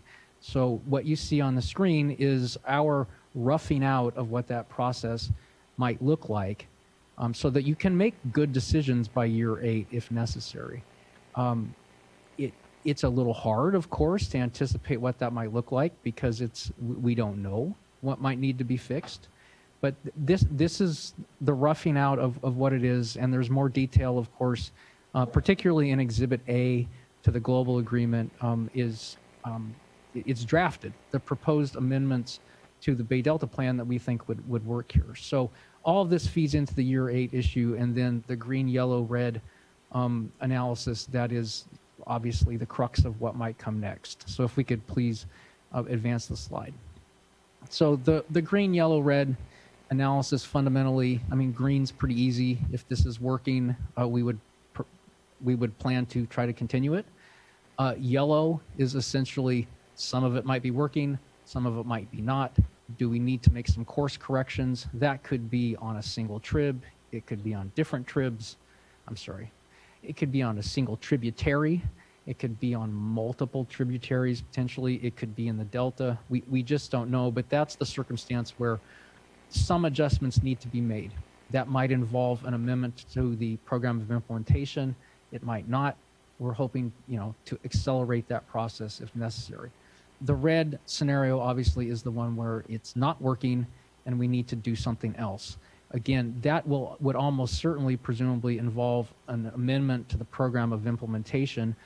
Again, would not involve revisiting the water quality objectives. And then I think we would seek to have further agreements so that we can do this cooperatively. But in that kind of situation, it's very possible we would not. And so we might be into a more regulatory sort of process. One thing that's important, and Ms. Overhouse brought it up earlier today, and it's a good point that needs to be understood, is there are terms in the global agreement where we have agreed that, assuming there's funding to keep doing these things, we would keep doing what we're doing until you reach the end of a yellow or red light process. And the point of that is not to say we intend these agreements to go on forever and we're going to try to strip the Water Board of its regulatory authority. The point is that there will not be a regulatory cliff after year 8 where you would fall off into a completely unregulated system. We would keep doing the things that we think right now would be beneficial until something else comes along, until a new solution is resolved, provided we can have the funding to keep doing these things. That's the point of the potential continuation of the voluntary agreements, even in a red light scenario, is that so we don't just drop off into nothingness and the Bay Delta system does not have appropriate regulations on it. Well, and if I will, that's why it's so important that the board adopt standards and the program implementation and have at the same time that regulatory discussion around it, and it not be in either or amongst it, because either way, and here again, my desire, and I think the appropriate path is to ensure that we diminish this idea that the regulatory path can't be a collaborative path, can't be something that we are just fairly assessing amongst ourselves and understanding how they all kind of fit together. So I appreciate those points. And if I could add to that a little bit, I mean, these are agreements. They're agreements because the water agencies have worked with the state to figure out what we think would work. And so that was negotiated. And it wasn't just negotiated as, completely brass tacks negotiation. It was, what do we think would work? But this is not a voluntary program. We are proposing a regulatory program. Fundamentally, we are proposing to you a new water quality objective and a new program of implementation, which is a regulatory tool. Yes, these are agreements, but through the enforceability of the agreements, we are proposing to you a regulatory program that you would implement and enforce if it comes to that, hopefully not. But it's a regulatory program consistent with Porter Cologne under Water Code Section 13242 of implementing the new fish viability objective and the existing salmon doubling objective. Board Member Morgan, please. So, question, and maybe I'm missing something. So under the scenario, if we are in a red light situation in year 3, what happens? I think, and I suspect Ms. Pierre has opinions about this. I suspect that the program, we will have a very difficult time evaluating the program's effectiveness within 2 or 3 years. For example, a salmon run, is 3 years. And so to the extent we're attempting to do things to benefit salmon populations, we won't see results on that particular parameter for a few years. That's why that's part of the reason why year 6 is year 6, is that's two salmon cycles. So if things were to completely fall apart, we might be back here looking at something else. But I think that's not the plan. The plan is to do our level best to do all the good things we're proposing and to be feeding you information about the effects of those so that by year 6 you have a very robust technical record to begin evaluating. And can I just add to that really quickly? We do envision, and it's in our documents, and I think we maybe mentioned it quickly this morning, but there's been a lot of material. The way we do have our strategic plan, which lays out, the flow and non-flow measures. And it is envisioned that in year 3 and year 6, as part of that triennial report and the corresponding workshop, if we see things are not working, we see some kind of major issue, we can discuss changes to the strategic plan to address that. So, Ryan is absolutely right that, we do need a certain amount of time to kind of like see things work, but we do that having those triennial reports and workshops does give us an opportunity to check in before then. If I can, just kind of looking at this again, the green light, yellow light, red light, it seems here it's, again, based off of achieving the required metrics. And metrics themselves aren't sort of goals, right? And I think we had this conversation a bit these last 2 days as well, where what seems to be missing in some of the accounting and the metrics is really the goals. Like, what is it that we're looking to achieve within the watersheds? And we just kind of flagged that I think that's going to be critical, that we really actually have more discussion around, not unlike on the San Joaquin, where the board developed biological goals, not regulatory biological goals, but goals that help us actually really understand, not just, are we achieving a metric, is the water there, is the habitat there, but is it moving toward achievable goals? And I think that's where, absent those goals, it becomes, again, difficult, I think, maybe for whatever future board is here contemplating that, to understand, is it working? Because just hitting a metric won't be enough, I think, to evaluate the effectiveness of the program ultimately and inform our yellow light, green light, red light process. Can I just add, and maybe Director Oppenheimer wants to add too, because we've had, I don't know, probably 40 hours of discussion at least on this.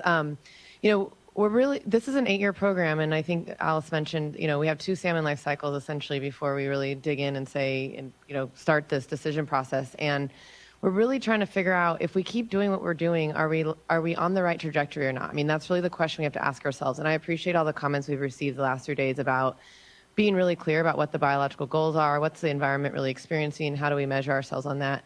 But I think we also, we went from a 15-year program to an 8-year program in part because we didn't want to get too far down the road before we got to this point of saying, should we keep going? And I think just having this point in time, we have to recognize that we're not going to recover fish in 6 years. I mean, we have a huge hole that we're digging ourselves out of, no matter, from the starting point we're at today. But how do we measure ourselves that we can have increased confidence that, the next step, again, I think this is step one. So step two, even greater confidence, because we're building in the science, we're documenting what we're learning, we're documenting what's working, what's not working, and getting to a place of being able to say, if we keep doing what we're doing, are we on the right trajectory towards meeting our objectives? That's really the question we're trying to ask here. And if the answer is yes, we're green. If it's it's yellow. And if it's no, at least we've built a record that says what we've been doing and what we should have been doing, what we've learned, and that really can continue the growth and learning and kind of the foundation for subsequent decisions. Building in a 2-year process to do it, we don't want to slow you down either, and moving from there. But it really is a question of ecologically, are we on the right trajectory or not? And I think your comments about setting clear measurements of what that means to say yes, no, or maybe is well taken. And I think that's something that we need to go back and think of. Thank you, Ms. Pure. Appreciate that. Okay. Can I just weigh in? Executive Director Oppenheimer. Yeah. I don't think your mic's on, or if it is, you may maybe just a Get little closer here. So I think I tend to agree with what Ms. Pierre is saying, and I do think it will take longer than 3 years for us to know whether this is working or not, and potentially even more than 8 years. But I think within 8 years, and I think this is what Ms. Pierre was saying, we can, we can have more information to know if the VA were to be continued. There's some confidence that it would work, even if it's not achieving all the goals fully in 8 years. And I think that's the yellow light scenario. I did have a question about one thing Mr. Becerra said revolving around the red light scenario, where I think he said that if there was a red light scenario, that the board would have to update its program of implementation to basically move to the regulatory pathway. And I'd like his thoughts as to why he thinks that and why it couldn't be already embedded into the program of implementation. I do acknowledge that I think even if it were in the program of implementation, there would need to be additional actions to implement it, either through a regulation or through water right actions. But it seems to me that if we're setting up a red light where we would then need to do a full another amendment to the basin plan at that point at the end of 8 years, that's a lot of time potentially to get there. And so that's a question that I have. Yeah, I appreciate that and share that concern, in this. Again, the whole desire, at least from me here, is that our program implementation now contemplate how we would step through that, as opposed to having to come back to the board and say, hey, now what? That's the point. We need to figure that out now so that we do have more of a continuous discussion and not a cliff, as you said. And I think in that situation, I think we're anticipating to work with you on what that regulatory piece of the program of implementation that we're currently discussing looks like. I mean, we obviously have been focused on a part of the program of implementation that's focused on the agreements and the pretty detailed, water and habitat contributions that we're proposing. I think we've gotten that pretty close to done as of March 29th, when all these materials came over to you. We probably do need some further discussion as to what the regulatory pathway would be. And if we get to a place where it makes sense, perhaps that is very clean as to what would happen next. I think the trick there is on the substance of what that might be. I mean, everybody among the water community, I think, has sharpened pencils very hard to figure out what they can do, and that's what you're seeing in the very detailed terms you've got. So, the substance of what an alternative might be would probably be what we'd need to discuss, but we probably could work on language as to what a regulatory path might be. Well, and I think that's for the board to more fully flesh out, and as opposed to kind of receiving something that comes over, so that again we're putting our best thought into, and we've received a lot from you all. So we have your draft program implementation. Here it's about us synthesizing that, I think, and in this next turn, coming out with that, having reflection from you, but it probably being more our pen that actually writes that out and anticipates what our expectations at the dais are for what that might be. Board Member McGuire? I just want to support that concept. that it's not lost on me that we're 25 years in to D1641 and 15 years from the Delta Reform Act. I think a number of stakeholders have commented on that. So the time in motion and the time it takes to get through a substantive basin plan amendment and even a water rate proceeding or a regulatory process is not trivial. And so we're adding a lot of process here through this potentially. And so I think it is very important that we are mindful of that, the time it takes and the impacts that can have, and looking to ways to expedite that decision making. There should be the right checks, and there does need to be the right process at every step of the way, no matter what the color of the light, that all needs to be thought through carefully. And so I just wanted to support the earlier comments about the next step here in our process. It is seeming to me that the program of implementation in a draft form for some back and forth and reaction through the public process is perhaps the best next step. And so I just wanted to get that out there. Appreciate that, Board Member. Vice Chair. Yeah, I agree. Getting more specific would be, right now, it's so vague. It's hard to know what it would look like in 8 years from now. But I do want to just say that I appreciate the slide, slide 14, that goes through the preparation for year 8, starting in year 6. And providing the information, most importantly, the science program's synthesis, because it's hard for us to say what a future board should be deciding in year 8, because all of these activities are going to be going on, and we're going to have so much more information than what we have right now. So I guess for me, it's more of a question of, what does that process look like and how could it be expedited? So I appreciate, the providing that information in year 6, but anything that, our staff and you all can do to ensure that the information that we have will allow for that expedited review, whether it's amending the program of implementation or whatever process it would be. Thank you for that, Vice Chair. Board Member Firestone. Yeah, I think these may be just drilling in a little more on questions that were already asked, but I just want to make sure I caught it. So first of all, the term metrics here, as I heard there was some back and forth around, are these like performance metrics versus biological outcome metrics? So is that that's something that still needs to be fleshed out, or can you just clarify where we are right now? The attachment 4 to the MOU is clear about it being biological outcomes. They been documented? I don't think so, but I think that's the direction we have to go. Okay. And then the question Board Member Morgan asked, I guess I'm curious. So, of course, we all want, everyone wants us to be successful. We assume everyone's going to do everything that they can to make this work. But say year 3, there's no federal funding contributions and flows aren't materializing. What do? Do we have to wait till year 8 to change course? What do we do in that type of situation where we don't feel like it's performing or it has a chance to perform? I think if you had a complete failure of major elements of the program in the triennial review, we'd all be talking about that and what comes next. We obviously don't anticipate complete failures of major elements of the program, but if that happens, I assume we'll be right back here in 2027 talking about what comes next.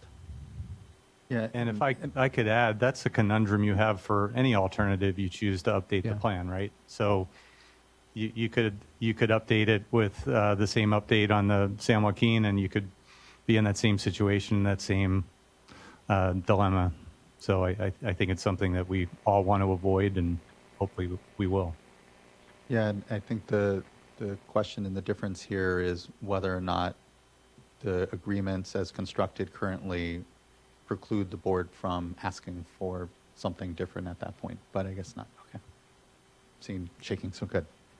Vice Chair? Yeah, I would agree. I mean, a complete failure, we should be pulling things back. We should have the authority, and that's the whole point behind having a triennial review. We can act at any time. And I would think, unless it's an issue with federal funding, which is the example, Board Member Firestone, that you made, but if we're talking about a complete failure, we should be enforcing. We shouldn't be waiting for year 8.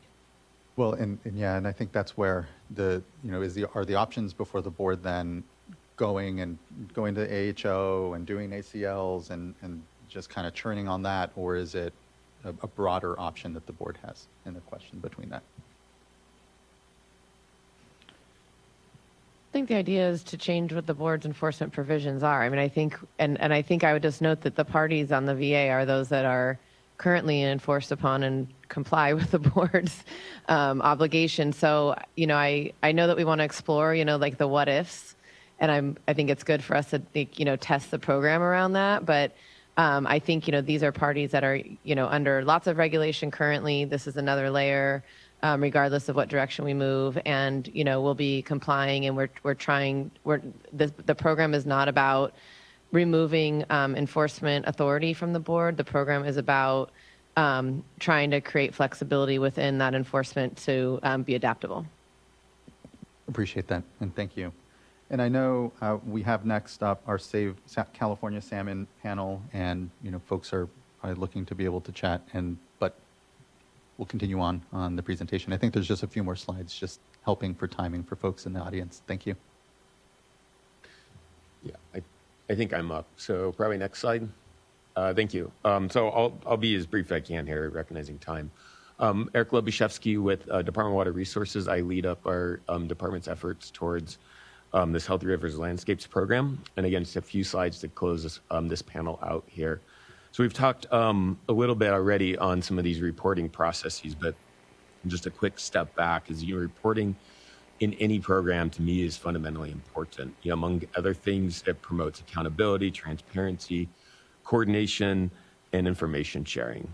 What I'd add here is again, something we've talked about over the last 2 days, is that this reporting program also serves an equally important role at helping to inform adaptation and adaptive management. Like we talked about today and yesterday, we don't want to wait till the end to inform changes to things like our flow flexibility brackets. If we are actually seeing something that needs to be tweaked, if we are suffering through challenges in various components of the program, that needs to happen immediately. That needs to be, dealt with through our reporting and our governance structures. It's not wait till year 3, 6, 8, type of thing. So just quickly, what are in these reports? Right now, this is sort of a brief summary list of what we're proposing here. But basically, annual and triennial reporting. The reporting on flow and non-flow measures, would occur from all the tributaries and the delta, utilizing what is ultimately agreed upon with the accounting methodologies, recognizing there's still more to discuss there. Reporting data and study results emerging from the Science Committee and Science Program. It's a key component.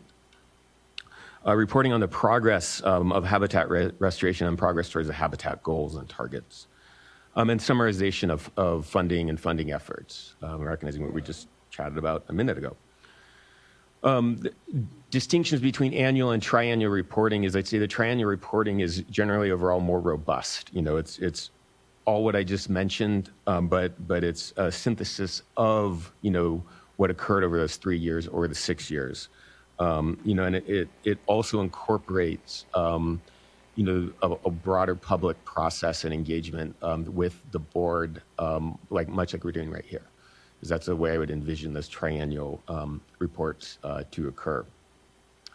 And to be clear, just in case it's not here, is this reporting annual, triennial, in between, that's to be made widely available. This isn't something that, goes on some back server and not able to be found. So just want to make that abundantly clear that we're doing everything we can to make that more broadly available to wider audiences. Can I hop to the next slide? Thank you. Okay, so the next 3 slides are just some maybe summary thoughts on next steps, and I want to acknowledge that I did develop these a week ago, and so I mean they're not going to reflect a lot of what we discussed here, although I think it touches on some of the same themes. So just acknowledge this is sort of living bullet points, if you will. But as we've noted, a lot of these documents, are still in draft mode, and we're still seeking that input. We have work to go. We have dialogue to still ensue, and all of those things listed to make sure that, we are incorporating the feedback and commentary that we've heard here. And then we continue to seek dialogue with other parties, on how they would like to be involved, how we can include them in the process. And it was touched on, a fair amount through the last few days as well as this morning. Next slide, please. We want to continue to make, efforts with haste to implement habitat projects across the system. This isn't just targeted in one tributary or another, it's across the system at large. And part of that includes really taking advantage of a new regulatory streamlining efforts for permitting. There's Cutting the Green Tape initiative, there's programmatic permit approaches for restoration that have been recently adopted. There's CEQA exemptions out there. So we really want to take advantage of those, test them out, see how we can make the best use of them. I'd also say that my goal here is to also seek for new ways of being nimble around some of our permit efforts, just so we can lay the best groundwork for having, as much success over those 8 years as possible on the permitting front, so we can hit implementation, most readily. And then just probably that last bullet there is, we've begun and we are going to continue to expand, science and data analysis from the tributaries, and have been discussing, broader coordinated ways for improved synthesis from both work we're already starting to begin in our science committee science program, as well as those ongoing programs from the various tributaries. We have work that's ongoing and has been for a long time in Yuba and Colmy and Feather, and looking for ways to start to knit that together in a more synthesized fashion. Next slide, please. All of these steps are coordination, further coordination with the state board, and board staff, and hopefully you've heard over the last few days, we're very strongly interested in continuing that dialogue. I think, there's probably some questions about how we actually do that and the timeliness, but I think we're committed to, in short order, doing that, as robust and as quick as possible. Flow accounting, for example, just not to beat on that one more, but as one that is for sure, we need more dialogue. There's a lot, that my department in particular has done on that, and I want to make sure that we have an opportunity to make us all understand what page we're on, and then where we may need to make additional adjustments and refinements to that process. Protection of flows, we touched on that just a few minutes ago as well in this panel. But, I want to acknowledge, more conversation we definitely still is needed here. But from my standpoint, we all share some role here. We need to make sure that as our projects operate, the tributary participants make flows available and commit to not divert those flows at some other point or some point later in time. But we do anticipate needing some assistance from the water board and utilizing your regulatory authorities to help there. And so I think a key component to me in all of that is that additional dialogue, particularly around any data needs or coordination that can help us be successful there. I think that would be a good next step on that element from my perspective. And so that's all I had slide-wise. I just want to acknowledge everyone's hard work on all of this. It's been a great few days. I think I've received a lot of input and observed a lot of good dialogue. I really appreciate the board, staff, board members, our folks even in the audience, just providing that open candor that's, I think, really important for us to all understand what we're trying to solve here. Thank you. I appreciate that acknowledgement and everyone's contributions, I know, to what are difficult conversations, but necessary for us to be able to be listening to each other. And to your last point, I agree. I mean, what comes to mind obviously is the water rights system that this board administers is so critical, and it's critical to the success of this effort. It's critical to the success of all our discussions here on how we better manage our precious and scarce resource. What we have the benefit of were these last years in administering the water rights system in a more active way that we're going to need to into the future. And so those are all lessons learned. How to protect flow, how to ensure that folks aren't diverting these important environmental assets we're trying to put onto the table, but importantly, that the whole system as a whole is better functioning. And I think that no matter the board's approach or what we decide, it's going to be such a critical foundation to everything we do. And I know that everyone here at the dais is very sensitive to that. I think all water users are as well. And, just even, challenge we have with people giving us their diversion reports every year show, how much we have to do in this space generally and how much we will have to if we're going to be successful in all of this. Fellow board colleagues, anything further for our folks here? It will be, I apologize, I had said Save California Salmon will be up. It'll first be the California Indian Water Commission, and then Save California Salmon will be up afterwards on the panels here. But looking to see if there's anything further for folks here. If you don't mind, just kind of sticking around and we can continue on a bit. Thank you. Next then, again, this is session 6 on enforcement, accountability, transparency, and implementation. I have the California Indian Water Commission that's scheduled to go next. And I don't see President Stevenson or others. So in that case, it may very well be Save California Salmon that is up next at the panel.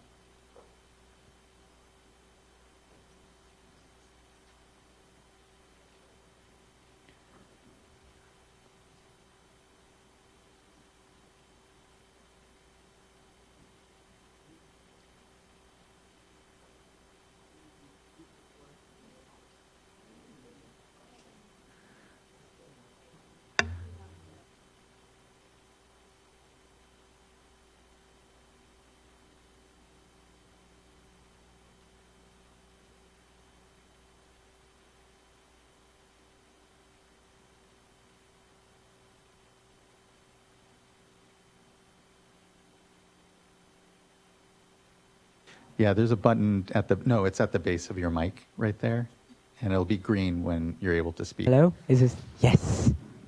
It is on. And actually, I see Ms. Buchanan, who may be speaking here for the California Indian Water Commission. And if you all don't mind, I'm going to just quickly let her speak, and then each of you can speak. Ms. Buchanan. Thank you very much. I just have some final comments to say, and about for all of the talk that has been going on. And I know that people are saying, the satellite offices of many of the agencies in the state of California are trying really hard to include travel input into the programs, but it still is not where it needs to be. And because I think from the state level, there is actually no policy to say that co-managers of the water resources will include the tribal communities, both in quality and quantity of water. And one of the board members also made a comment saying that this is a tricky situation to navigate. And actually, I don't think it's very tricky to navigate when you stop putting corporate entities ahead of people. The $1 billion subsidies in terms of the unlimited water use is what is killing our habitats throughout the state. And this is highlighted by the ever-increasing degrading conditions of the Bay Delta, and how much of the water is being taken by the agricultural companies that 100% export their crop. We get no benefit from their produce. And then how much do these entities pay for their water use?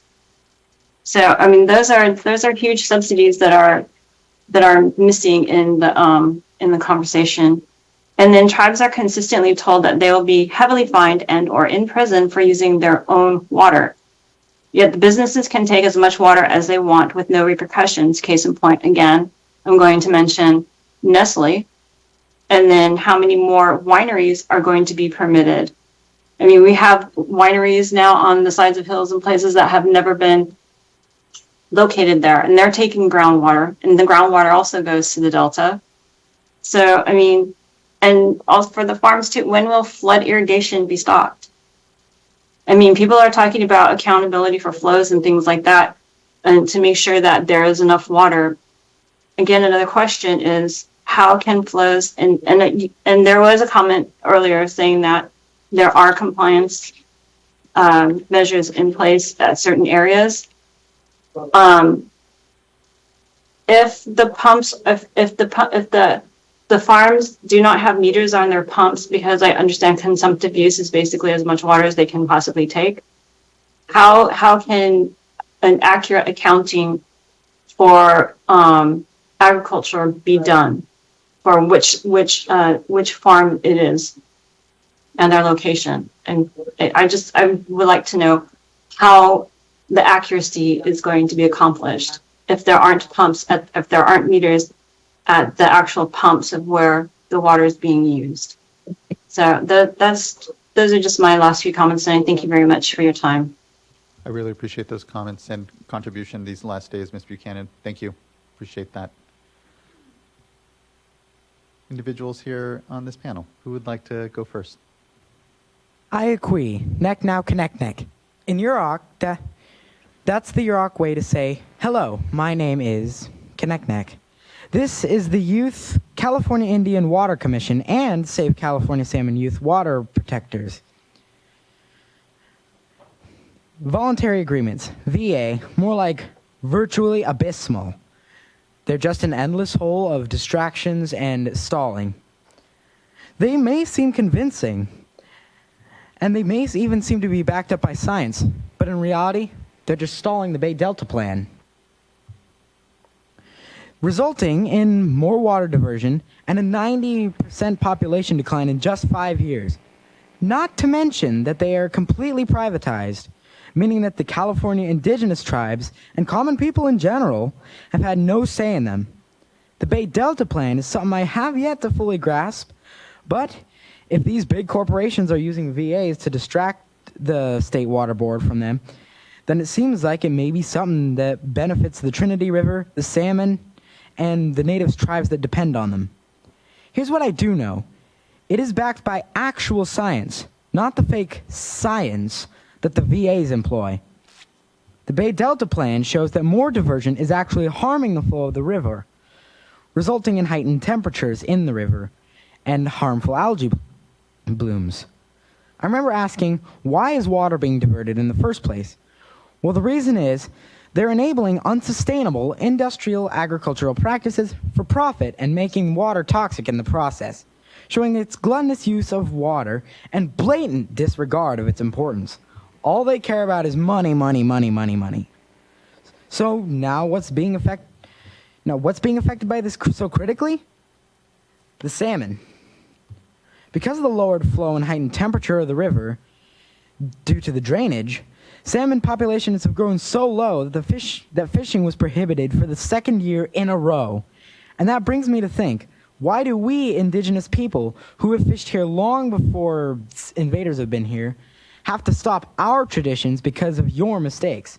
That's not going to fly. Think about this. If someone broke into your house, shoved you in a closet and told you that's the only space you had, then ate you out of house and home and acted like they owned the place, would you allow them to keep control? Or say, hey, this is my house, I've lived here for longer than you've been here, and I know how to take care of it. You follow my rules or get out. What I'm saying is a bit radical, but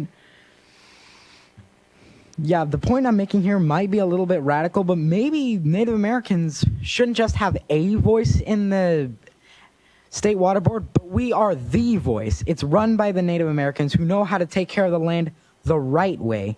It's traditional ecological knowledge. How much do I have to stress about that?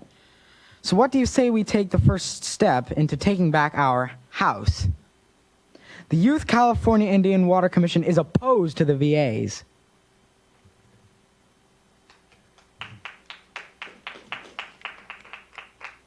Thank you, Nick. Would anyone else on the panel like to speak?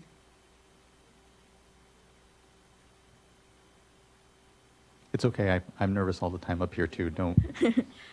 Thank you.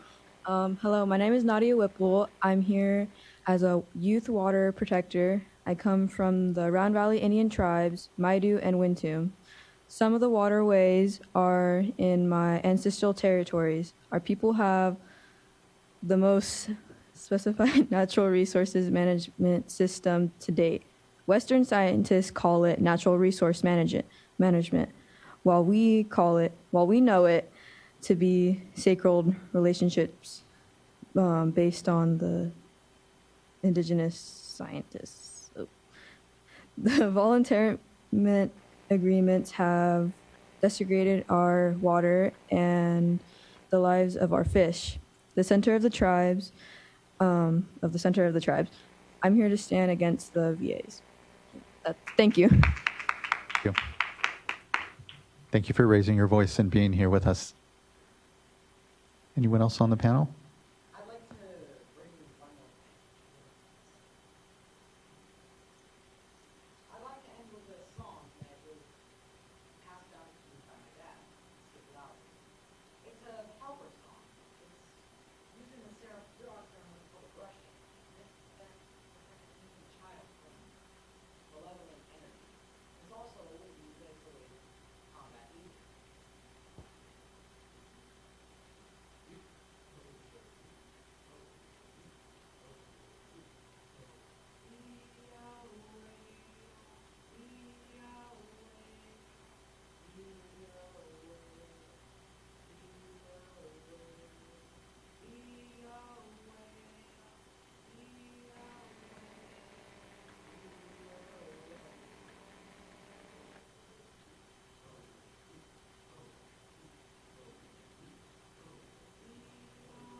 Thank you so much, Nek Nek, and thank you all the youth here for being part of this discussion and raising your voices and being here. It means a lot. I know it's not easy to be here in these spaces sometimes, and so thanks. It means an incredible lot.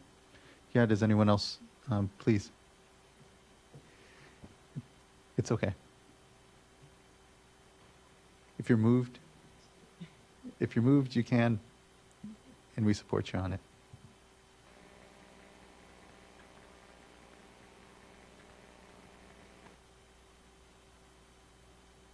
My name is Frank Maston. I come from the Hoopa people. Our Trinity River is one of the places or sources where you guys get water. Sorry, that sounds wrong, but yeah, that's all I could say. I didn't prepare at all. No, it's okay. And thank you for sharing just that at least. And again, you all, I really appreciate you being here and being part of this discussion and engaging in this really important decision before the board. It makes a huge difference in our ability to really connect. And you all, we're doing this because of, I reflect that, as has been said, the last time the Bay Delta Plan was actually updated in the significant way was in the mid-90s. And I was in the 8th grade then, and know that, it may not look it, but know that ultimately it's incredibly important, the decisions we're making here for your generation, for future generations as well. And so thank you for being here and reminding us that. It means a lot. Anybody else? Thank you very much, Chair and board members, for allowing our youth to come up and share their voices. We keep talking about our next generations, and this is it. They know what's going on. They're getting the experience, and I'm very proud of them. I just wanted to finish up as we talk about, accountability and transparency. This is what they see. They see what's going on. And so I wanted to share that, just a couple of our laws that apply to tribal trust responsibilities and enforcement and talking about accountability again, that existing law provides that the legislature encourages the state of California and its agencies to consult on a government-to-government basis. We've heard this, how important it is. I would like to share that AB 1284 provides. And first off, I would like to thank the Natural Resources Department, as we have, yesterday seen the awards of the nitrate-based solutions for many of our tribes. So we know, yes, Joaquin, we understand, we know that there is forward move and momentum going on, and we greatly appreciate that. But AB 1284 provides that the legislature encourages the Natural Resource Agency and its departments, conservancies, and commissions to enter in co-governance and co-management agreements with federally recognized tribes. This bill would authorize the Secretary of the Natural Resource Agency or a delegate to enter into agreements with federally recognized tribes for the purpose of shared responsibility, decision-making, and partnership in resource management and conservation within a tribe's ancestral lands and waters, and would require the Secretary or a delegate to be the signatory of the state for these agreements. Section 1 reads, Governor Newsom's statement of administrative policy on Native American ancestral land seeks opportunities to support California tribes' co-management of and access to lands that are within tribal ancestral territories and under the ownership or control of the state. This includes the entire Bay Delta, and there are many tribes, federally and non-recognized, in these territories. The purpose of the statement of the administrative policy on Native American ancestral lands is to partner with tribes to, among other things, facilitate co-management and support tribal self-determination and self-governance. Advancing racial equity and support for underserved communities through the federal government is an executive order issued on January 20th, 2021 through the federal government. The government is charged with advancing equity for all underserved communities, addressing systematic racism in our nation's policies and programs. Our tribal communities are the leading disadvantaged communities. I'd like to share, and ask an action item as we speak, talk about tribal engagement. We want to see tribal engagement be more than just question and answers, public comments. We want to see, and I'm not saying that it hasn't happened, because we have these things going on. We have things like nature-based solutions where, to me, you've heard and you've acted. But moving forward in more action items, I would like to ask that the state recognize and model the FERC decision. So on October 5th, 2021,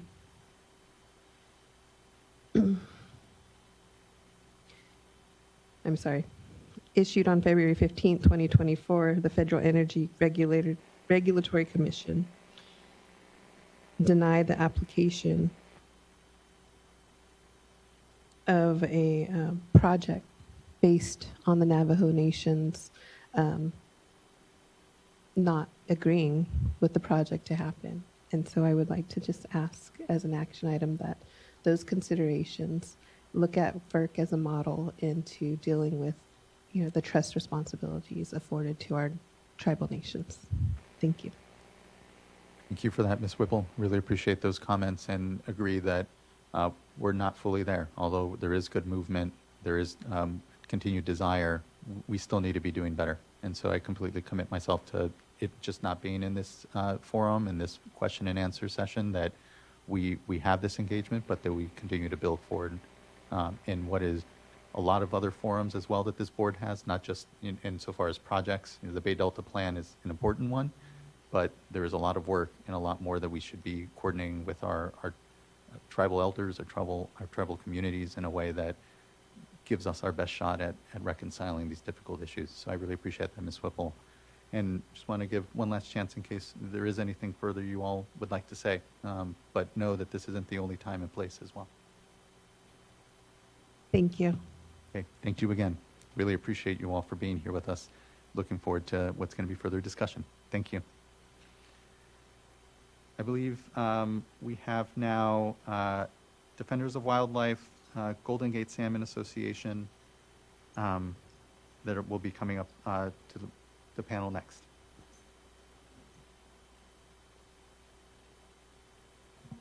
Yes, yeah, I think it's, yeah, I believe who I have here for Save California panel with Defenders and Golden Gate Salmon is you, Regina, Ashley Overhouse, Barry Nelson.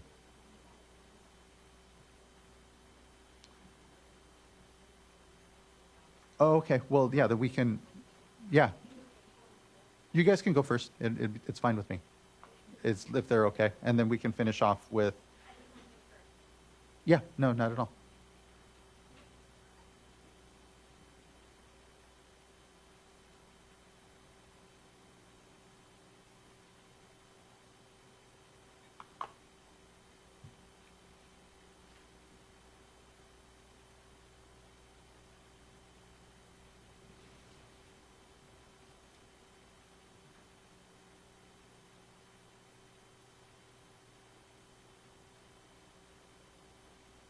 Hello.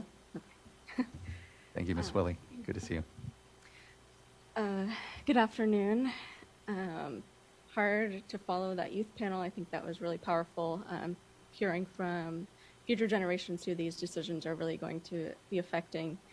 I'm Kaso Willie. I'm a Pomo, Paiute, Wintu, and Wailaki tribal person. I'm not here today to represent a single tribe. I'm speaking on behalf of Save California Salmon as their staff attorney and as a tribal community member. And I'm speaking as someone who understands tribal issues and has been involved in this process. So just to start out, I want to thank the board and board staff for this workshop. It's been extremely helpful. And the staff has been extremely helpful for accommodating extensions, for turning in presentations and reorganizing of the panels. So I just want to thank you to everyone who helped put this vital workshop together. So today I wanted to present on tribal beneficial uses as they relate to voluntary agreements. Next slide, please. And I know it was sort of discussed a little bit earlier today, some of the things I'm going to talk about, but I'll try and work those in as well. But just to start out, I wanted to offer a brief overview of tribal beneficial uses. Just for clarity's sake, this is what we'll be talking about when we discuss TBUs. These were the definitions adopted in 2017 by the State Water Board to be implemented by the regional boards and now to be implemented by the State Water Board for the Bay Delta Plan. Next slide, please. And so first off, just doing a status check on where we are with tribal beneficial uses. Like I said, the Bay Delta Plan now includes tribal beneficial uses being considered to be integrated into the plan as was written in the draft staff report, which is greatly appreciated. And so we look forward to those being included and having those resources protected in this really important watershed. For the regional boards, there hasn't been a whole lot of movement since 2017. Some regions have adopted the definitions, and we understand that the regional boards will be working with the State Water Board on the Bay Delta Plan's adoption of tribal beneficial uses since there is some overlap within the regions. And lastly, just wanted to mention AB 2614, which was mentioned the other day, which has been proposed to integrate tribal beneficial uses statewide and provide direction to regional water boards on tribal consultation and co-management, and also mandate a framework for tracking and implementation of TBUs, since right now there isn't really a schedule or deadlines for implementation. Next slide, please. And so just going in further to what tribal beneficial uses are, it's hard to express the importance of tribal beneficial uses to people outside of the tribal community. These are generational uses that have been happening since time immemorial and are super important to tribes all across California. And so one thing is the need to implement TBUs to protect all of these cultural resources that are connected to watersheds. When there's poor water quality, tribes risk the loss of these resources.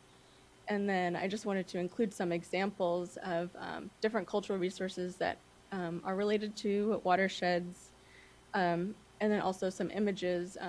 There's a historic photo of an elder gathering tule. We have staff learning from an elder today of how to twist tule into rope, and a modern day tule boat, which was created and floated on the San Francisco Bay. And then we have salmon, which is an important cultural resource for many tribes. Right here, we have a photo from the Run for Salmon, which is put on by a ceremony put on by the Winnemem Wintu tribe, which celebrates and honors the journey that salmon take from the up top of the watershed out to the ocean and vice versa, and really honors salmon in that way. And then finally is a picture of some grinding rocks, which are located right next to the American River. And these are resources which are a resource which is tied to the water. So depending on water levels, you can see those grinding rocks are closer to the water edge, farther away. And so the water was used in the processing of whatever cultural practices were happening there. And so I just wanted to give some examples of tribal beneficial uses. Next slide. And so tribal beneficial uses inside the voluntary agreements aren't explicitly listed. In the MOU, it does say that in the Bay Delta watershed, a comprehensive approach to managing habitat flow and other factors is required to protect native fish, wildlife species, while concurrently protecting water supply reliability, consistent with the legal requirement of providing reasonable protection for all beneficial uses. I just want to highlight that it says all beneficial uses. And in the MOU, it also notes that it's past, present, and probable future beneficial uses. And so I wanted to highlight that it is sort of, potentially noticed, but not explicitly. Next slide, please. And so there are threats to our tribal beneficial uses currently. As has been mentioned many times before, this is the second year of salmon closures in the state on the Sacramento River and the Klamath. And salmon are an extremely essential cultural resource for multiple tribes throughout the state, really. The fishery failures are impacting traditions. The Yurok tribe Salmon Festival last year did not have salmon. And salmon are included as a part of creation stories of different tribes as well. And those stories have been passed through generations. And it's important to keep those salmon populations healthy so that the next 7 generations can have those salmon too, and not just hear about those in their creation stories. Next is harmful algal blooms are affecting gathering of cultural resources. Specifically, I mentioned tule here. And so when HABs get into the water, it then gets absorbed into the plants that tribal communities gather and use. Traditional weaving practices have involved using your mouth to wet materials or hold materials in your mouth. And when the water is toxic and the plants are toxic, those traditional methods are no longer viable. And finally, water quality. Just the general water quality is really inhibiting ceremonies that involve the use of water itself. If water's too low, there's HABs, there's nutrient pollutions. It prevents tribal communities from being able to practice their culture and traditions that tribal people have passed down through generations, like I've said, since time immemorial.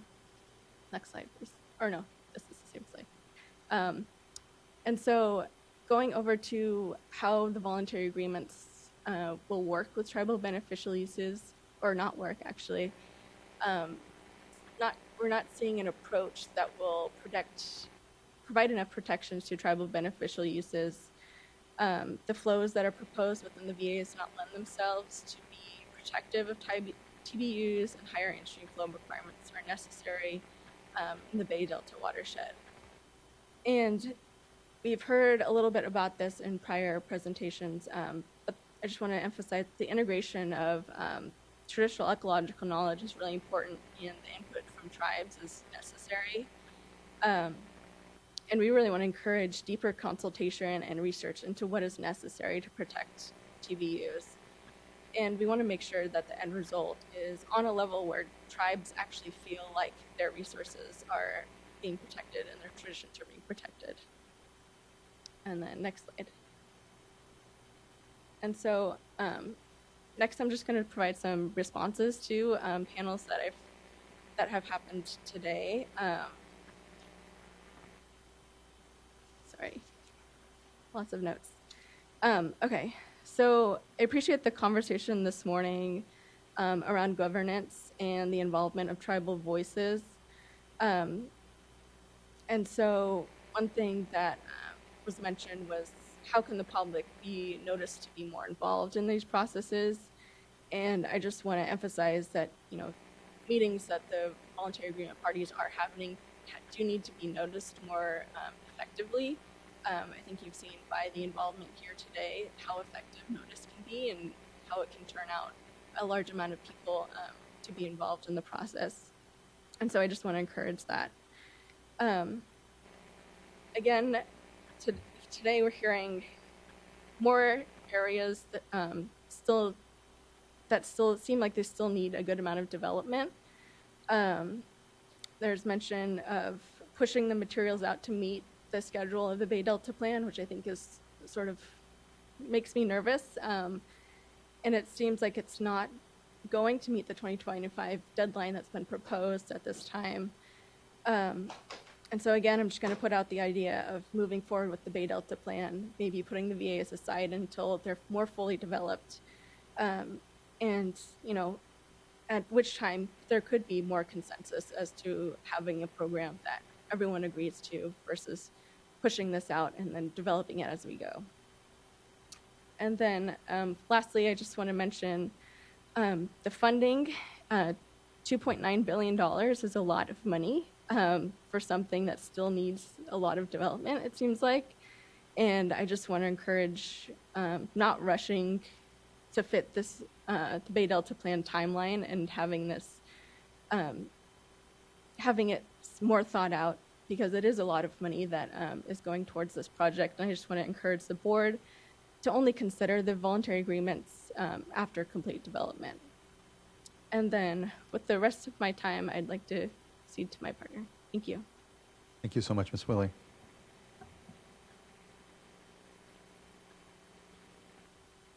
I'm going to go really quickly because we wanted to make sure that Gia has some time to talk as a member of the Delta community, which is important too. And I'm going to speak about up north a little more.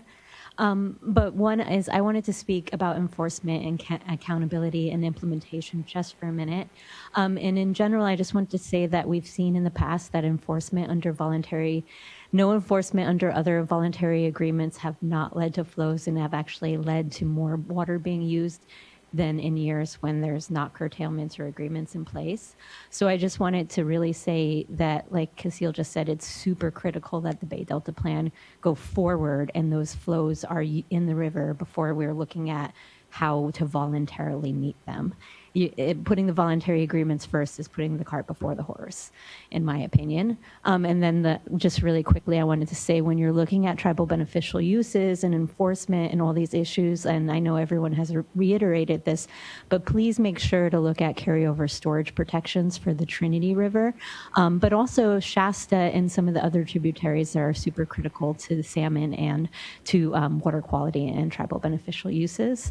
And with that, I just wanted to say that this board has an issue, or not the board, but in general, California agencies have an issue with enforcement and involvement and accountability. And so just please work with our communities to make sure that we can get through that. And with that, I'm going to cede the rest of my time to Gia, who's representing Hood and some Delta communities. Thank you so much, Ms. Chicazola. Good to see you. Thank you. My name is Gia Moreno. I am a fifth-generation resident of Hood, California. I am heavily involved in our anti-tunnel, Delta Conveyance Tunnel work. And so I wanted to talk about the voluntary agreements. A large concern for us right now, well, always, my entire life, is the water quality. We have a thing called hood water, where the water in our town, because we're so small, we're 270 people right now, I think. We did get a new water facility recently, but when I was younger, you could put a glass of water on the counter overnight, and in the morning, there would be a thick layer of sediment on the bottom. Our water is not really drinkable. It's, I guess, legally drinkable. But generally, everybody gets their water bottled or from like those little stands in front of the grocery store. Our concern is if the more and more water that's taken from up north or before it even reaches us, what's going to happen to the water in our area? We worry about sea level rise and salinity. That's often a conversation, but what we don't really ever hear about is contaminated water coming down as it passes through, up here in Sacramento. When I was younger, I didn't know that salmon was expensive until I was an adult, because when I was younger, my grandfathers, my uncles, my dad, my cousins, they could go out, we're on the river. We just go down the street, go over there. We call it the pump. Throw a couple of lines in, pull out salmon. I was eating salmon my whole life, and all of a sudden now they're gone. And it's, you go to the store and it's super expensive. So we're actually seeing in real time the decline of a resource that we used to feed our families. Salmon, sturgeon, now the smelt is almost extinct. We have people pulling fish out of the water that have growths on them because they're exposed to chemicals or contaminations. We have people that are different organizations that are doing studies. There's E. coli in the water. We're supposed to be this great place to go boating and have all these water activities and fishing, and the water is contaminated. When we, as a group of communities, a group of small communities that have a lot of smaller mom and pop farms or generational farms that are having a hard time getting access to clean water. Our concern is in the future, the more water that is taken, how much salt water, especially in the South Delta, is going to come up. And you can't water crops with salt water. You can't drink salt water. You can't give your livestock salt water. Everything will die. And those are things that are not being taken into consideration when you talk about water. We talk about giving water to Southern California. We talk about water for people that aren't in the Delta, but you don't talk about how these agreements, and every time, the Delta is asked to abide by something, whether it's our Sacramento not to use this much water or to restrict your water usage, we don't talk about the people that live there or the Delta as being, we consider the Delta to be a living thing. And it's a connection between the people and the wildlife and the animals. And those things are being killed. We're one of the largest estuaries in the Western Hemisphere. And if the more we take from her, the quicker she's going to die. So we talk about looking 7 generations in the future. All of these policies that are just being thrown into place without efficient science backing it, what's going to happen in the future? When I talk to people about the tunnel, what's going to happen to the Delta if you kill it?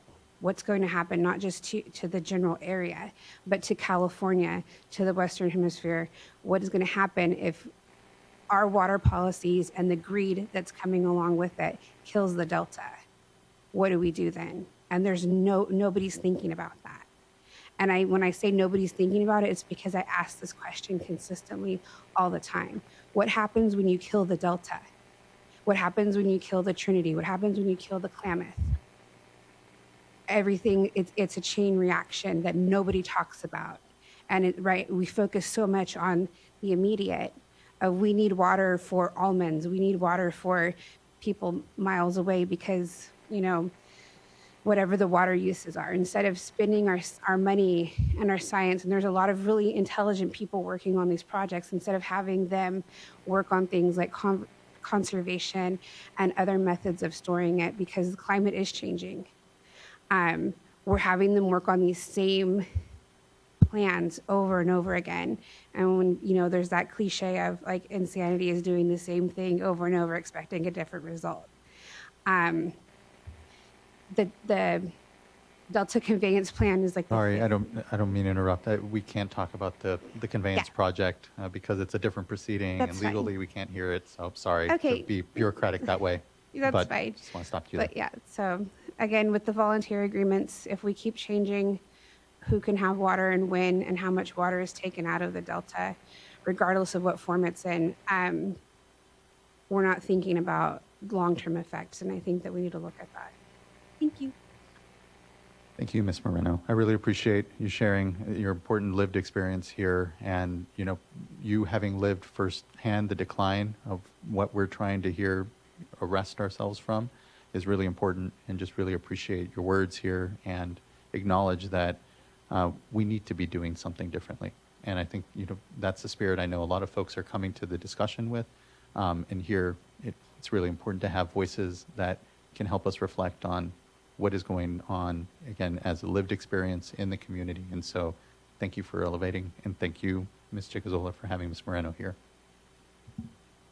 Yeah, thank you for allowing that. And I wanted to give a quick thank you to all the people who came here all the way from the Trinity River in the far north, because they are really worried about their salmon runs. Because on the Klamath and the Trinity, we do have those conversations a lot. What happens when we kill this river? And we've been seeing in real time, like we talk about how it's the second year of the salmon fishing shutdown, but on the Klamath and the Trinity, it's been most of the last 10 years. I think we've only had 2 good years where we could actually fish.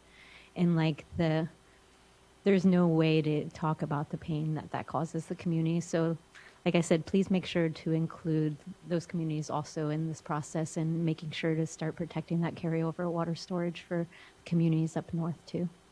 Thank you. Thank you for that, Ms. Chicazola. Thank you, Ms. Willie. Thank you, Ms. Moreno. Next, I'd like to call up, I believe this will be our last panel before going to further board discussion and individual comments. And Secretary Crowfoot, I believe, will be joining us around 4:30, and so he'll be amidst our public comments, and he'll be one of our public commenters then too.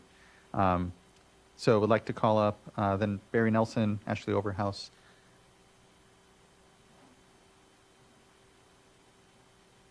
and others. Thank you. Thank you for being here with us.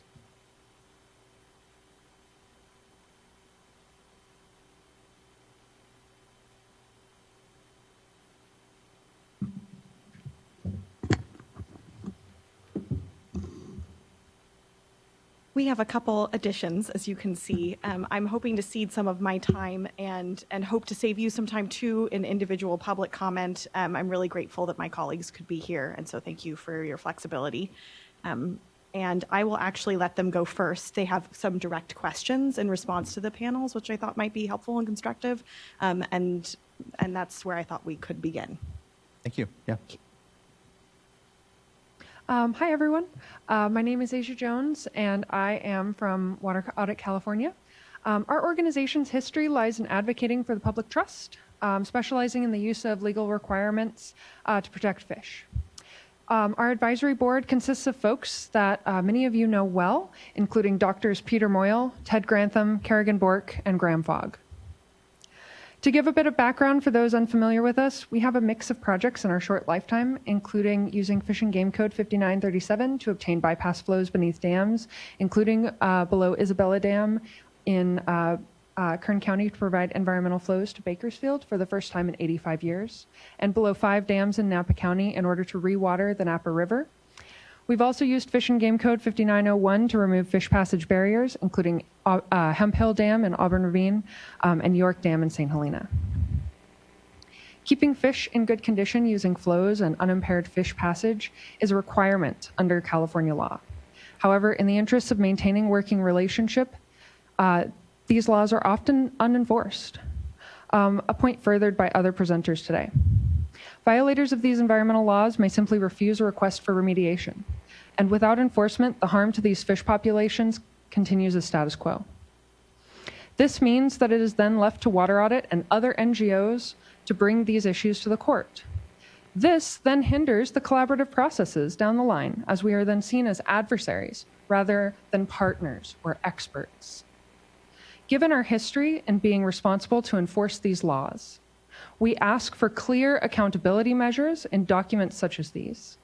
We're confused that in-stream habitat goals published for in-stream spawning and rearing habitat are in acres rather than the standard river miles or linear feet.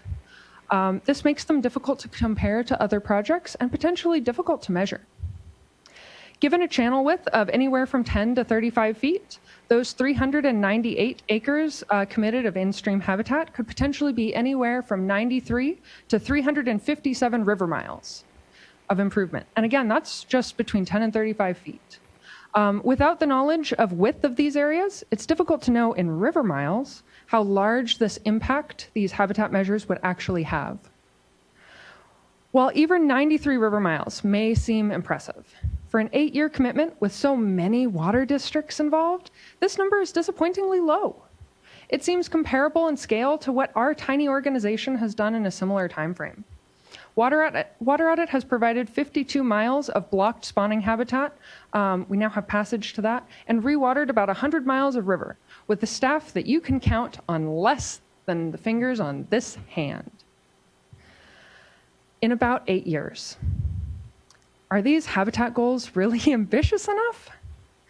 There are approximately 45,000 entries in the fish passage assessment database, which categorizes barriers to fish passage throughout the state. Many are trivial in terms of engineering, such as undersized culverts or small but unlawful unscreened diversions in critical habitat. Often, these would take 2 laborers, a dump truck, and a backhoe about a day to fix. But if these minor impediments prevent fish passage, they may as well be a 400-foot ring dam, as their impact is exactly the same. In our experience in Napa County, we've discovered about 25% of the fish passage barriers are trivial to remove, and another 25% are a little bit more complicated, but not a challenge. We expect to have removed over 50% of them in the next 5 years. Naturally, we cannot do this work alone, and Water Audit is fortunate to have many supportive partners and mutually beneficial relationships.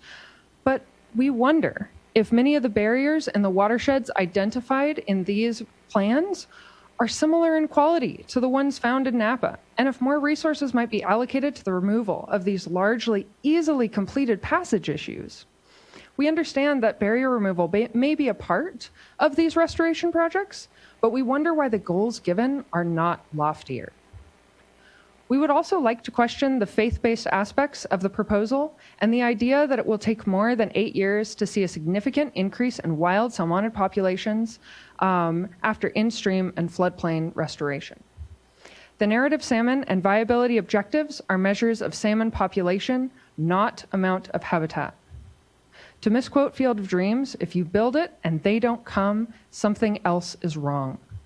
The better part of a decade is too long to wait to find that out. It's rarely enough to fix one problem. In our experience, it's usually necessary to fix all of them. When Solano County Water Agency scarified approximately 2 river miles of Puda Creek that was cemented in silt, they saw nearly instantaneous results in spawning salmon. There were so many salmon, and are still, that these fish are building redds on top of existing redds. It's obvious that additional scarification is needed to provide more spawning grounds to continue growing this population, right? Salmon populations have continued to increase from a start of 12 to about 750 spawning salmon this year. But illustrative of this principle that it is not enough to solve part of the problem, in spite of this population growth, Puda Creek is reported to lose 20% of its exiting juvenile salmon population to one impediment to passage, whether that be directly through lack of passage or by predation, trying to find that passage. Monitoring has also revealed thermal issues, and a recent Black Water event in 2021 highlighted the ever-present problem of water quality. Even the most well-intentioned projects that are aimed at only part of the problem are going to see less success than those that target the whole problem. My main point is that it is imperative that we measure the status quo and our progress adequately. We manage what we measure, and we cannot manage what we do not measure. Adaptive management is dependent on good data, and while often expensive, monitoring measurable outcomes is essential. Success requires that when we are faced with the reality that something isn't working, we must quickly change our strategy to correct our course. Finally, while many water managers and proponents of the voluntary agreements have come forward stating their enthusiasm for projects here today, this proposal is modest at best. Yes, it's better than nothing at all, but this is California, and we can do better, we can do more, and we can do it faster. Our purpose at Water Audit is to support the public trust, and we would be happy to support any entity's measurable and ambitious goals. Thank you. Thank you. Appreciate the good comments. Thank you very much for letting me be here. My name is Aaron Zettler-Mann. I'm the executive director of CIRCLE, the South Yuba River Citizens League, and we are also the Yuba River Waterkeeper. And I didn't think I was going to be here, so I appreciate the opportunity to kind of jump in last minute. I've got two questions that came up while hearing earlier presentations today. One of them is in reference to this slide that was the enforcement example. A public water agency does not make its requested spring flow releases. And my question is around timing and enforcement and about how we sort of think about that issue. If an agency hasn't made its required spring flow releases, it's too late. The biological window has closed, the signals didn't happen, the habitat benefits that that water was supposed to fulfill have already been missed. And so the fact that the first step is dispute resolution rings a little hollow because the issue is gone. And so my question is that, I realize that that's an example, but it speaks to this idea of timing. If there's dispute resolution and that is an opportunity and a viable next step, then that means that it's more of a request for waiver of that required flow.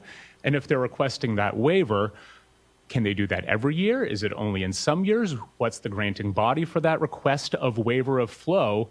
And are the other tributaries, contributing watersheds, required to fill that gap? Who balances that, and how is that process adjudicated? And so, that's one of the questions that I had that kind of came up in that example, is that there's this sort of disconnect between the realities of when that water is needed and who's actually left if somebody says, I don't want to do it this year.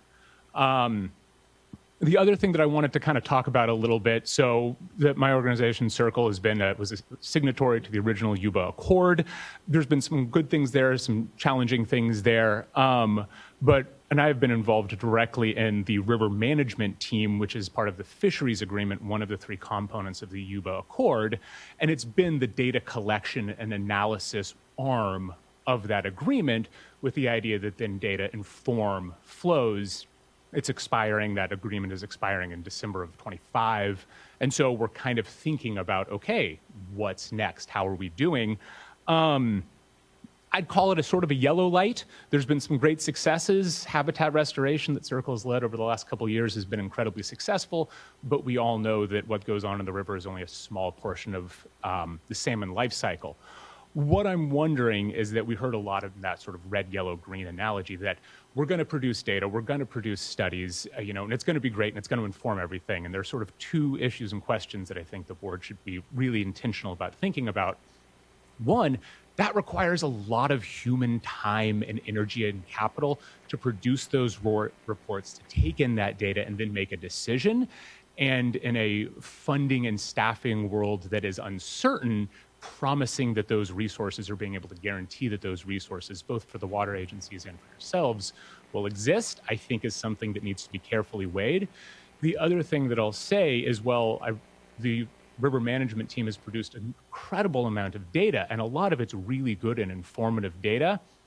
I've been with CIRCLE for a little over 4 years now, and I have been trying since my first river management team to figure out a way to let that data be public, to publish raw data, to share some of those reports. And I'm happy to say that we're getting close. I think that probably within the next couple of months, we'll be able to backlog and share all of that field data.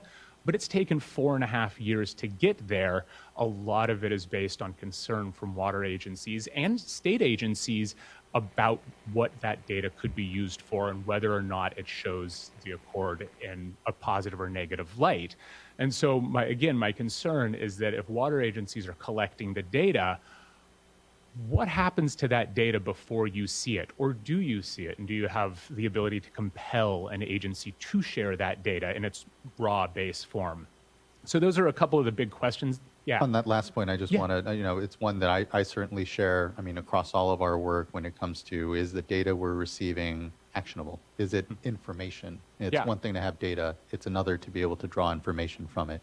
I was pleased to see that within the presentation, I believe it was yesterday, that there's a commitment to fair and care principles on that data. Machine readable, interoperable data with quality assurance, all of that.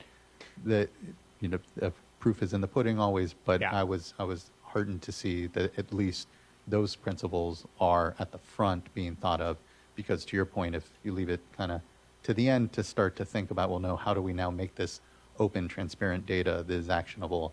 We're not giving ourselves the benefit of time. So just on that point, I wanted to appreciate that. I did my best to listen, but it was hard yesterday and the day before. You and me both. The last point that I wanted to make is that we heard yesterday related to the Science Committee, and then we heard a little bit earlier this afternoon with the sort of enforcement group in that panel. We welcome participation. We love participation. NGOs and Tribal Council, please reach out if you want to participate. But without a point of contact, without an email address on the screen, that rings really hard or really hollow. I've got a PhD in fluvial geomorphology. I've been trying to figure out how to get involved in the science, in the monitoring in a way that's not this sort of, I talk and then somebody else talks in an actual more round table. Fired off an email to this sort of generic water board email. Maybe they'll, I'll hear something back with like, who do I actually talk to? So aaron@yubariver.org. Love to be involved in both of those. Well, and be careful with our website. Depending on the email that you fire it off to, it went somewhere. But on the voluntary agreement component, I think I saw Jennifer Pierre leaping out of her seat there, so she can be. Okay, excellent. Yeah, we'll provide her contact information. I don't want to be clear. I got a very prompt and helpful response from that email, but it wasn't. It wasn't like, oh, here's the name of the person. It was like, we'll follow up. So I just encourage anybody else that says, hey, we welcome collaboration. Make sure you say how. You're here. I'll just weigh in quickly. Oh, yeah. I just want to acknowledge, yes, we already got that, and we're figuring out how to get everything together in contact. But I think overall the point's totally fair. I mean, if we need to get more clear about contact routes, just on that note, CNRA, our parent organization, does have a website there, and so I need to make sure we have the right contact information up there. We have a lot of materials up on that website, and we just need to make sure that gets all shared with the audiences here. Yeah, the front door, proverbial front door. Appreciate that, Mr. Lobachevsky. Thank you. Love a quick and easy solution. Board Member Firestone, do you have something further? Well, I was just going to see if the example on the spring flows don't happen. We've missed our window timing point. Yeah, and I just want to clarify something. When we showed that example, we weren't meaning to imply that the dispute resolution and then the state board enforcement were sequential.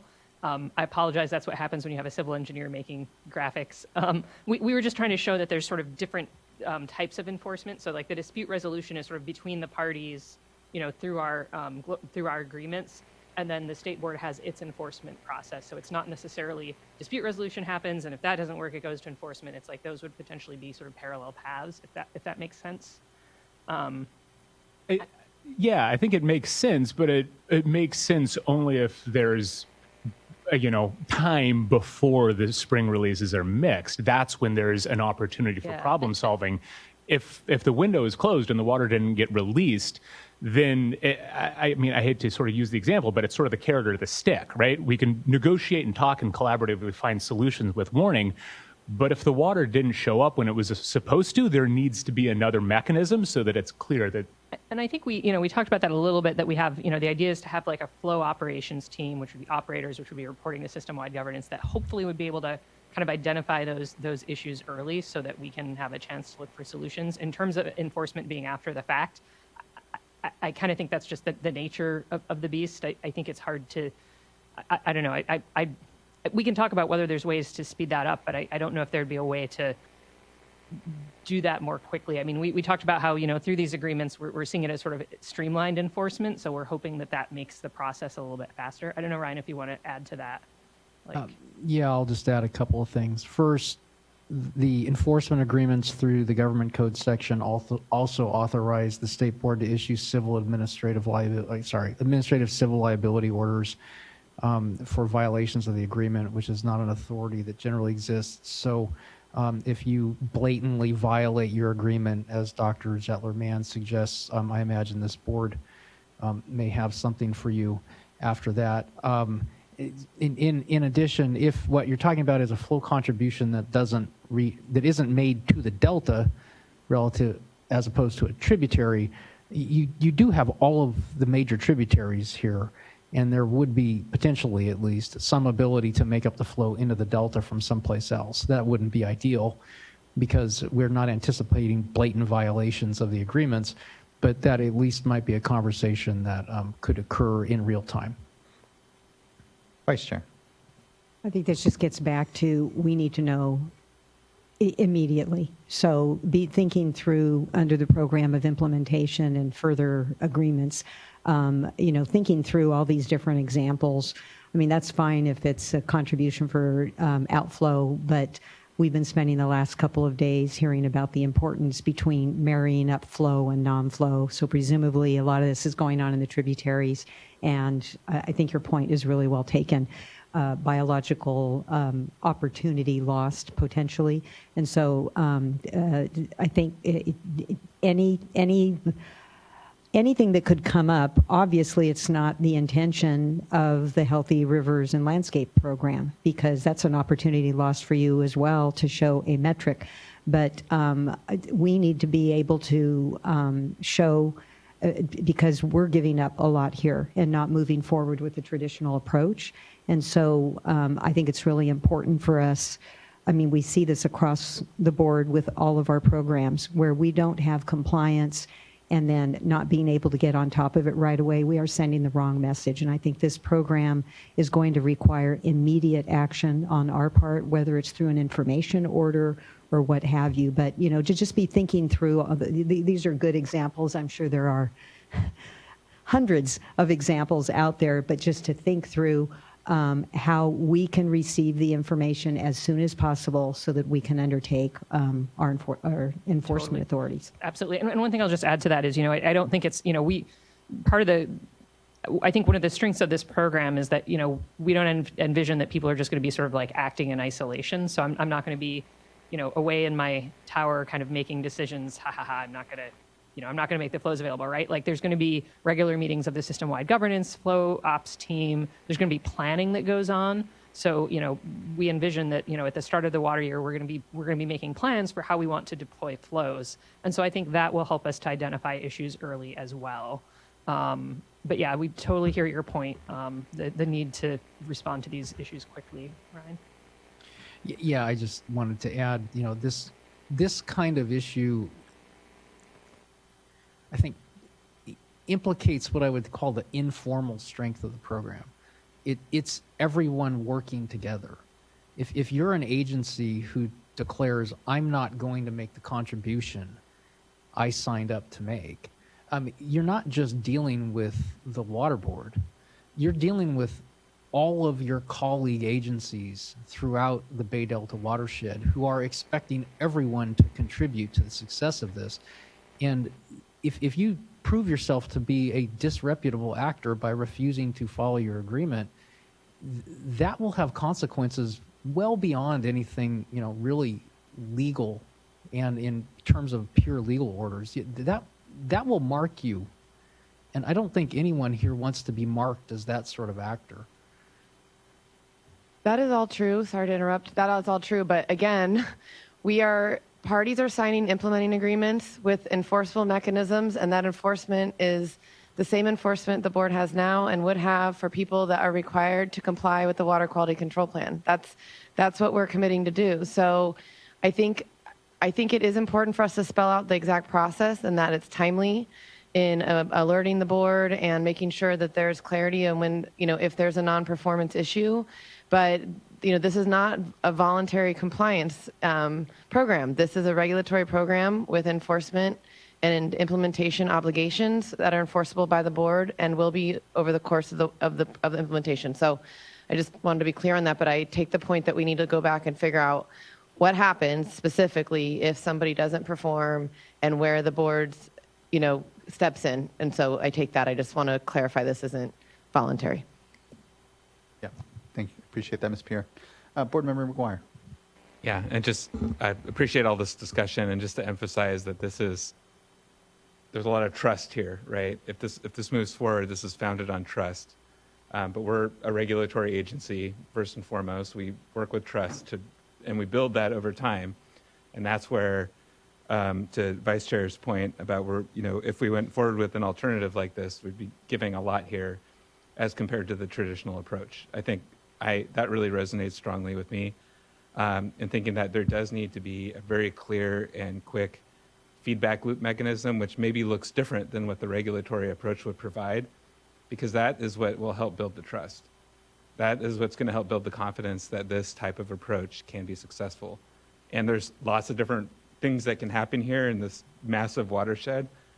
And so it's really having some assurance that we've thought through at least some reasonable set of those scenarios and that we've got something of a plan. I've asked in my very first set of comments, I brought up, what do we do in critical years? What do we do when that next drought comes and we have a sequential critical year scenario? We only have 8 years to see if this is successful or not, right? I'm not asking for an answer to that question today here, but those are all the different kinds of things that we're going to have to think through in this water quality control plan as to what it means if the voluntary agreement approach maybe doesn't address all of those circumstances, and how we can communicate and work together to help ensure progress in the watershed. And so I appreciate you thinking through all these different tools and what we might do to move this forward. And here we're focused on enforceability and what that means. And so I'm trying to keep my eyes focused on that target. But anyway, I just wanted to share some thoughts. Appreciate those, Board Member.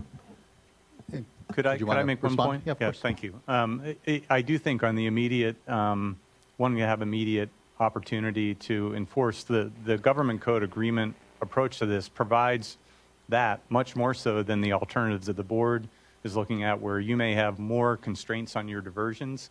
Someone doesn't follow that constraint, and the board then has to take an enforcement action that is absent having the government code agreement in place that allows for the ACL or the CDO approach to that. So I think that's an important thing to keep in mind when you are looking at other alternatives to update the plan. How are you going to deal with the same dilemma in that circumstance? Thank you. I think we can go back to the panel. Thank you, Chair Esquivel, board members. Barry Nelson, I do not have another PowerPoint presentation for you, but I would very much like to follow up on the conversation that's been happening right here, and that is to pick up on 4 implementation issues that have come out of the dialogue between the board members and panelists. And the first one is very much on this theme. A variation on this theme, and that is an implementation issue with regard to how the VA water would be provided and the differences between the unimpaired flow approach and the VA approach. There was an exchange between one of the previous VA panels and the chair here, where one of the panelists pointed out that the VA flows would be additive to the regulatory baseline. Chair Esquivel, you pointed out that the fish actually experience water. They swim in water that are the baseline and unimpaired flows on top of that. I want to talk about what that means in implementation. If you adopt an unimpaired flow approach, and in light of your admonition about not raising other projects that are before you, picture, if you will, a hypothetical groundwater recharge project that is not before you. So you've adopted an updated Bay Delta plan, and that first project comes before you. With an unimpaired flow approach, remember that those uncontrolled flows on top of regulatory requirements, that's what allows salmon to outmigrate successfully. For fall run salmon, there is 0 outmigration flow protection for fall run salmon. the water they swim in as they swim out of that system are those unimpaired flows when we're lucky enough that there's uncontrolled water in that system.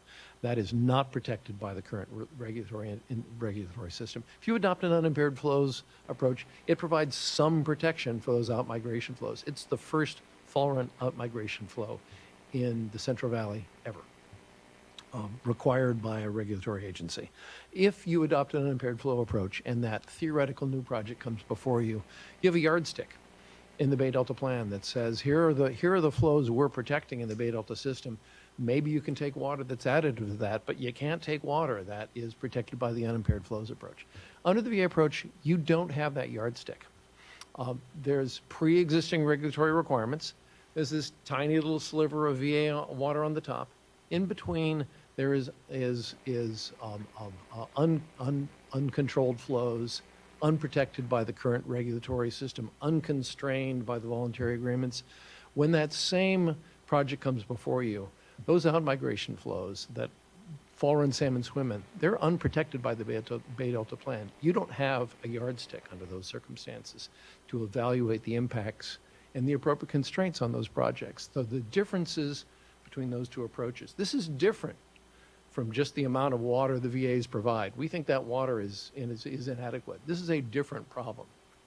This suggests that even if every drop of water provided by the VAs is actually provided, in implementation, we could still see a dramatic reduction in environmental flows and dramatic new impacts that aren't being accounted for in the VA approach. That's that first implementation issue I'd like to raise. Second is with regard to invitations for stakeholder and tribal engagement involvement in this process. And I wanted to go back to another back and forth between, if I could, the chair and one of the VA panelists who was asked what hasn't been nailed down in the current documents, what's left to be written. And it was a pretty short list. What was not on that list, if you go back and listen to that, there was no discussion of HABs, temperature, tribal beneficial uses, science, critical year protections, adequacy of flows, biological goals and objectives, a lot of what we've been discussing. What the VA folks were saying is all of those issues, they've been nailed down in the VA approach. So I think what that means in the real world is that the VA process is going to struggle getting our communities at large, the groups that have not been at the table, to engage in that process. Because it's tough to persuade people to engage in a process where the deal's been cut, and we see it as a bad deal. Third issue is with regard to funding. I was noticing on the slide that was put up regarding the funding, the very brief discussion of funding, that of the $2.9 billion budget, $2.1 billion of that would be state and federal funds. Most of that money would go back to the water users who have designed the voluntary agreements. Most of that money would go back to VA participants, either for projects that they're advocating for Prop 1 funding or for water purchases. And to be perfectly blunt, we don't think that's appropriate for a group of water users to design a project that would take billions in public dollars and give it to themselves in a process where the public has been frozen out, a process that doesn't look effective to us. Fourth issue. You heard in one of the previous panels that the existing doubling requirement would be pushed off to 2050. That has two impacts. The first is it means in the context of the VAs, it's nearly meaningless with one little exception. It's meaningless in that you didn't hear a discussion about egg to fry survival and out-migration success and flow and abundance relationships that our NGO panel covered last December, how we're going to achieve that doubling goal, because it's so far out in the future that on the flows issues, you just didn't hear anything from the VA panelists about the science of how we get there and the very well-established flow and abundance relationships that our panelists presented to you last December. So there's a real-world impact of pushing that compliance date for the doubling standard off. And we think it's particularly inappropriate because our salmon runs are cratering. The last thing we need to do, and they're cratering because of temperature and flow issues, the last thing we need to do is to push salmon doubling off and take our eye off that ball. There's a second impact of pushing that compliance date off, and that was, you heard that the rationale for the extremely modest habitat numbers that one of my fellow panelists pointed out here, one of the reasons for those extremely modest numbers on things like spawning habitat and so forth is because the VA program has proposed pushing off compliance for the doubling requirement to 2050, and this is an 8-year program, they're only responsible for providing 25% of the habitat required to meet those doubling requirements. Honestly, that thinking makes my head hurt. Our salmon runs are crashing. And by pushing the doubling date off to 2050, the flows discussion frankly kind of vanished in the panels you heard today. You've heard the last 3 days. But even in the habitat area, by pushing off compliance with doubling until 2050, magically the amount of habitat that the VA process has to provide is cut down to the very modest numbers you're seeing here today. I just don't see any credible case that the overall approach that you've heard, including the issues I've just mentioned today, produce a successful result for the fishing industry or any of the groups that have not been at the VA table, all of whom have been suffering from the environmental degradation that is really catastrophic now in the Bay Delta system. Thank you.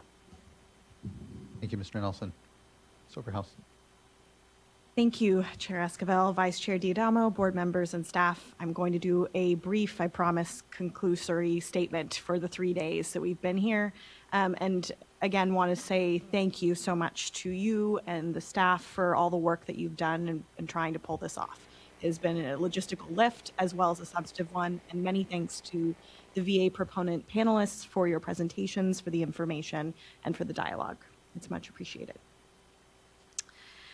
So on behalf of Defenders of Wildlife, we appreciate the opportunity to give this detailed feedback and all the work that has gone into improving specifically the governance, enforcement, accountability, and transparency, and hopefully in the future, more detailed implementation for the VA proposal. If anything, this has been a useful experience in how agencies at the very minimum can better coordinate and share information. And I will take that as a silver lining, frankly, from this experience.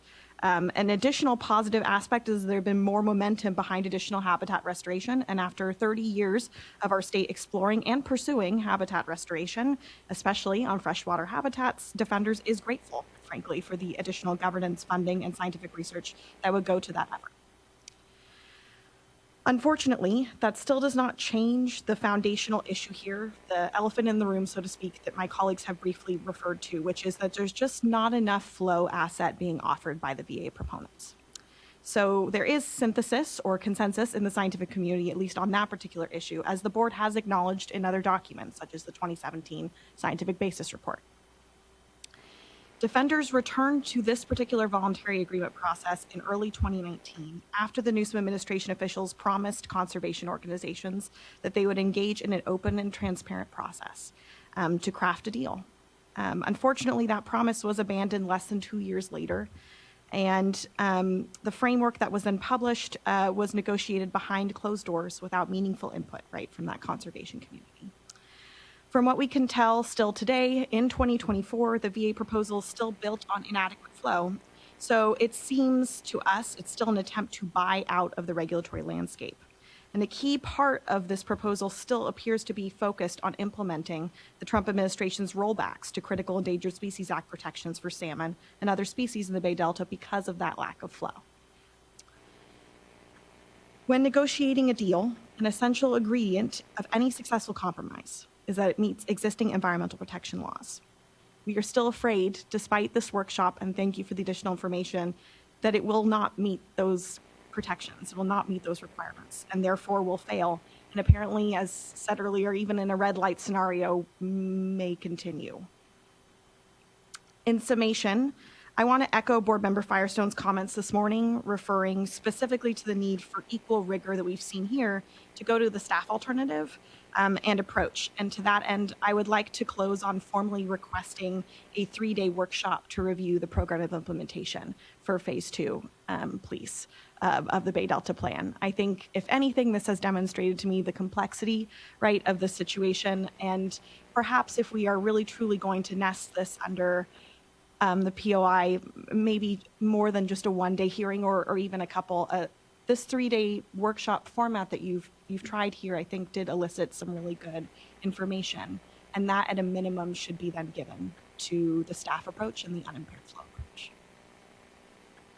Thank you. I really appreciate the input that the panel here has provided. I do have some just follow-up questions on the river miles and kind of the decision to account by acres as opposed to other maybe more standard conservation work. But before I do that, I just thank you and commit, yes, there will be several day, whether it's 3 days or maybe even a week at that point, but I, because we could have easily been here for a week, truly, and not to completely exhaust everyone at that point. But once the program implementation is out in draft form, there will be further convenings like this for sure, and in-depth discussion, because that'll be even more to unpack, and importantly, want to be, we're trying to stitch together these efforts so there isn't an either or before the board, as has been committed over and over by others and myself here as well. So thank you for all that, and do commit to lots of more time together here amongst this project. On the counting by acres versus river, just, if there's not too much of a response now, but maybe it can be translated as well, because if there are more standard ways in which conservation practitioners have viewed kind of how you count habitat, it might be worth it. That's a good question, and I hate to put Louise on the spot, but I don't know if that's something you have a quick answer for, acres versus river miles, or if that's something we'd want to get back to them on. I think I have a question that I think is on the same issue, which I think what you were talking about were fish barriers and fish passage projects, which are what I heard from the non-flow asset or accounting panel was that it's just habitat restoration that the accounting's for, and that passage projects are not being counted in that. And I was asking, where are we seeing those? And there wasn't really an answer to that. Yeah, and I don't know about fish passage per se. I can say that we're projects. Yeah, like I can say for the McCalmy, so we have habitat restoration. We're working on 25 acres of floodplain restoration right now, which we're very, very excited about. But we do also have a number of diversions that we want to screen, and that's based on a scientific assessment. I think we had several years ago done sort of a survey of diversions on the lower McCalmy River and sort of prioritized which ones we thought were the most important in terms of protecting fish. So I believe our commitment for the VA program was 5 diversions, but we're hoping to potentially do more than that as funding comes in. So that's not exactly a fish passage, but I think it's kind of a similar concept in terms of these projects that are supporting fish, but not necessarily like habitat per se. So that's I can say for the McCalmy, we are looking at screening diversions, and we're trying to do it in a systematic way that'll have the most benefit for fish. Right. So I guess where my question comes from on this is generally, right, even if it's habitat remediation, something like scarification, right? That project I mentioned that Solano County Water Agency carried out was fantastic. And right, they don't measure it in acres, they measure it in linear feet. So that way it's not dependent on the width of the channel, right? It's in linear feet of the length of the channel that the work is being done in. So generally stream work in channel is measured in linear feet or river miles, because that way you can see the impact linearly, right? And that way we're not having to think about the channel is 10 feet wide here and 35 feet wide here. It's a linear impact. Sorry, I was gonna say, I think that's right. When you are doing, things that are, I think, more bank work and whatnot than is in river miles, a lot of what we're proposing is floodplain. And so it does require kind of, a quantification more in an area space than a river mile space. But I think we could probably go back and look at, for example, acres of gravel that's, proposed, and look at how many miles that would be equated to in terms of acres. But I'm not sure all of it would translate to river miles because of the nature of the habitat being proposed. Yeah, I guess my question is mostly the floodplain habitat. I totally understand why that's measured in acres. That makes sense to me. My background was at River Partners. I've done riparian and floodplain restoration before. And so my question was mostly the in-stream spawning and rearing habitat. So that data in particular is measured in acres. And so I think it would be helpful for us to have that data also given in river miles or linear feet.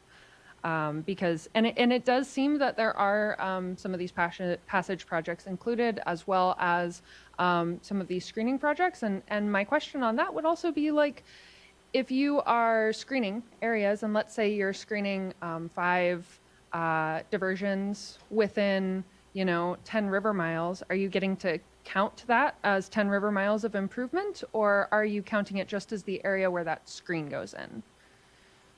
I think I have to be careful here because I'm not a biologist, but I think for us on the McCallum, we're counting it as just 5 diversions that we're going to screen.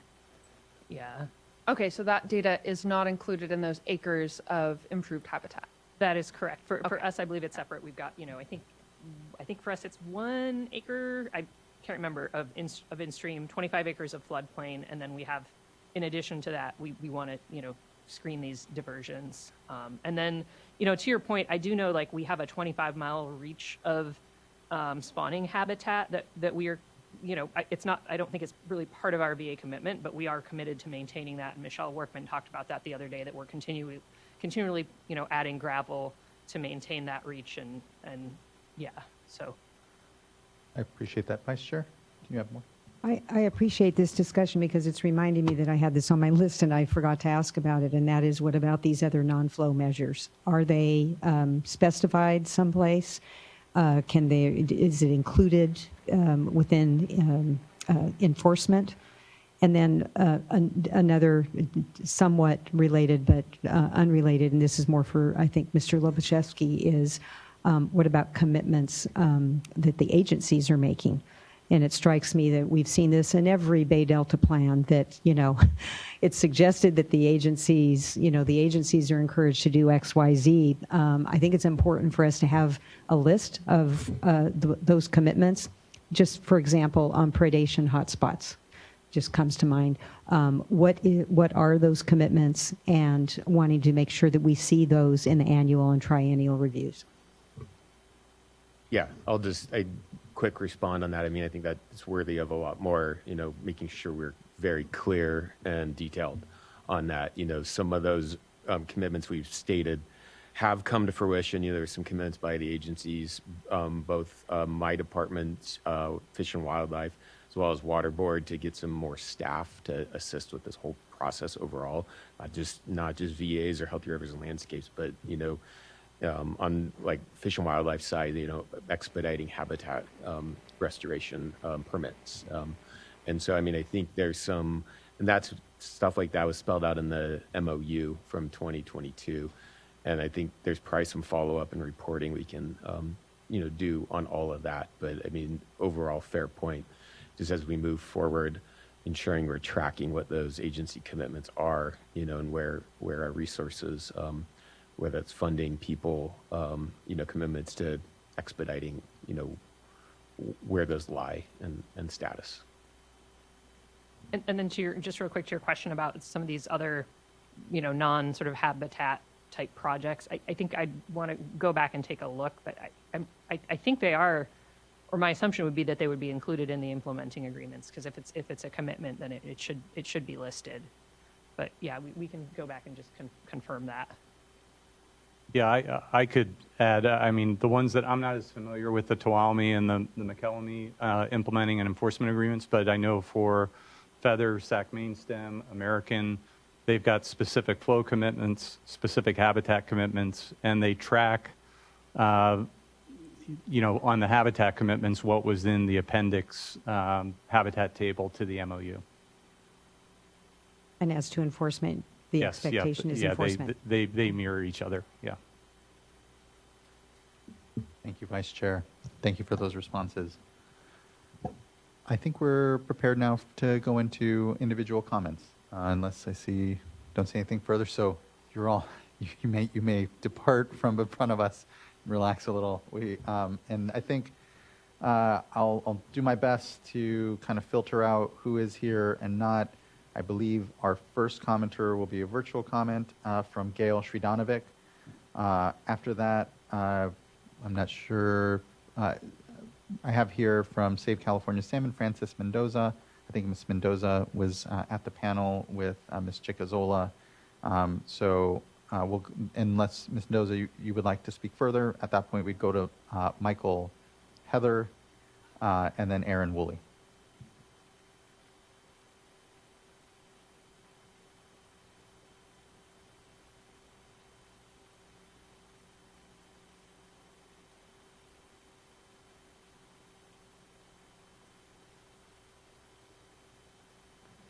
And Ms. Sridanovic, you should be invited to come off camera if you'd like and unmute. Okay. Good afternoon, good evening. Thank you for joining us. Yes. Hi there. Yes. My name is Gail Sridanovic, and I'm co-chair of the Social Justice Task Force of San Mateo County Democracy for America, a Democratic club. We are in support of the concerns of Native tribes concerning water management in California and concerned about the environment. I'm a native of San Francisco and well remember when the bay stank. We would say Bayshore Freeway and hold our nose and say, phew. Now, nonetheless, there was a plan to continue to fill in San Francisco Bay and leave only a small channel. Change came when citizens formed groups and formed Save the Bay, forcing reforms. I think we are at a similar moment regarding water. I'm concerned what kind of estuary and bay we are leaving for our children and our grandchildren. We need you to stand up to developers and giant agricultural corporations that have been dictating water planning for so long to boost their profits while they plant trees in the middle of the desert in the middle of a drought. Voluntary agreements are clearly not working. And somebody already mentioned the cliche about insanity being continuing to do the same thing while expecting a better result. You need to follow the science about the need for increased in-stream flows. Habitat helps, but fish live in water. And the results are clearly demonstrated by plenty of science. We need clean water standards so citizens, especially people in challenged communities, have clean water for drinking. And we need to enforce them. You need to adopt the good parts of the Bay Delta Plan. And you need to recognize, above all, that the system is oversubscribed. We have granted more water rights than there has ever been water in the system. So stop supporting giant boondoggles in any manner and invest in protecting and improving existing infrastructure, including improving the levees. Work to improve groundwater storage. Really work with environmental groups, and that means giving them all the information and access they need and not giving information at the last minute. Read Cadillac Desert if you haven't, and take its message seriously. We need you to stand up for us and for our children and grandchildren. And I now notice my hair looks really weird, but anyway, I'm glad for you to hear my comments. Thank you for your time. Thank you, Ms. Sridanovic, and it's okay, my hair looks quite weird sometimes too, so Yeah. Thank you so much. I appreciate your comments and being with us here these last days. I appreciate it. Okay. Thank you. Next, I'd like to call up Michael Heather, be followed by Aaron Woolley, and I do see hands up on the platform. I was going to go in order of received, but I'll tick through you by an order of hands, there's a manageable amount of you here virtually, so we'll get to you here quickly and soon.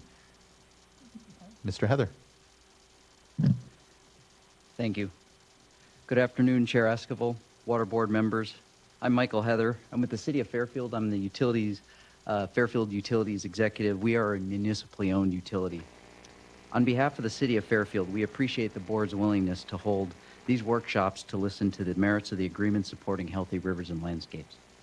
It is the City of Fairfield's position that the Healthy Rivers and Landscapes alternative is the best pathway for improving tributary outflows into the Delta. The Poudre Creek watershed is a model of how cities and water contractors can collaborate to improve the health of the Delta, the Delta Estuary, and Solano County Water Agency, along with other Solano County cities, can achieve more through the Healthy Rivers and Landscapes. The City of Fairfield is situated within Solano County, and as a retail water purveyor, we rely solely on surface water sources from both state and federal water projects through contracts with the Solano County Water Agency and Solano Irrigation District. I gave my I thought I combed my hair, but I didn't check in. And I looked so weird. But I made a joke about it at the end. So no worries. The State Water Project is conveyed through the North Bay Aqueduct, and the federal or Solano project includes storage out of Lake Berryessa. The primary focus of my comments today are centered around Lake Berryessa. Lake Berryessa is unique in the sense of California water storage projects, as it relies solely on rainfall runoff within the Poudre Creek watershed. This allows for a highly reliable and stable yield, which helps add certainty in local water supply planning and forecasting. For many Solano County cities, Lake Berryessa helps smooth out the variability in annual state water project allocations, and during periods of dry years, it serves as the savings account to meet municipal and industrial needs. Among the Bay Area counties, Solano County ranks as one of the most affordable communities to live and work in, and several Solano County cities have invested heavily in the stable and reliable water supplied by Lake Berryessa. Through the eyes of Fairfield, removal of a significant portion of stable water supply would result in citywide building moratoriums, elimination of the city's ability to fulfill the state's affordable housing goals, and places the city in breach of long-standing agreements to supply its large customers who's made significant investments in water supply and infrastructure. From a local perspective, the City of Fairfield sees the Healthy Rivers and Landscapes as an opportunity to build upon nearly a quarter century of success in watershed management and habitat restoration within the Poudre Creek watershed. Over the past couple of decades, Fairfield and other Solano County cities have worked cooperatively with Solano County Water Agency to fulfill habitat restoration goals. The City of Fairfield believes that the Healthy Rivers and Landscapes takes a more holistic approach to ensure adequate water for the environment, agriculture, and municipal industrial needs. In closing, we would like to thank and recognize Governor Newsom for his leadership in advancing the agreements to support the Healthy Rivers and Landscapes, and the City of Fairfield concurs that the Healthy Rivers and Landscapes is the best pathway for implementing the Bay Delta Plan. Thank you. Thank you, Mr. Heather. Next, I'd like to call up Aaron Woolley, be followed by Jimmy Madison, and then Karen Jock.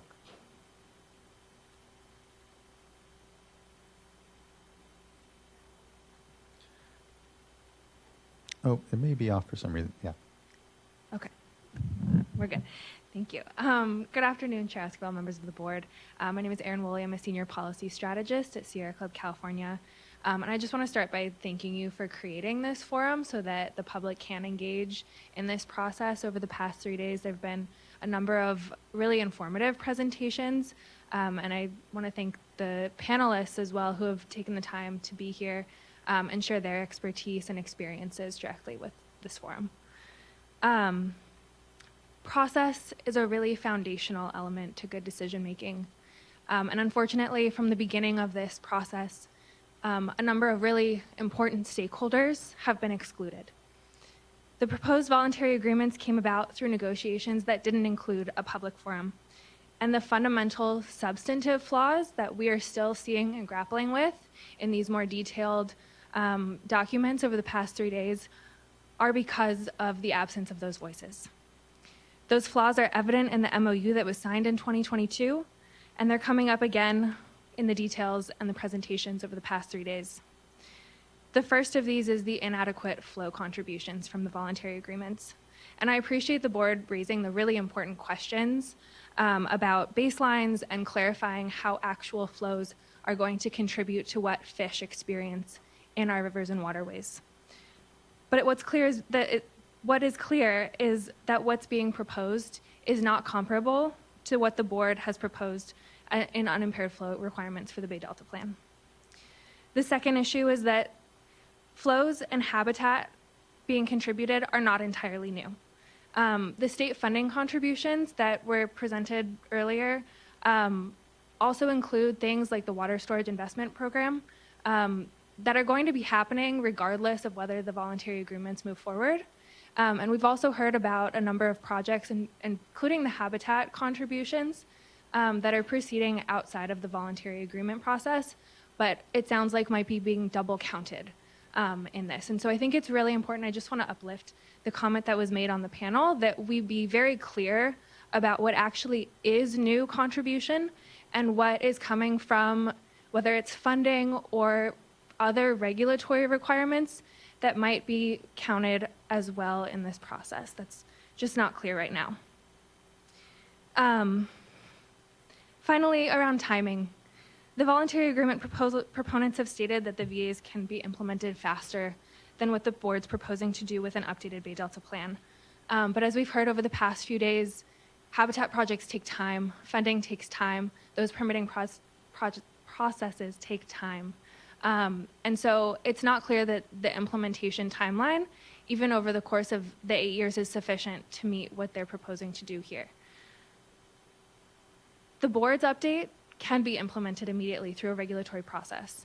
And those unimpaired flow requirements, science shows, can provide benefits to fish now on the ground. And that's what we would like to see as the board moves forward.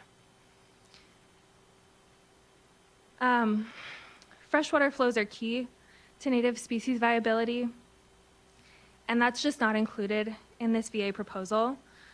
The Bay Delta system is already in decline. You've heard from many panelists about the effects that we're seeing in salmon and other species over the past decades, and that can't be allowed to continue. So we're asking you to move forward with the Bay Delta update process, and we appreciate the momentum that's been built over the past several years to move forward with that expeditiously. And I would encourage you not to slow down to wait for these questions to be answered by the voluntary agreement proponents. Thank you for taking the time to hear us today. Thank you for adding your voice and being part of this conversation. It means a lot, Ms. Woolley. Thank you. Next, I'd like to call up Ginny Madison, be followed by William Smith and Charming Evelyn, and then I'll come back to in-person, and I believe the next in-person person that may be here is Victoria Lort. So hello, my name is Ginny Madsen, and I'm grateful that I can hear this meeting today via Zoom. I'm an elderly woman in third-generation California.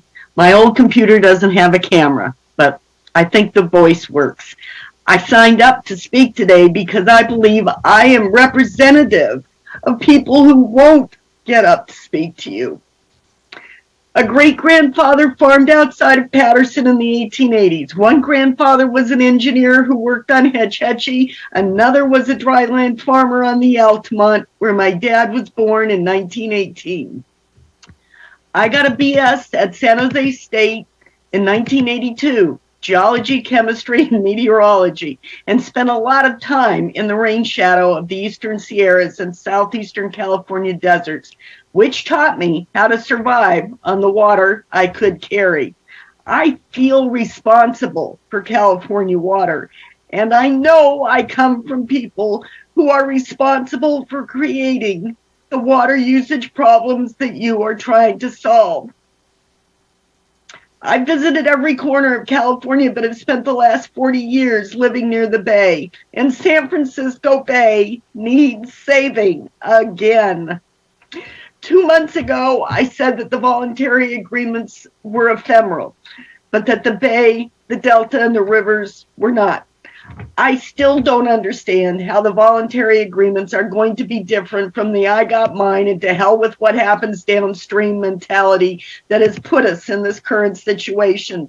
Water rights have never brought out the best in people, which is why we need government regulation. Frankly, listening today, I still believe more in the words of the tribes and the scientists than I do in the cooperation promised in the voluntary agreements. I can only hope that triennial reports will allow you to react fast enough.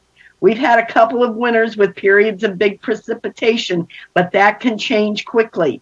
Last year's data doesn't predict much in the changing climate. There is no such thing as too much data now, and you need to get it and crunch it as fast as you can to understand what is happening and to be able to pivot when needed.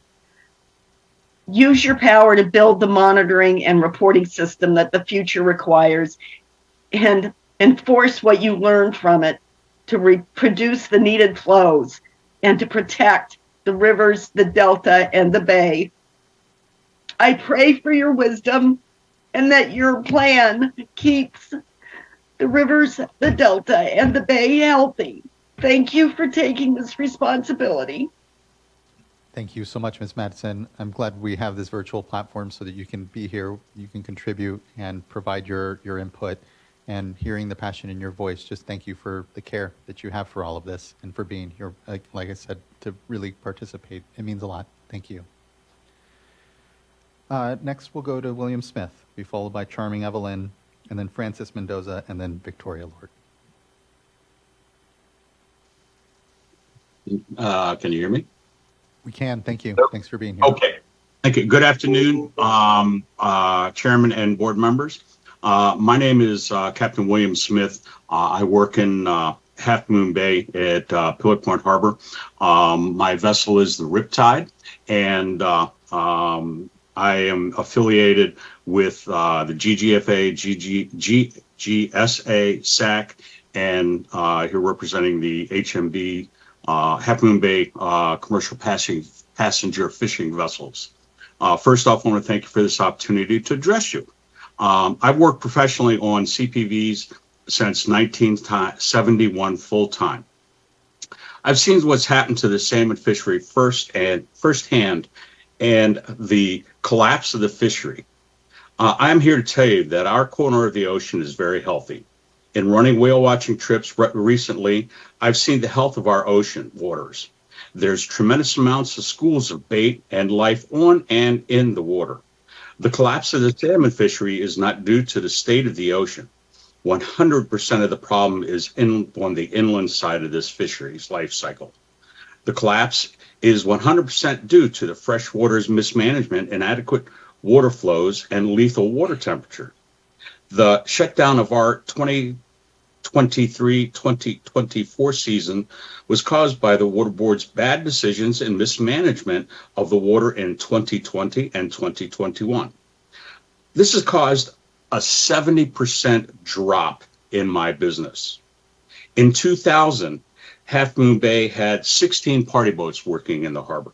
We are now down to 5. It's your job and responsibility to protect these fish. So far, you have failed miserably. Please reject the voluntary agreement proposal because this does not provide adequate protection for our salmon. We urge you to adopt new standards based on strong science and unimpaired flow approach to protecting the salmon and all the jobs within the fisheries. I've spent my life on the water. That's 50 plus years. I have hopes and dreams of passing this passion and love for this down to my grandchildren. Please protect this fishery for the future generations and allow those of us that remain in the business to survive. Thank you. Thank you, Mr. Smith. I appreciate your comments here and being part of this now 3-day conversation. Next, I'd like to call up Charming Evelyn, be followed by Francis Mendoza, and then Victoria Lord. Hello and good afternoon to the chair and to the members of the board. My name is Charming Evelyn, and I am the chair of the Water Committee for the Angeles chapter here in LA, and of course co-chair of the Sierra Club California Water Committee. And so I wanted to thank the board for allowing us to speak today. And I also wanted to thank Dr. Firestone for acknowledging the racial trauma and the fact that the VAs were done in a vacuum. You know, words have power. I also want to thank President Stevenson from the California Indian Water Commission. Words have impact. And there is a difference between intent and by the intent of DWR and the impact that it actually will have. And I don't want to repeat everything that we've heard today about flows and so on, except to say one of the things that was not mentioned about flows was the fact that we need unimpeded flows, not just for the salmon, but also to carry silt down those rivers to stop erosion on our beaches. That is also something that stormwater does that no one ever seems to remember. I want to amplify the comments from Kathy Buchanan, Director Stephen, Save California Salmon, Restore the Delta, Little Manila Rising, and of course, Erin. You know, water quality matters, water temperature matters. Big ag is an issue, not small farmers. If you just look at the documentary River's End, that documentary features small farmers talking about the health of the Bay Delta and how it is affecting them. And I've heard a lot today about, you know, DWR and others saying, oh, we're inviting, you know, people to the table. Guess what? Our tribal community, lots of the tribal community, they do not have the resources that others have. So instead of expecting them to come to you, you need to employ the Hermes principles. And we have to go to them because they lack the resources that most of us actually do have.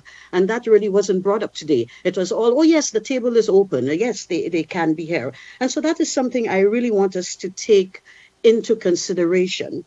And also, why aren't TBU's designation part of this conversation? You have the Lahontan Regional Water Quality Control Board. They're looking at TBUs for the tribes in the Mono Basin. And this should really be a conversation that should be had in this project.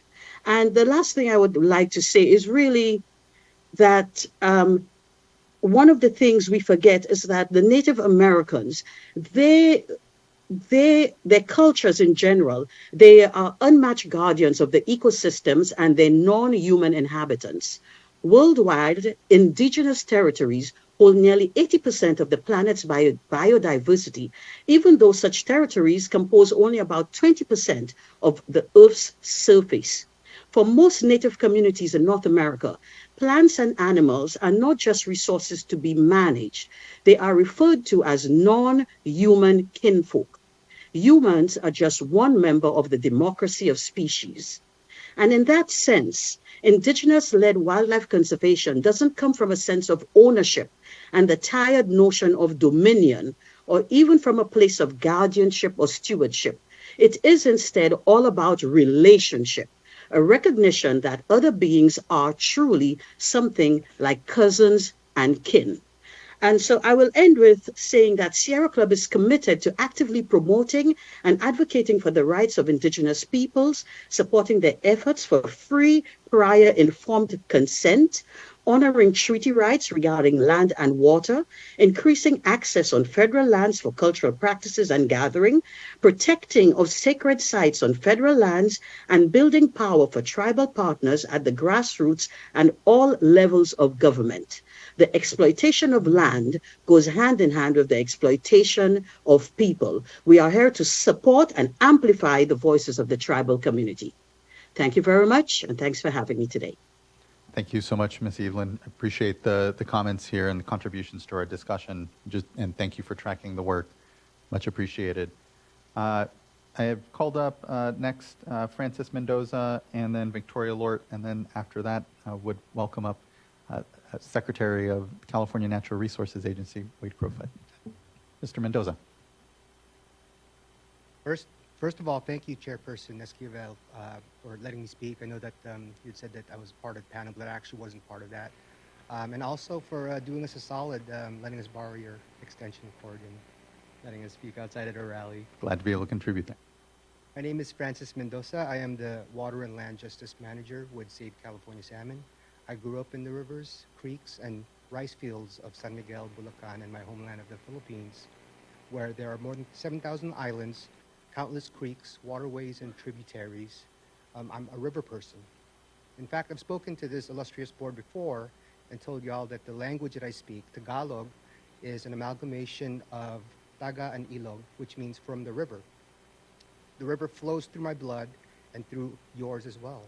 Our ancestors, no matter how far removed, are counting on us to protect these rivers and the Finn relatives that depend on us. We depend on them. The almonds can grow elsewhere. The rice could grow elsewhere. Trust me, I know all about rice, being an Asian person. We grow rice in the beautiful terraces of the Kalinga Mountains, where it is sacred.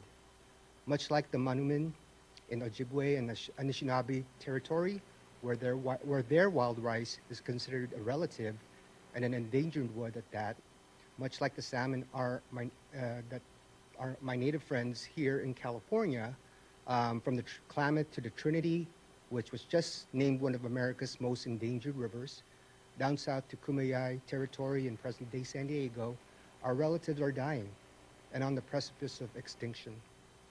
The commodification of water and land is so foreign a language that indigenous folks like myself don't like to speak it, but we do, and we speak it well, so we can continue to protect the water that we all need to live. TBUs, HABs, and the TEK are all acronyms we know well.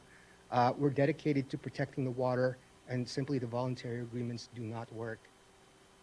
As you consider the VAs and the closure of the second year of salmon fishing in the state, I can only offer the science-based counts of spring Chinook salmon in the Deer Creek, Antelope Creek, and Milk Creek tributaries of the Sacramento River. Only 106 salmon were counted last year, where previous years they were counted at more than 5,000. That's a 98% drop in numbers. All they need are adequate flows and temperature protection to keep the genetic population viable and healthy. Okay, let me catch where I am here. So they are simply not reaching their natal streams to be able to spawn and continue the reciprocal relationship Native folks have had with our fish relatives. Voluntary agreements do not work, and I implore you to reject them. I can't sing a song of protection like Connect Neck on the youth panel, but I offer you these words in my native Tagalog. Tubig ay buhay. Water is life. Maraming salamat sa inyong lahat. Many thanks to you all. Thank you so much, Mr. Mendoza. I appreciate your words and contributions here. Sorry for confusing you for Ms. Mendoza on the panel, and thank you for still providing your important words. Thank you. Ms. Lurt.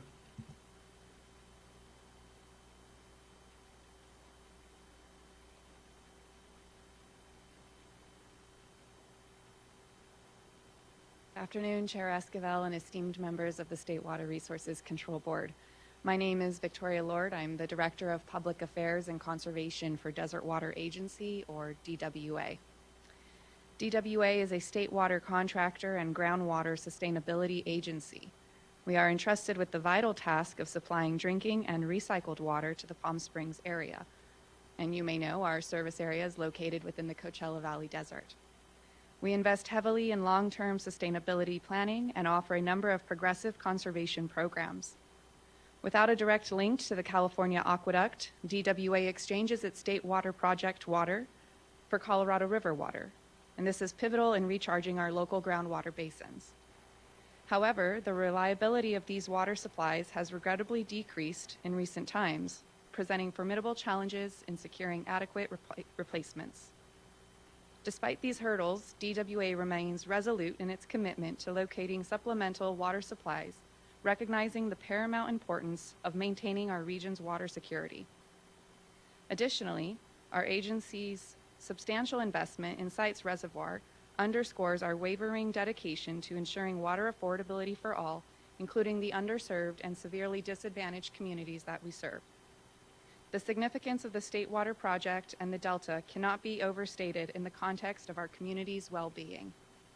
We commend Governor Newsom's leadership in championing the agreements to support healthy rivers and landscapes, commonly known as the voluntary agreements, as the cornerstone of a new Bay Delta plan. This plan brings California towards a future with healthier ecosystems and tributaries in the Delta, a goal essential for mitigating the impacts of climate change. Adapting to climate change requires approaches based on science, data, and what we know is working. It also requires deep, lasting partnerships, which Desert Water Agency and the state water contractors are committed to. Under the voluntary agreements, each acre-foot of water delivered to bolster local sustainability will be accompanied, by vital funding for habitat preservation, scientific research, and water purchase initiatives.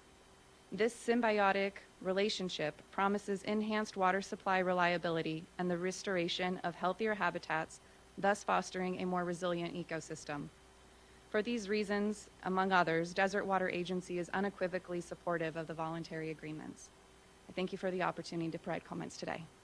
Thank you for those comments, Ms. Lort. I know you've come a long way, so appreciate you being here with us and contributing here. Thank you. Now it's my honor to welcome up Secretary Wade Crowfoot from the Natural Resources Agency.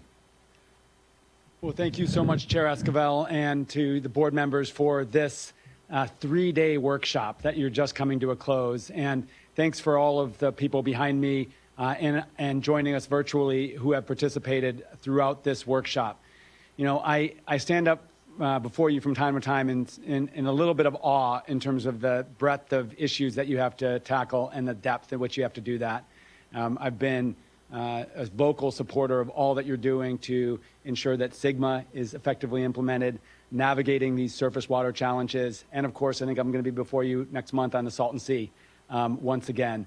So our team has been listening carefully over the last 3 days. We understand and appreciate the attention, the scrutiny that you've brought to understanding this proposal, whether it's flow accounting, whether it's in the enforceability of provisions, whether it's funding buffers or contingencies.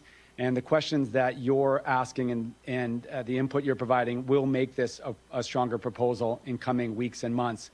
Likewise, we're listening carefully to the input of the groups and leaders that we've heard from, both those that are supportive of this approach and those that frankly have concerns and don't support this approach.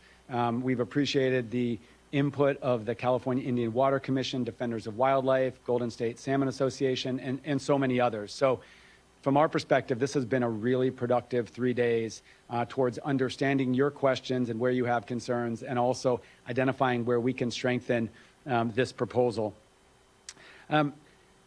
Clearly, I think we all agree, or let me be clear, that we agree in our agency that we have to improve the health of our rivers, and that includes restoring conditions from our fish. And that's critically important, obviously, to tribal communities, to the fishing community, to environmental and conservation groups, and it should also, and I think it is, critically important for water agencies and farmers and ranchers. What we know is that when our ecosystem collapses, that is our own life system, and that kicks in a set of very protective laws, the endangered species, that reduce water certainty. So from my perspective, while many groups differ about the specific approach to take, we're all working toward the same goal, and we're very aligned on that. I think at the same time, your fundamental challenge under your statutory obligation is to manage these beneficial uses, which is, of course, water for our environment, and also water for communities, water for economic activities, water for recreation, and that's challenging. I think it's important to point out that as we have focused in on how challenged our fish populations are, let's remember that a year and a half ago, 18 months ago, 6 million Californians were under water rationing. And had there not been a remarkably and unexpected wet winter last winter, we were collectively preparing for 20 million Californians under water rationing, half the state. And I don't have to tell you that the folks that are most water vulnerable are also most vulnerable in other respects and underserved across our state. So the challenge here is, how do we focus on improving the health of our rivers, recovering our fish populations in ways that are workable as we balance the human needs? And really, that's the genesis of what have been called the voluntary agreements, but frankly, we've departed from that for a couple of important reasons. The first is to beat a dead horse, if I can. Probably shouldn't use that metaphor as the Natural Resources Secretary, but there's there's nothing voluntary about these agreements. They are a proposal that's put before the Water Board, and my understanding is if you adopt that as a pathway of implementation, those are enforceable. And they're as enforceable as any other regulation that you would identify. They're also, if I can, at this stage in the game, not an alternative to the update of the water quality plan. And this is really important to be clear about, because I've heard this repeated, that somehow these are an alternative, or what the proponents are asking you with the voluntary agreements is to put off the regulatory update. No. We all support your leadership updating the water quality plan. Our agency is coming forward in support of these voluntary agreements because we think it's the most effective and fast pathway to actually make these improvements. I'll talk a little bit more about that. But regardless, we support your update of the water quality plan, which is such a long time in coming. From my perspective, I'm in my 5th year in this role, and I've been centrally part of putting together this proposal for the last 5 years. Here's why I think it's an attractive approach to meeting your statutory obligations, recovering health and fish populations of our rivers. One is it clearly brought the water users to the table early to understand that we all had a job to do, and that was to identify a proposal that would meet the scientific basis and the scientific standards of your regulatory update. And we all came around a table around how can we do that. That obviously includes reducing diversions, because we know that we have to improve flows in all water year types. And it also includes funding habitat, including self-assessed fees that water agencies would be placing on themselves, several $100 million from water agencies. It also includes stronger, transparent scientific monitoring. And then what we want to be inclusive governance, so that everybody that wants to be around a table, understanding that scientific monitoring, and then collectively deciding how to deploy assets, whether it's prioritizing habitat or deciding when you're going to release flows or enable environmental flows that have been improved as a result of these enforceable commitments. We also are convinced, and I'm very confident, it allows us to move much more quickly to make these improvements than a regulatory approach would. And that's no knock on a regulatory approach, but I think we all recognize the multi-year process that it would take to adjudicate water rights and work through all of being able to turn on that regulatory lever. One thing that excites me about the voluntary agreements is our focus on getting this work done now. Our agency has a proposal on the streets for over $300 million for environmental flows right now. Last year, we completed over 30 habitat projects last year, and we've got at least as many that we expect to get done this year. Simply put, we recognize these conditions, if they continue to deteriorate, are not good for anyone. And so therefore, we want to get in there and make these changes. We also think that if we can approach this implementation, or if we can achieve this programmatic implementation, we can adapt to changing conditions better. Clearly, we don't know, if we're being honest, we don't know fully what to expect in coming years. And the last 10 years have been surprising. So we don't think we can change our management approach on a decadal timescale. It has to happen annually or even multiple times annually. And if this works right and we have that governance, nimble governance, transparent governance, inclusive governance, then we can make these changes year over year, which we think are really important. And then I'll say that we think that this approach brings more tools to this challenge than the Water Board has under its statutory authority. Yes, flows, absolutely, and habitat. I think very few people would argue against the need for both habitat expansion and flow restoration. And these agreements can commit parties, including our state agencies, to materialize or to rebuild or recover significant habitat, which is critically important. And then the scientific monitoring governance. And then I have to say, funding is important. And I am so proud that our administration has focused on providing over $1 billion of funding to the benefit of these voluntary agreements over the last 3 years. And that's money that we're putting to use, including, as I mentioned, the $300 million for environmental flows. We're also very focused on federal funding. I've been in Washington, D.C. twice over the last 6 months. This is my first priority, is to secure this funding. And I think it's fair to ask what happens if this funding doesn't materialize, and we can articulate an effective response to that. So those are fair questions, but we are really focused on bringing the resources required to actually make this happen. Ultimately, we are focused on paradigm shift, the idea that we're all working together. We may not agree on every last item, but the water agencies that divert the water, the state and federal agencies are working together. We clearly need to do a better job at this point to include tribal communities and governments in this discussion. And I'll be candid. I've done this work on water for 15 or 20 years, and we've all fallen down on that in the past. And I can tell you, when I sat in this room, 5 years ago, with water agencies and conservation groups and the federal agencies and our own state agencies, none of us asked where our tribes, and we should have. And I think the lesson learned and the journey that we're on is we won't make this mistake again. And from my perspective, this is an opportunity, if this program goes forward, to demonstrate that commitment, to bring tribal communities and governments to the table on the governance of this implementation. I'm really proud of our work to build tribal sovereignty and to follow tribal leadership in so many respects. You had public commenters today talking about the announcement of $100 million through our agency for tribal land return and tribal leadership on nature-based solutions.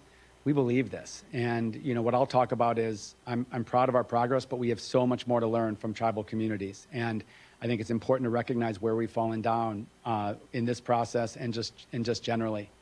I'll also say that this is not the silver bullet for fish recovery or river recovery. And I'm really excited with the salmon strategy that the governor has issued. We have allocated over $750 million in the last 3 years alone, specifically focused on salmon recovery, and that's really important. And I'm proud that our salmon strategy also specifically calls for the regulatory update of the water quality plan.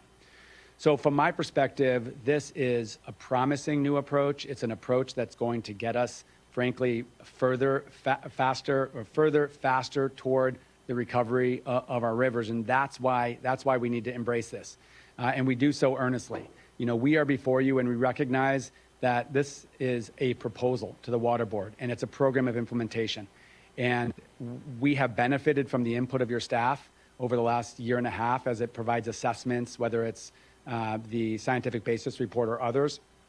And as I said, we've been listening carefully over this 3-day workshop, and we're going to seek to answer other questions that you have. Because at the end of the day, we are coming before you, and our goal is to put the strongest possible proposal we can for your consideration.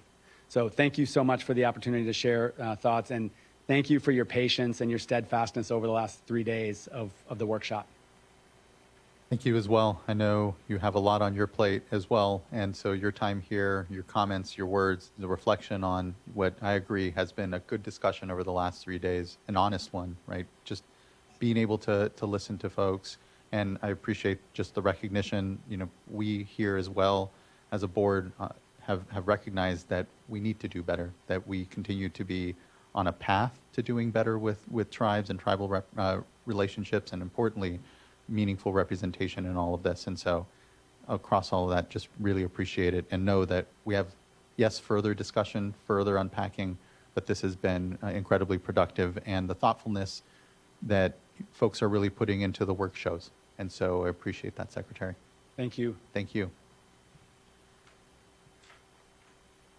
Next, we can continue on to our commenters. I'll go to the platform. I will call up Jim Brobeck and Hannah White. And then here in the room, I believe, here, let me quickly try to glance down. We will go to John Armstrong and Jacob Evans. You're here.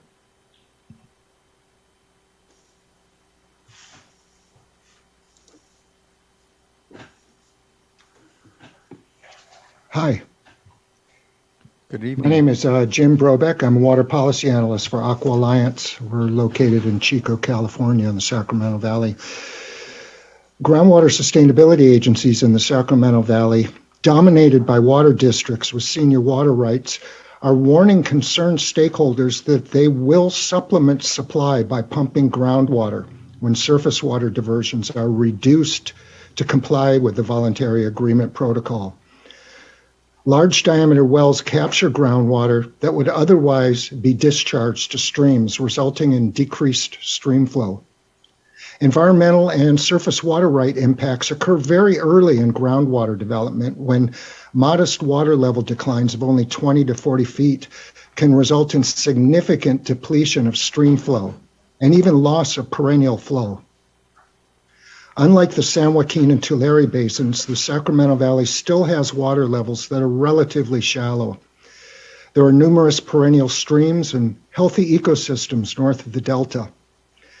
The Nature Conservancy estimates that since the 1940s, groundwater discharge to streams in this area has decreased by up to 1 million acre-feet due to groundwater pumping. A key measure of success in basins where groundwater levels are still near the surface will be the maintenance of perennial flow in key salmon rearing streams.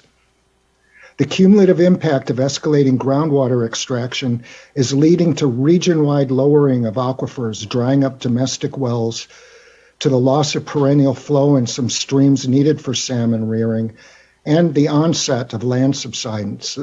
The board must recognize the connection of groundwater pumping to surface water flow. Will reduce direct diversions, according to the VAs, allow the water to, quote, show up downstream if the rivers are leaking into aquifers exploited by the same actors. The Sacramento Valley needs a more open, collaborative, stakeholder voluntary agreement process that considers this direct connection of aquifers and stream flow. Thank you very much for taking this remote comment. And thank you, Mr. Robeck. I appreciate you participating here and providing that comment here in what is a critical discussion, certainly. Thank you. Next, I believe, call up Hannah White, and I'm not sure if Karen Jacques is here in person. If so, Karen, I believe I called your name earlier and I didn't end up bringing you up. So you go next, and then we'll go to, I think, John Armstrong and Jacob Evans, if they're in here in person.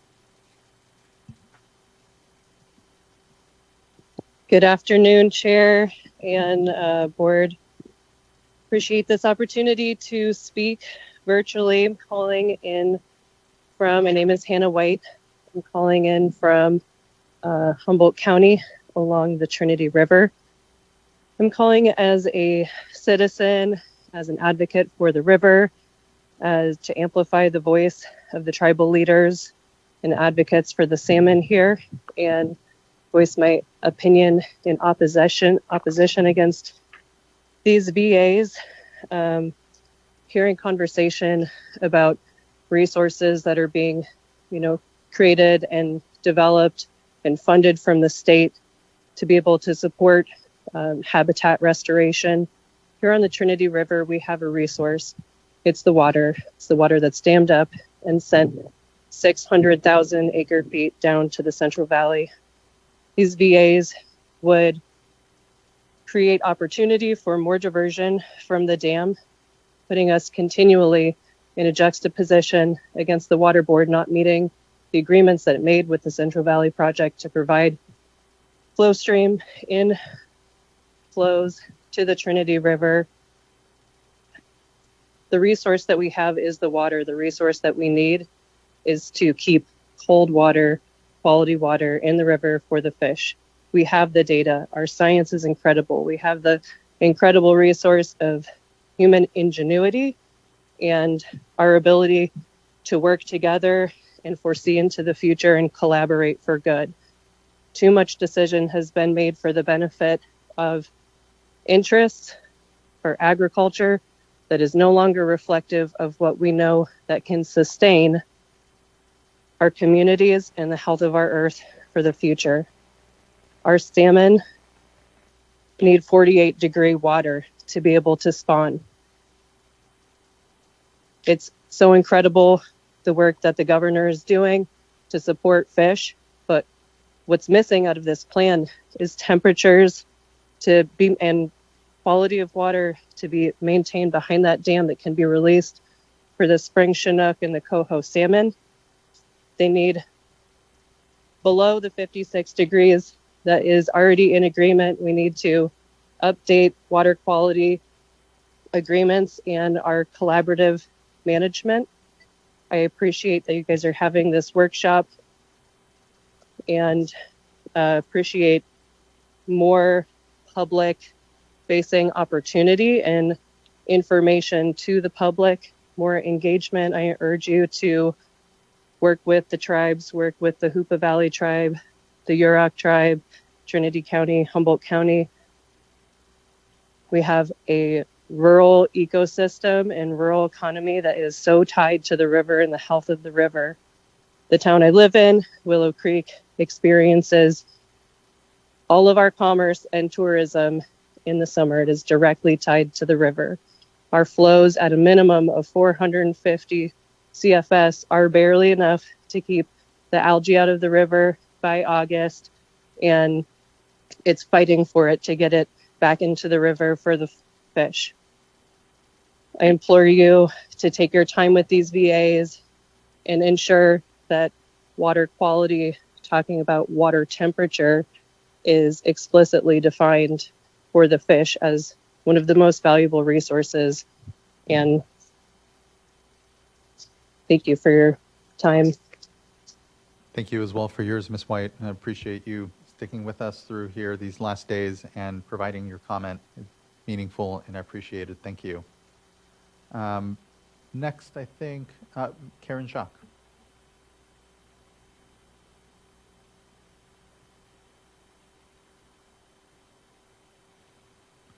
Apologies. I called your name and then lost track of you there. I'm here now. Yeah, thank you. Good afternoon. I appreciate, it's almost evening, I appreciate the ability to comment. I'm a Sacramento resident. I'm within walking distance of the Sacramento River as it passes through Old Sacramento. I also volunteer with the Sierra Club on water issues, and I'm here today because I am so concerned about the failing health of the Delta. And many, many people have covered that, and all the issues that they raised are issues that are of concern to me. The biggest issue has been the lack of adequate flow and the results that have come from that in terms of the impact on fish, in terms of the temperature of the water, in terms of the water quality, the algal blooms, all of that.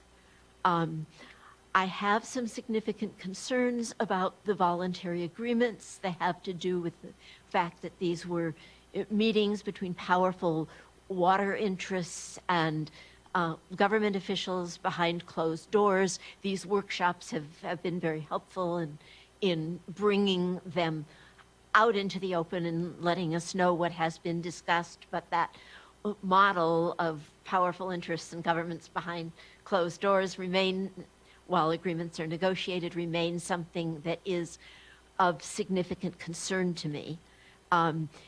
One of the things that apparently didn't happen while they were going on before they were brought into the public sphere was the consultation with other affected parties, and I'm thinking particularly about all of the tribes and the fact that they were not part of it wasn't a broader discussion back when this was negotiated. And I'm also thinking about other interests like the local communities in the Delta, a large number of which are environmental justice communities who are suffering greatly from undrinkable algal-filled water, small farmers.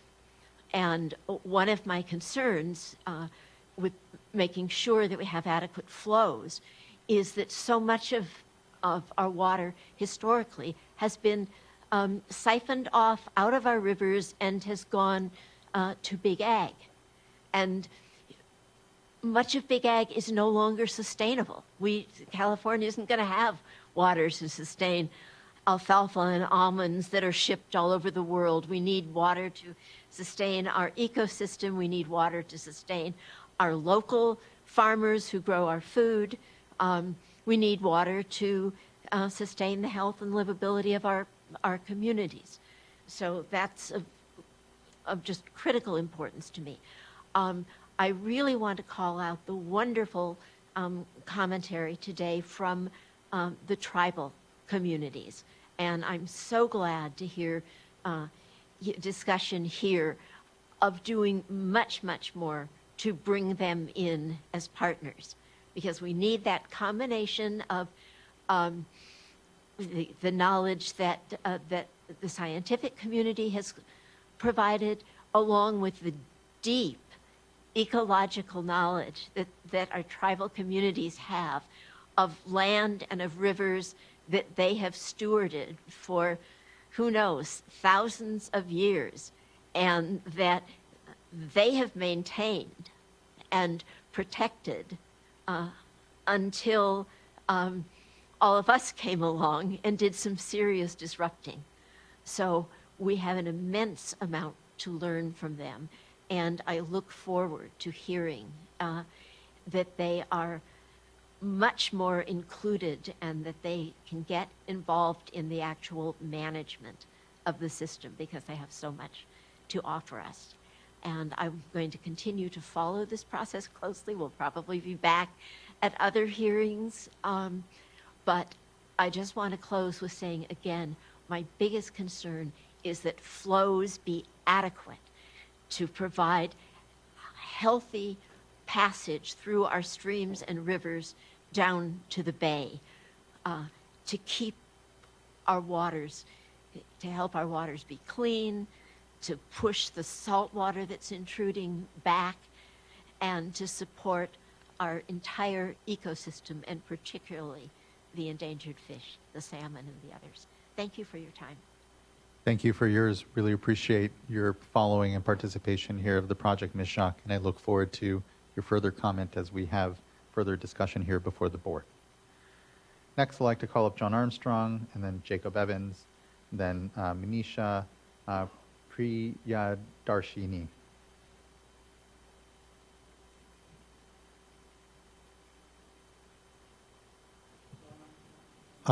If you don't mind, you can come up here to make your comment. Yeah, thank you, Mr. Armstrong. Air Club still has a pretty negative opinion of VAs. Hasn't changed any. Water Board should not consider the voluntary agreements proposal that you're now looking at as a valid alternative to updating the Bay Delta plan. VAs are not scientifically backed, and they fail to provide adequate fresh water flows to improve conditions for fish, water quality, and public health. Voluntary agreements were negotiated through an exclusionary process, not just excluding Native Americans, but almost everybody else. Exclusionary process, and have done nothing but stall the board's process to update the Bay Delta plan. VAs are backroom deals negotiated between water agencies and the state without input from tribes, Delta communities, or EJ environmental or fishing groups. The deal has been driven by special interests, and the Water Board should not legitimize it. Thank you. Thank you, Mr. Armstrong. Really appreciate you being here. I know it's been a long day, and so thank you for your comments. Next, I'd like to call up Jacob Evans, and then again, after that will be Manisha Priyadarshini.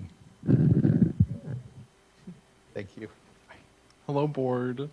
My name is Jacob Evans. I'm an organizer with SWRCB, California. Thank you very much for the opportunity to comment today. Though you were tasked with a difficult decision-making process in considering the voluntary agreements, it is important to remember that there is no substitute for the value of higher in-stream flows. Like Ms. Buchanan said earlier, the situation becomes much simpler when private interests are decentered. Increasing in-stream flows is a straightforward solution to address the crises facing the Delta. Protecting the Delta and its communities alongside water agencies' water supply is possible while increasing in-stream flows, and the board should not legitimize a deal driven by special interests. The voluntary agreements attempt to substitute non-flow habitat in place of the recommended increase in in-stream flows to ensure water agencies' revenue. Claims that non-flow habitat can substitute for flows are not supported by the best available science. They are only supported by private interests. As you've heard from others, the VAs will not benefit fish, water quality, or public health. They're developed behind closed doors and have excluded the voices of the tribal, delta, environmental justice, fishing, and environmental communities that will be impacted by these agreements. As we enter a second year of canceled salmon fishing seasons and face the possibility of California salmon extinctions, this board has the power to ensure a future where the Delta no longer faces ecological collapse. Do not squander this unique opportunity to right environmental wrongs and repair an ecosystem in crisis. The board should move forward with the Bay Delta Plan update process without the VAs. Thank you. Thank you, Mr. Evans. Appreciate your comments as well. Again, I know it's been a long day, and so thank you. Next. Good to see you, Manisha. Good evening, Chairman and board members. It's a pleasure to be able to be with you this evening. I represent Program Earth, which is a coalition of Silicon Valley technologists who are working with the United Nations on nature-based solutions. So it feels very fitting to be here. And I'd love to kind of bubble up that perspective that the United Nations did announce this month, that we are looking at 2 years before the point of no return when it comes to 1.5 degrees. And a huge part of the solution that they present is that we return more than 50% of nature back into protected care. That includes and very heavily focuses the rivers across California.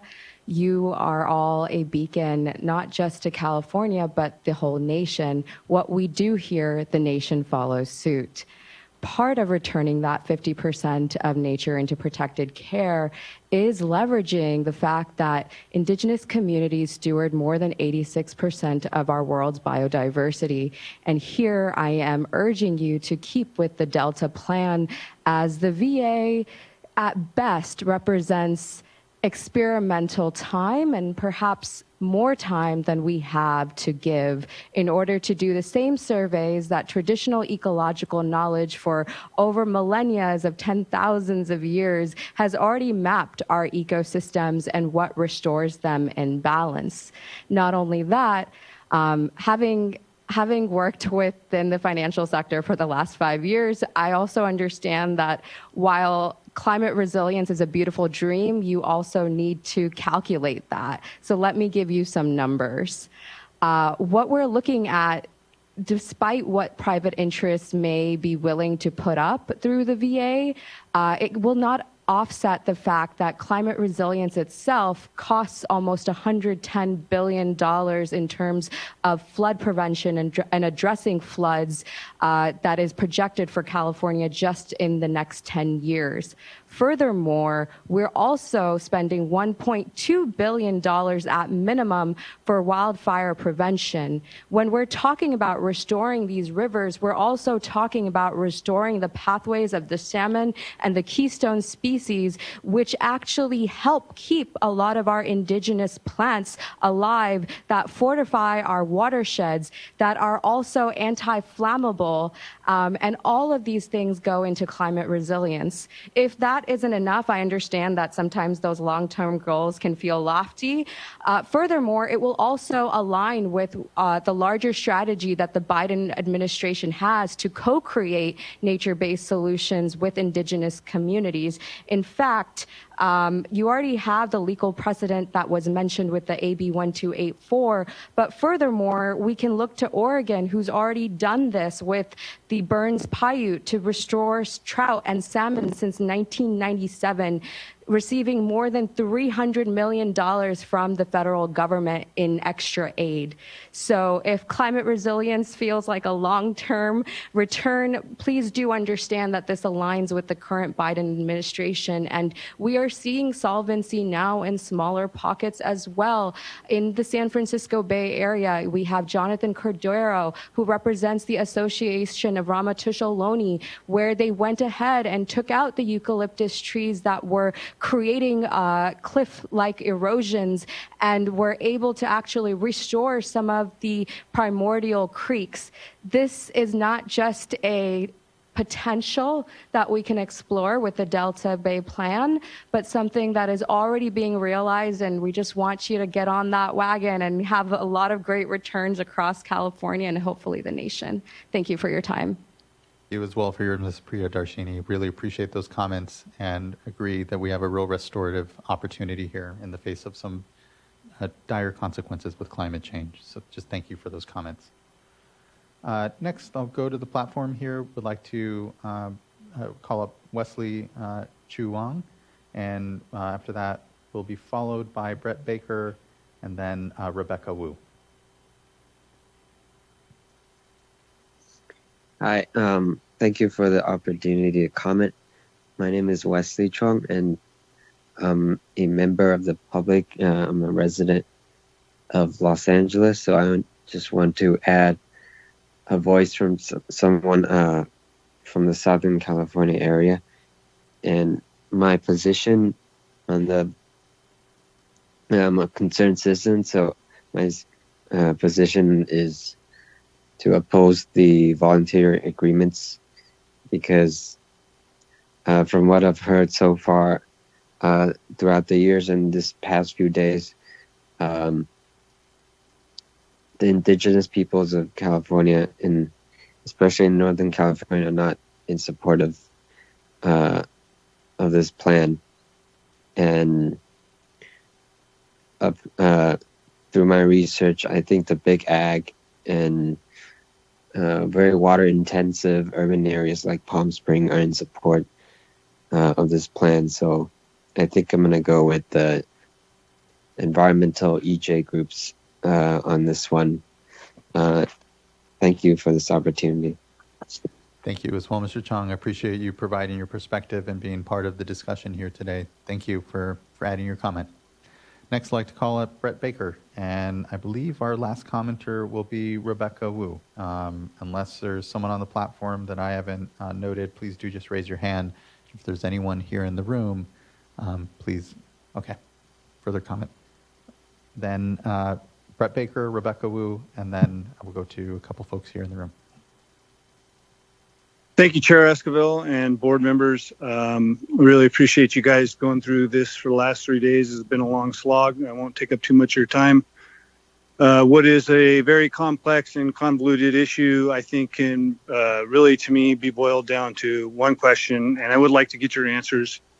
I'd take a non-answer even on this. But I think to us, the fundamental question, and I'm here on behalf of the Central Delta Water Agency, to us, the fundamental question boils down to does the VAs, does the governance structure, does the framework proposed in the VAs, does that help the board further its goal to regulate and protect beneficial uses of water and meet water quality standards throughout an extended dry period, i.e. the drought of record 1928 to 34 or even 87 through 92. I think that is a fundamental question that remains unanswered. I would love to hear a response. As I said earlier, I understand if there isn't one, so appreciate that. But that to us is where all the meat in the coconut lies. So thank you. Thank you as well, Mr. Baker. And I think we're in the middle of that evaluation to that answer, and is why we're here to hear and listen from folks around the adequacy and to get here further information and evaluate ourselves. So I appreciate that that question, and ultimately it's one here the board is looking to answer over the course of these discussions. And thanks for the participation here. Next, I'd like to call up Rebecca Wu.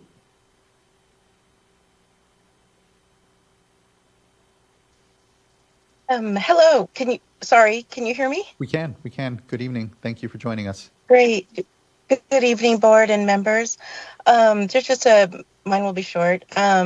Just a few things. One, as you probably know, the Delta is a world landmark, not just a national landmark. It's a world landmark that can be seen from space, and it really needs to make sure it is protected. And I believe that this and the VA will harm it. more negatively. We need to have those temperature controls and also monitoring of the water. Should it pass, it needs to have written in it clear temperature control testing and monitoring testing, and very clear enforcement mitigation that's in writing, so that should there be issues, that is really clear what the steps will be taken. And then as for the Native Americans, it is, as you know, probably know, I mean, it's nation to nation, it's a relationship, but it's not something that we should do to help the Native, to include the Native Americans. We have to. It should be a mandatory legal reason. These are nations to nation. So there are necessary, required, mandatory relationship that we have to address, and to not harm their salmon population, to help them with their salmon population. It was really beautiful to hear some of the and sad to hear some of the people speaking about how this has affected their fishing. And I do want to say, just ending here, I personally was filming myself, and there was and it was in Fort Bragg, and I was filming some of the fishermen that were there, that were fishing for salmon. And there was one boat, and I remember there was a boat that came in. They all talk about how they don't have insurance. They can't afford the really ridiculously expensive insurance, so they're risking everything with their boats. And I just remember it was almost late afternoon, early evening, and there was a boat coming in, one boat, and one man by himself. He's getting out, and I remember him walking through the platform back to where he would sell. Even though there's like three monopolies for prices, there's a place they could sell, and he's coming back with one fish, and he has one fish, and he's just in tears. And this was many years ago, and it's sad, because we need to make sure we're helping, making sure we're helping small farmers, small fishermen, and I just want to thank you for all that you have done and all that you do. And it's clear you voice your emotions and your concerns, which is nice. And thank you very much. And thank you, Ms. Wu. I really appreciate those comments, and for you sticking with us here and listening through 3 days and providing your perspectives and your voice. It means a lot, and look forward to, I know will be further discussion here before us. And so thanks for the acknowledgement and, importantly, the participation. Thank you. Thank you so much. Next, here in the room, we have Aaron Zettler-Mann, and apologize, I don't know if I have your name in the far back, but you would go next. Perfect. Yeah, thank you. Good to see you all again. My name is Aaron Zettler-Mann. I'm the executive director of Circle. We are also the Yuba River Waterkeeper. And I wanted to start up my comments by addressing something that we heard on the first day by Director Namath. We heard it emphasized again today, and that is the emphasis that the VAs, the voluntary agreements, are not actually shorthand for voluntary, but they are enforceable. And I would suggest that myself and many of my colleagues don't necessarily see the VAs as shorthand for voluntary, but rather voluntary for, or shorthand for, water agency led. And it's clear that there is no parallel or sort of corollary environmental or tribal option being proposed given the same weight and consideration in the same way. And it was sort of made painfully clear day one, and we've heard it consistently, at the failure to sort of actualize that tribal engagement. NGOs and agencies Both agree that both water and habitat are needed. A key difference is the tool which is emphasized. Is habitat construction more important, or is additional water more important? Habitat restoration is for sure a wonderful tool, and in the Yuba, it's been very successful. But Circle's model of restoration work is not possible everywhere. Land ownership, land use, flood control requirements, funding availability, the state's budget right now does not look good for restoration work. All of those things limit the ability to implement restoration projects broadly. The proposed VAs emphasize the value of restoration and its validity and minimize the significance and the importance of simply more water in the system. Additionally, there's no way to construct a solution to millions of years of evolution which rely on the timing and volume of water as critical biological signals. The only way to meet that biological need of all species which rely on the delta is more water when it is biologically relevant to those species. To be sure, restoration must be part of the solution, but it cannot be a substitution for simply more water. It is also important to remember that this body has recognized that there is more paper water allocated to various demands than there is real water that exists. It is impossible to conceive of a solution to the challenge we face without an honest reconciliation with that fundamental failure of the system we have created. The only water user in the system that can't glean at least some benefit from paper water is the environment. Finally, I would like to leave with this board a copy of a letter that is addressed to Governor Newsom that's signed by more than 600 people that was gathered during Circle's Wild and Scenic Film Festival in February. Together, we urge you all to support the best available science as seen as in the staff report, support unique solutions that reflect the uniqueness of individual watersheds, and that the environmental water must flow all the way to the Golden Gate Bridge, not simply to the Delta. Thank you. Thank you so much as well, Mr. Zettlerman. I appreciate those comments and participation in the panel earlier as well. Thank you. I believe we have one final commenter in the room.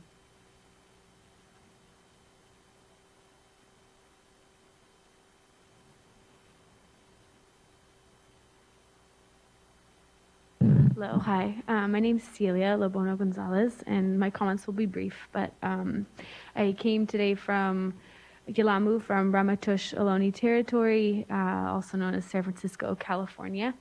And I'm here just to uplift and appreciate all of the indigenous communities and leaders who have come here to share their stories and their experiences and uplift what they're asking to oppose the voluntary agreements, to really look at indigenous leadership and water management in California.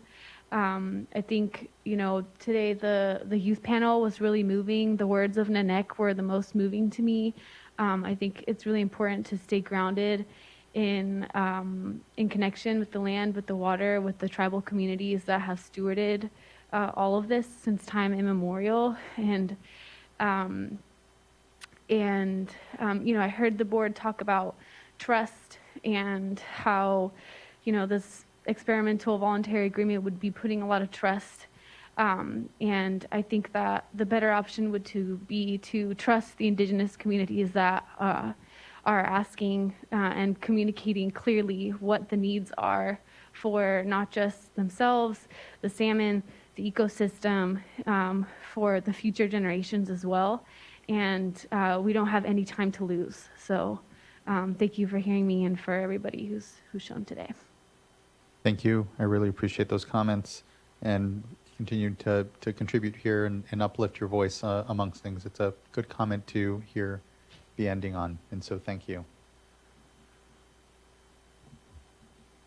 Colleagues, it's been, I can't thank everyone enough. Again, it's been a very productive 3 days, and we've really unpacked a few issues. I think not to create an exhaustive list, but certainly front of mind are the flow accounting discussions that we had and the needs that we'll need to continue to unpack there.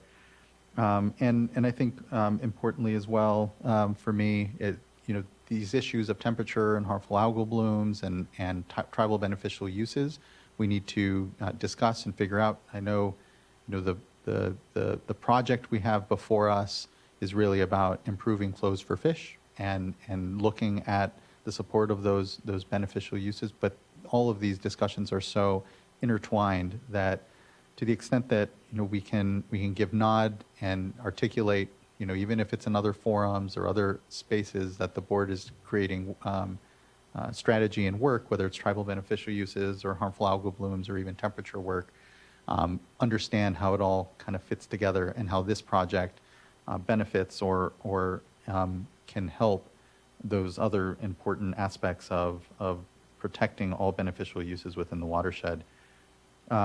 I think I said this prior as well, but I think when it comes to the metrics for at least the VA assets and even just our own program implementation, what is needed are goals as well. And so I think a lot of discussion on what that can look like, how we might move forward. And I think amongst all, and there's a number of tangential issues, so I'm not going to try to summarize 3 days, but I mean, I think what it all does rest on, though, and here there's 5 of us, sometimes 5 different opinions, and we lean on our folks in the program, our colleagues here, Diane Riddle, and everyone in the program to synthesize that from us. And so, my request to the VA parties here is to really, at this point especially, take all that input very seriously, and to the extent that there can be timely responses that are reflective of what we've heard here in public, but then also other considerations that board members may have, know that the staff are empowered to be conveying those to you all and are our conduit, because I don't think you want to deal with 5 individuals up here and are here to best synthesize. What comes to mind is that the next important step is the program implementation and getting a draft out there, a draft that is reflective of the feedback that we're hearing here, so that we can continue to stitch together these efforts and this discussion so that there isn't an either or. And as Director Namath and all of us continue to emphasize, it's a potential and. And so with that, I'll kind of stop there. It's been a long 3 days, and it's a Friday. It's at 5:30. But I look to my colleagues for Board Member Morgan, just closing thoughts and any direction folks want to leave with. Thank you, Chair. Couldn't agree more. Just want to start by thanking everyone who has joined us over the past 3 days. The presentations, the comments, the input, it all has been very informative. Spending part of my youth locally, the Delta is dear to me. My family fished in the Delta weekly, so I have seen the change that has occurred over the past 45 plus years. So it's been a while, and there's a lot of change that has occurred. So understanding the work that is ahead of us, the just tremendous amount of input that has occurred here to get us to this point, and the amount that we still have yet ahead of us. I don't take this lightly. Also, being someone whose family who has been impacted by redlining and other racial injustices, I want to thank everyone who has came in front of us to raise their voice and to share their lived experiences. I know that it is not easy. It is difficult to come to this type of setting to share and to really speak from your heart and to feel that you have been heard. I want to let you know that I am listening, I am hearing you, I am learning through this experience and taking it all seriously. This is not an easy subject. It is something that is very dear to me. It is something that we all have to come to this space and listen, hear each other, and work collaboratively together in order to make the changes that is needed to improve the Delta, which is a great resource. We've talked a lot about how and the challenges that there have been with incorporating traditional ecological knowledge and to hire tribes and to, within our current structures. So, I want to see that conversation to continue so that we can have where we can hire tribes, such as like looking into what Caltrans is doing, and have where we can directly hire tribes to design and to construct some projects. Want to see, make sure that we're communicating with our other state partners and to understand how we can continue to move forward. I also just wanted to, something that was mentioned by President Stevenson with the California Indian Water Commission, words do matter. And as we learn from the past, we all have an obligation to do better. And so with looking at this, proposal, Healthy Rivers and Landscapes, it seems to me that is meant to be an iterative and adaptive process, and that it's trying to recognize that the environment is living and it's not static.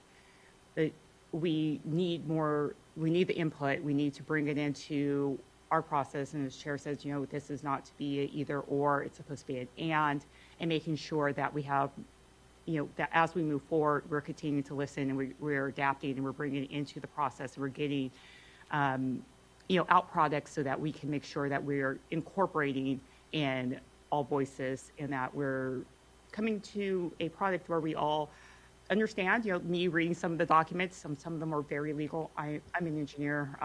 I don't fully understand all of it, so I try. I'm going through it, and I'm learning, and I'm relying upon our legal staff to help me to navigate my way through. But I want to make sure that anyone can pick up a document, understand what it says, and is able to understand where we're moving towards, and what it is that we're trying to accomplish. And so it's also exciting to hear that some have already reached out over the last couple of days to join the science community. That's exciting. Want to make sure that we get the information out there so others know who to contact, where to go, and to make sure that others can participate. That we're making sure that we are actively reaching out. We're making the information there. We're going to where the information is, and that we're incorporating it. Also, just as we're going, there was talk, about the implementation and the enforcement, and just making sure that that's clear and that the board's discretion remains and that we are being additive there. We're not taken away from what the board's authorities are, and that we're being very clear of what is I'm hearing, what the intent is, making sure that the words are following what that intent is, and that it is very clear to whomever picks up a document. And this is some, I understand that it would take a while to achieve the objectives. I also understand we don't have a lifetime to determine if we're on the right track. I cannot talk this evening. If we're going in the right direction. So want to make sure that as the board, it's the chair said, that we have clear goals that we can understand, that we can, change paths, we can adapt, that we can get to where we need to be as quickly as possible, which is, I believe that is the intent of this. Just make sure that everything is in place that we can do that. That it truly is transparent, and that we can move in the right direction and we can change paths, and that we're not having to come back and have a multi-year process in order to change paths and get on the right path. So with that, I'm looking forward to future discussions and continuing to dive into this. And again, thank you for everyone who has joined and, presented, shared their voices, and looking forward to the future. Thanks. You're here. Plus up every one of those points, board member. Thank you. Board member McGuire. And I do want to express Vice Chair Diadamo's regrets. She had a family obligation that would pulled her away here, and know that she would have shared many of the same sentiments you're hearing here, especially the thanks. Yes, thank you. It has been a very, very, very constructive 3 days, and really appreciate all of the engagement from NGO groups, tribes in particular. I learned a lot, and I've really appreciated the very thoughtful and heartfelt messages here to us and to everyone, including the, I guess, Healthy Rivers and Landscapes parties is what we'll call you now. I've appreciated all the panels and the time that was taken to put together these very thorough presentations and really outline a lot of details in terms of the proposal and just an acknowledgement of areas where additional work may be needed, or you're open to further engagement. Because I think that's, as we look at the process from here forward, I hope we're rebooting a bit on our mindset about what engagement looks like and what these conversations look like. And we're not going to continue the status quo. It's been 5 years.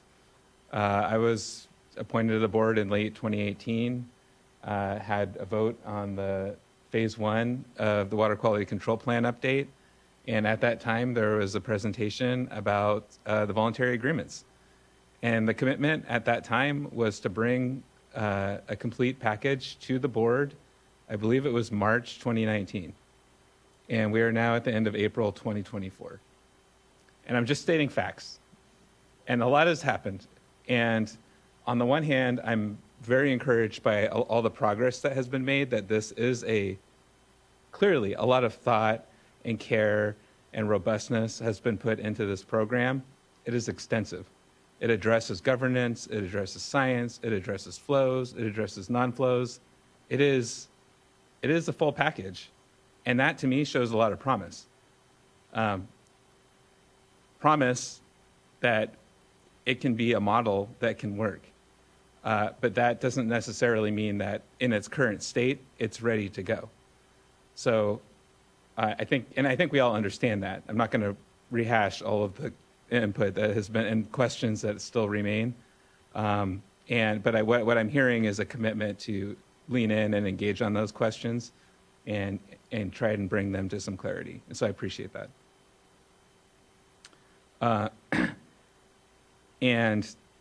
The reason I bring up the timeline is because, as I said in the very beginning, the first day to directors, I have this profound sense of urgency. We've all talked about the climate crisis. We've talked about how long it's taken to get to this point. The last time the Bay Delta Plan was updated, we all know this information, and we've also talked about a goal of having the plan updated within about a year from now, and there's a public process there.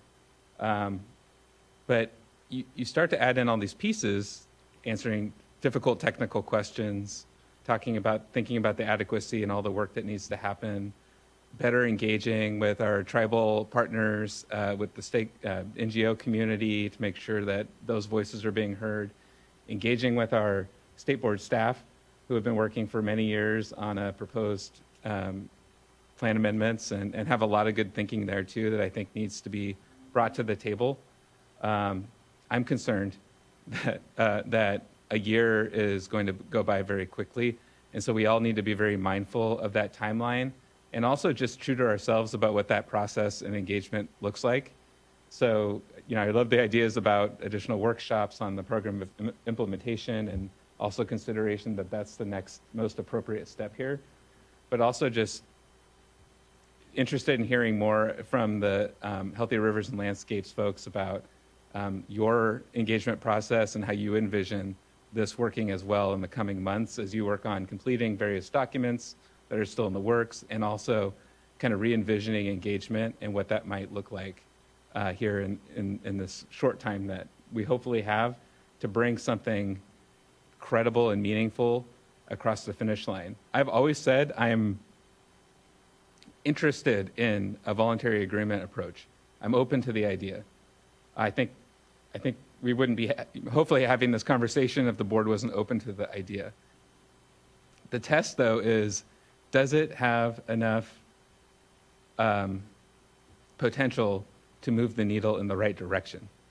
Not even all the way. We're not even talking about hitting the gas pedal to the floor. It's, can we move the needle in the right direction to change the course that the estuary has been on for these last decades? I think we can do that. I think that is possible. but there's a lot of work that needs to happen in a short amount of time. And I just encourage everyone to buckle up and really, I think rolling up the sleeves, was a term used earlier. Let's find a way to work on a timeline that we're all on the same page, so we can make that happen. And that's all I really wanted to highlight. Thank you. I really appreciate that, board member. And to your point, affirming not just this board, but previous versions of this board have been adamant that we are interested in voluntary agreements, or agreements that folks can bring to us that try to accomplish more than just our flow authorities or just what we can do, can provide, but it has to be moving the needle at the least. And so I appreciate that. Board Member Firestone. You all covered everything that I would want to say, and I've talked a lot over these 3 days, so I'm going to leave it at that and thank everyone, and I'm looking forward to next steps. Thank you, board member, for all the comments in those 3 days, and everyone here at the dais, and importantly, everyone that has presented here before us and been part of the discussion. It means a lot, and just really thankful. I think that brings us here to the end of our 3-day workshop. And again, it's been a full 3 days. Our next step here will be coming out with a draft program implementation, and then further discussion. Just look over to Ms. Riddle, and if there's anything you'd like to leave us with as well. Just a great degree of appreciation for all of the participants in the past 3 days and their flexibility with the schedule. It is a challenging thing to allow for the dialogue and to accommodate the schedules and make sure you're all here on time. So we really appreciate your patience with us and look forward to your future input in the program of implementation workshops that we will have 3 or 5 days, or how many they are. We are going to be vigorously working on getting that text together so you all can comment on it. So thank you all again. Thank you as well. Much work left to do, and just appreciate everyone. That brings us to the end of this workshop. As I said, we're now adjourned. Thank you, everyone. Have a good weekend. Have a safe time and travel back. Thank you.